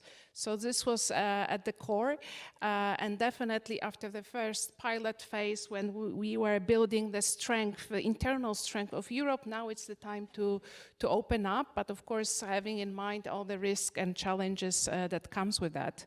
And actually, in 2.5 years ago, within the framework of this topical group I mentioned to you, when there were already only 41 alliances, we have launched a survey. among the alliances to verify if there are geopolitical strategies for the alliances, how many of them have, what kind of strategies are there. And actually, there were 20 alliances responded to that survey at that time. And it appeared that half of them already had such a strategy created, and it was earlier on, right, at the stage where they were still kind of enrolling there. So 10 alliances already had such a geopolitical strategy, and 5 of them were in the process of creating one. So this was an important and still is an important aspect for the alliances. And when it comes to the areas for collaboration, the survey revealed that when it comes to the non-EU countries, the alliances collaborate mainly with Africa, with Latin America, but then also UK and in Switzerland. These are also the partners associated, and then also, of course, Ukraine. And in general, I would say a global south. So these were the results of this survey. But then we also, so I would say that this somehow shows that we as alliances work as somehow a gateways for Europe, yeah? And this is the role, and we observe that wherever we talk about alliances outside of Europe, there is so much interest to be part, to be involved in the initiative. So definitely that's also a benefit of this initiative. I would also say that in terms of collaboration, we also ask what are the areas for collaboration when it comes to all these geopolitical strategies for the alliances. And the responses were mainly on the SDGs, mobility, of course, joint education, research, collaboration, but also then the important aspect was to promote European values globally. So that was an important aspect for the alliances. And in a wider range, I would say that in terms of the responsible internationalization, I think that we should act strategically here, and the collaboration could potentially focus on the global challenges that we face in Europe and globally, meaning climate, AI, health. So these are the areas that we should focus on, in my view. Thank you very much. I would like to ask now the same question to all of you. And it is related to what Magda mentioned, the values in academia, because we know that there is a risk of losing the freedom of research and freedom of academia in some parts of the world. We have been discussing also the European Commission program helping the American researchers coming to Europe. We do have we don't have, honestly speaking, the same program helping our Ukrainian partners coming to Europe. But my question would be, what kind of European values should be promoted by the European university alliances in the context of global cooperation? And is it important, or is it just a side effect of our cooperation? Let's start with Femke now. Thank you. One of the things I hear very often from our universities is they ask for a level playing field. So this also means that there is need for more guidance and more framework from the European Union. And that's not only due to measures like a Screenings Act or other measures, but also the values. But I do think that what is important is that we keep in mind to be as open as possible, and that should be the starting point. To constantly have eye for the person at the other side of the table, instead of thinking, oh, I already ticked 3 boxes, this is not going to happen. So please just always keep that open mind, And as I said in the beginning, science cannot exist without internationalization, and certainly not with all the global challenges our children will face in the future, as in climate, as in geopolitical things. So I really think that from the European Union on, that should be more promoted as well. So openness first, and then I share the point with you, because I truly believe that academia is more about individual relationships than than institutional ones. Still believe that our networks are building our institutional cooperation. Benedict, your point of view about the values. I agree to all the values that were mentioned here, definitely. I would like to add to that the value of being responsible for your friends and allies, and also for supporting societies and countries that are under attack. So we mentioned Ukraine a couple of times here, and I think that is also a responsibility that we have, and that is also part of the decision making of our universities and research institutions. And unfortunately, in this geopolitical world, there can be connections to our universities also indirectly. So if European researchers work in international projects and dual-use technology is taken from there, brought to, say, Russia, and then used against Ukraine, and by this way also against the security and freedom of Europe, we would come into a big problem. So I think the values we stand for here are also to stand together with our friends and allies in Europe as a community, of course, but also with the allies and friends of Europe. And this is something I believe we have to have in mind, that it's not only our own interest at the university,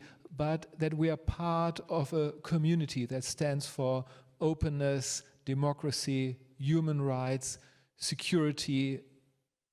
And we feel that in our neighborhood in Europe, people are suffering every day, and technology is used there, and there is a connection to science and innovation, unfortunately, so we have to be aware of that. This should be part of our value system, I would say.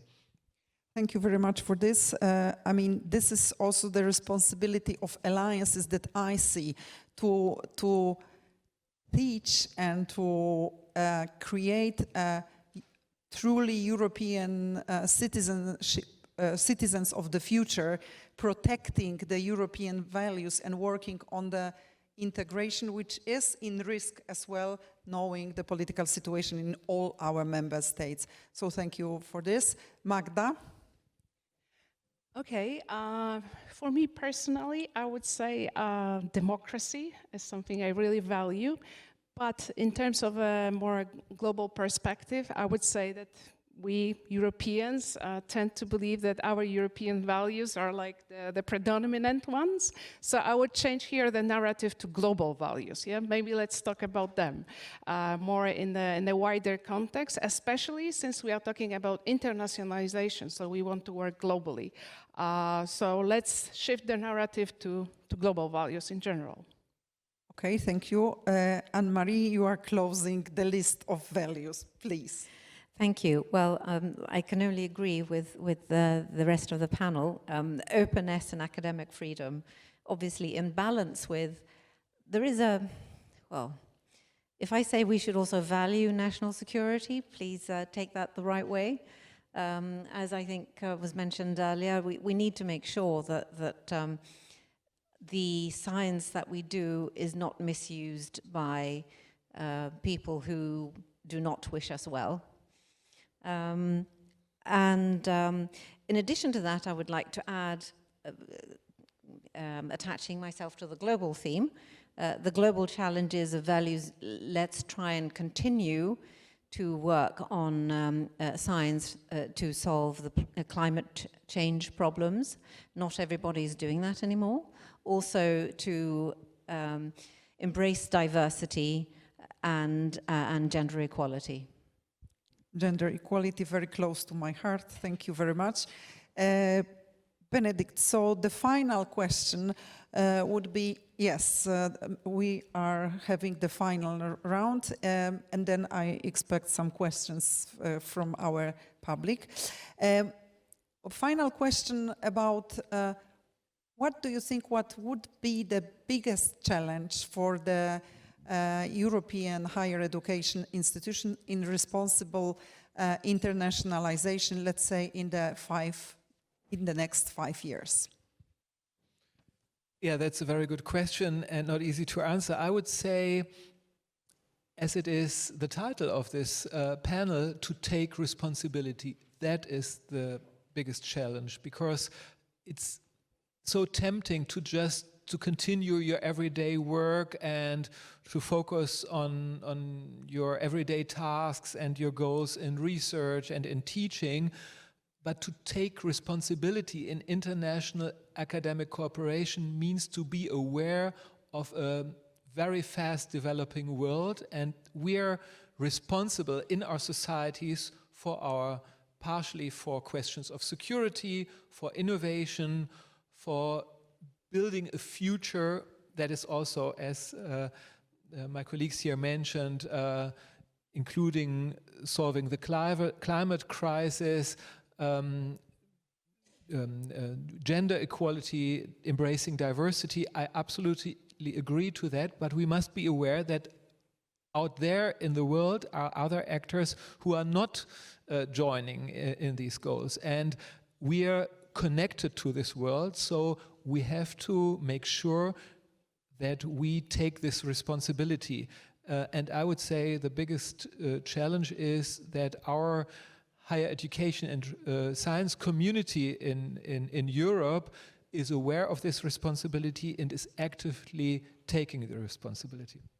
Thank you very much. Femke, the same question to you. The biggest challenge you are seeing? In addition to what Benedict already said, I think it's the constantly adapting to changing circumstances. And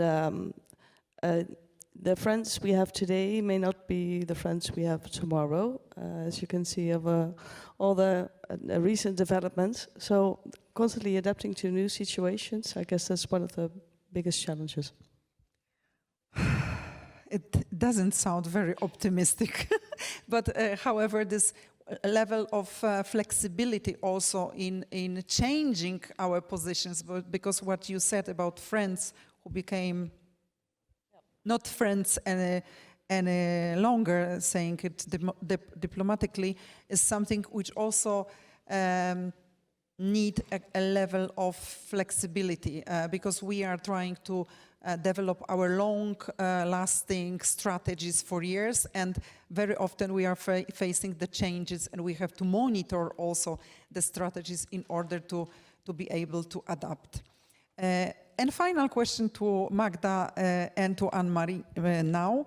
The role of European university alliances in shaping the future European approach to responsible internationalization. Do you believe that the alliances has a special responsibility or special role they can play in this area? So I believe they should be, and they are already a testing ground, and also the laboratories for the responsible internationalization, being also a kind of collective voice there. So I would say that the alliances should be as open as possible and as secure as necessary. So this is how I perceive them, and I do believe that they already contribute to science diplomacy, to talent attraction, and the global skills development, also in the context of Union of Skills now so high on the agenda. And then I would say that I see also the future bright when it comes to the internationalization of the alliances. I mean, this international dimension of the alliances. because I do believe that in the next MFF, I hope, and I do hope there will be changes in relation to the alliances, that there are now possibilities for the alliances to open up globally within the Erasmus Plus context framework. So based on the discussion I have, there are plans to really open up the initiative globally. So I think that would be a fantastic progress for the initiative. So I'm very much looking forward to that. And maybe just a last word here, an invitation to, first of all, to the group that I'm chairing within the For You For All community. So if anyone wants to join, please send me a message. And then we will be organizing a series of webinars on the international dimension of the alliances very soon.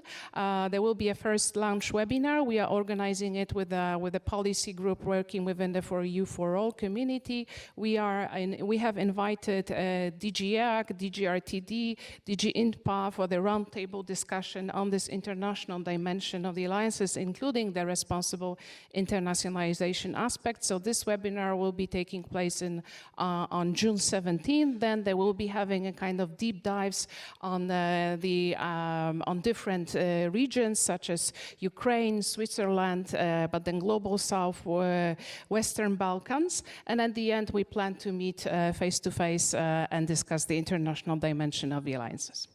And this is the sign of cooperation.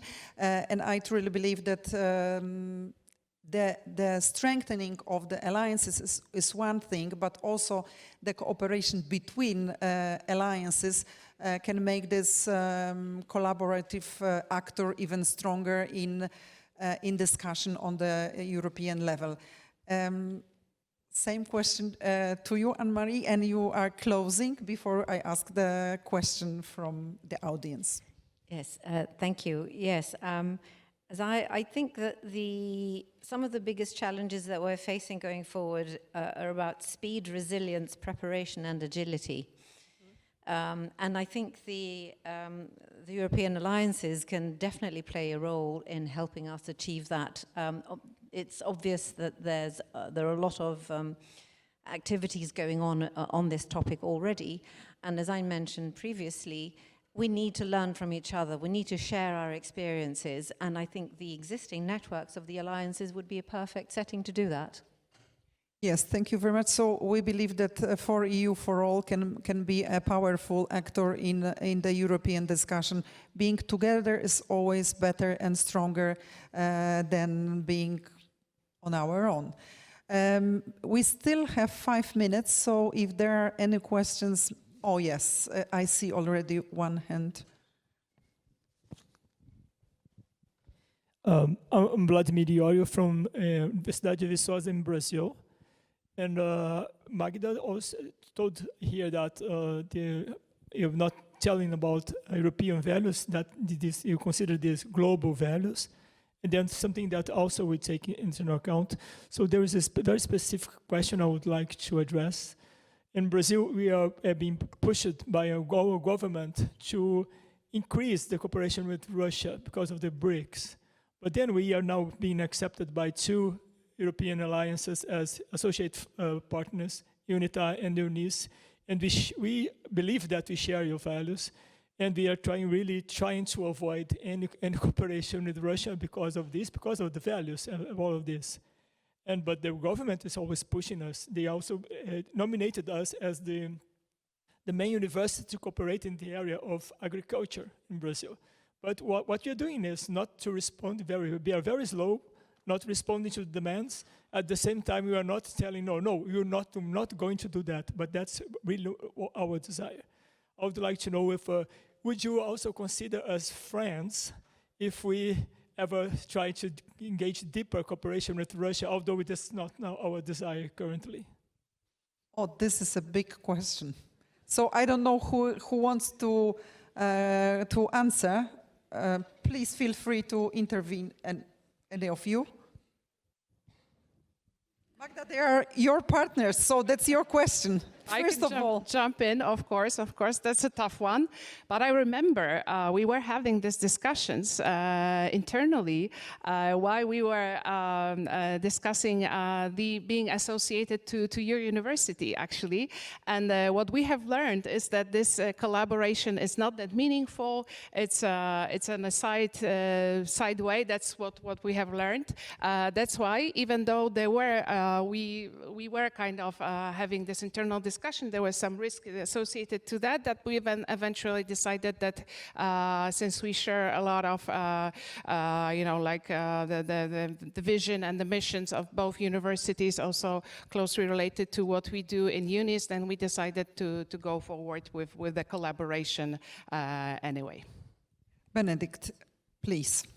It's a tough question, but I thank you for the question, because it's a question that shows that, or that is an example for a real challenge for you as representative of Brazilian higher education and science.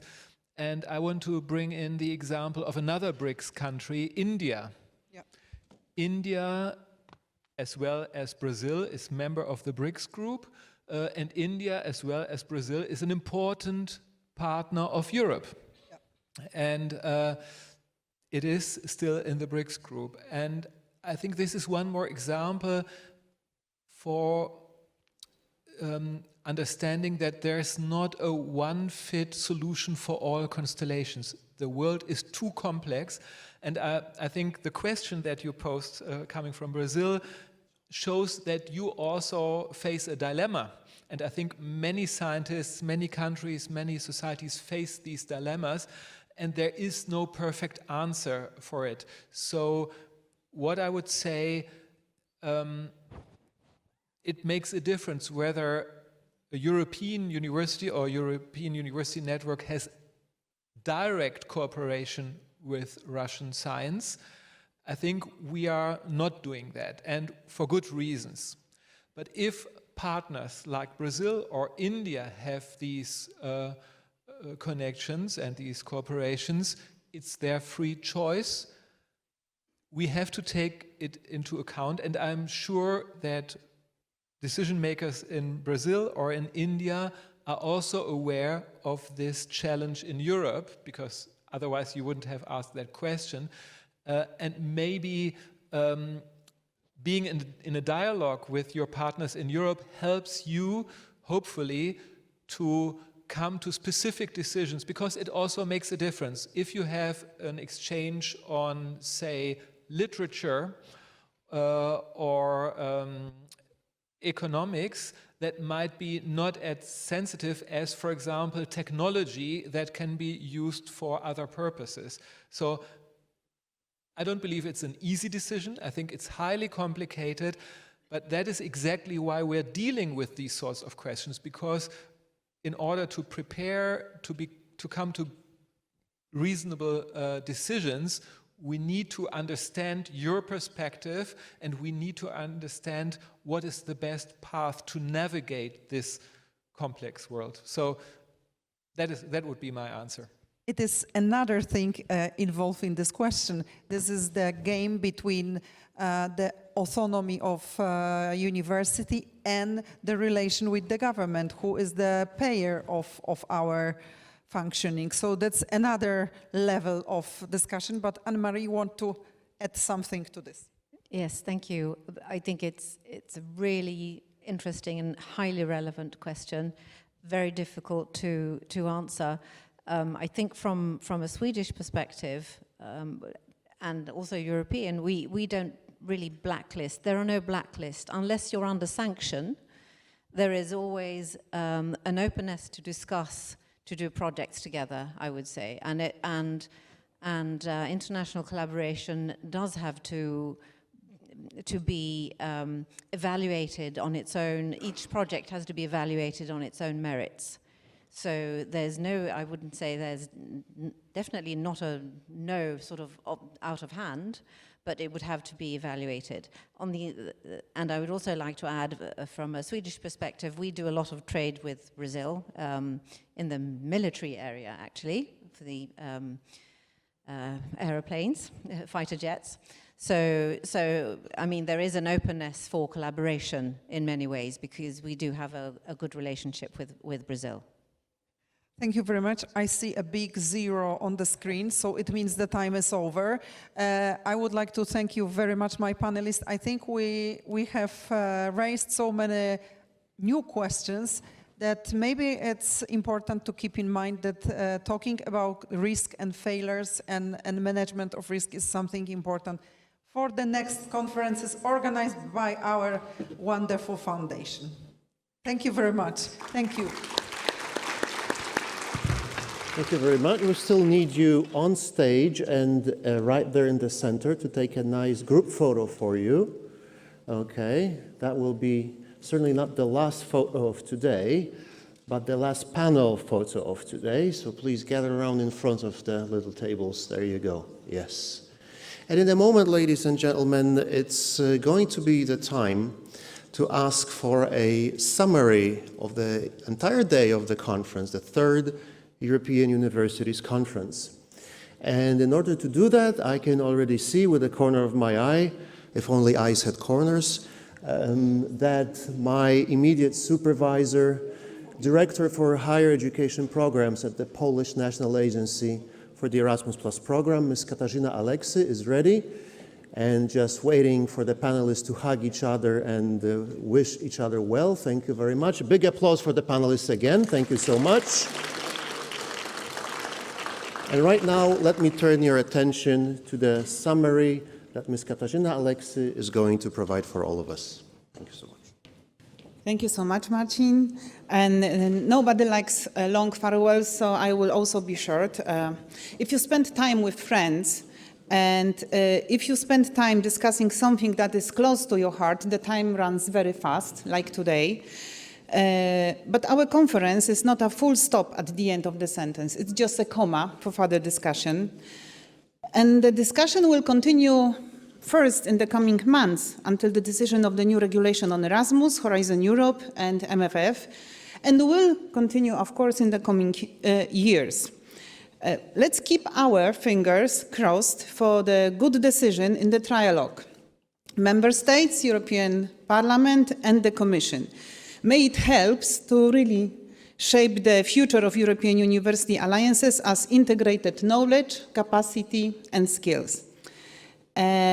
Because the decision will be made probably next year, 2027, during the Lithuanian presidency in the EU Council, it will be binding for the end of the next perspective. So now the decision is taken for the years 2028, 2034 plus.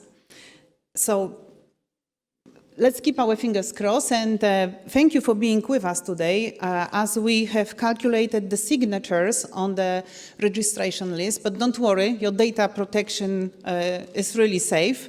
Your personal data are safe. So we have 200 signatures from 14 countries. In the meanwhile, one country arrived, and 33 institutions from Poland. So I hope that the message from the panel discussion will be spread in your countries, including Brazil, and in your institutions. And then we will meet again next year when we, FRSC, will be organizing the 4th conference on European University Initiative in Poland. We made already some plans. I will not share it with you, but please be with us, follow our social media, and stay in our network. And the last but not least, big, warm thanks to the organizing team, starting with Sylwia Kozioł, the coordinator of Erasmus in-hub network. Of course, with Marcin Witkowski, Erasmus in-hub Poznań. Marta Iwańska, Erasmus in-hub Katowice. Just looking for the guys, Magdalena Senator, Erasmus in-hub Łódź, of course. Kasia Kochaniak, in-hub Białystok, already on the train to Białystok. Jakub Zieliński, double agent from Wrocław and from Opole, in-hub. Then we have Milena Bodych-Biernacka from our headquarters in Warsaw. Then we have also two colleagues online, Ada Szpot from Kraków and Łucja Gasik-Rachubińska from Gdańsk, taking care of our transmission online, making pictures, so everything works also perfectly, including adding the pictures to some OneDrive. And Natalia Rososińska-Kozub from Erasmus in Toruń, with the support of K1 team, Kasia Rzechowska-Ziernik, Magda Kazińska, here. We have K2 coordinator Ania Bielecka and my great deputy Renata Decewicz. We have also a promotion team with us, starting with director Agnieszka Pietrzak-Kirkiewicz, looking for Marta Kęska, making pictures all the time, somewhere here, and Paweł Putkowski. We have also our photographer, Szymon, where are you? It will be your pictures shown, where are you? Ah, over there. Yeah, over there. And Director General Mirosław Marczewski for allowing us to organize this conference and not interfering in the organization in the spirit of trust, of course. And the last but not least, thank you to the one specific man, Professor Mariusz Głąbowski, because he is to blame, because he brought to us the idea of organizing the conference at the Poznan University of Technology. Thank you very much. Thank you all for coming here, our moderators, panelists, participants on site and online, and see you next year. Thank you.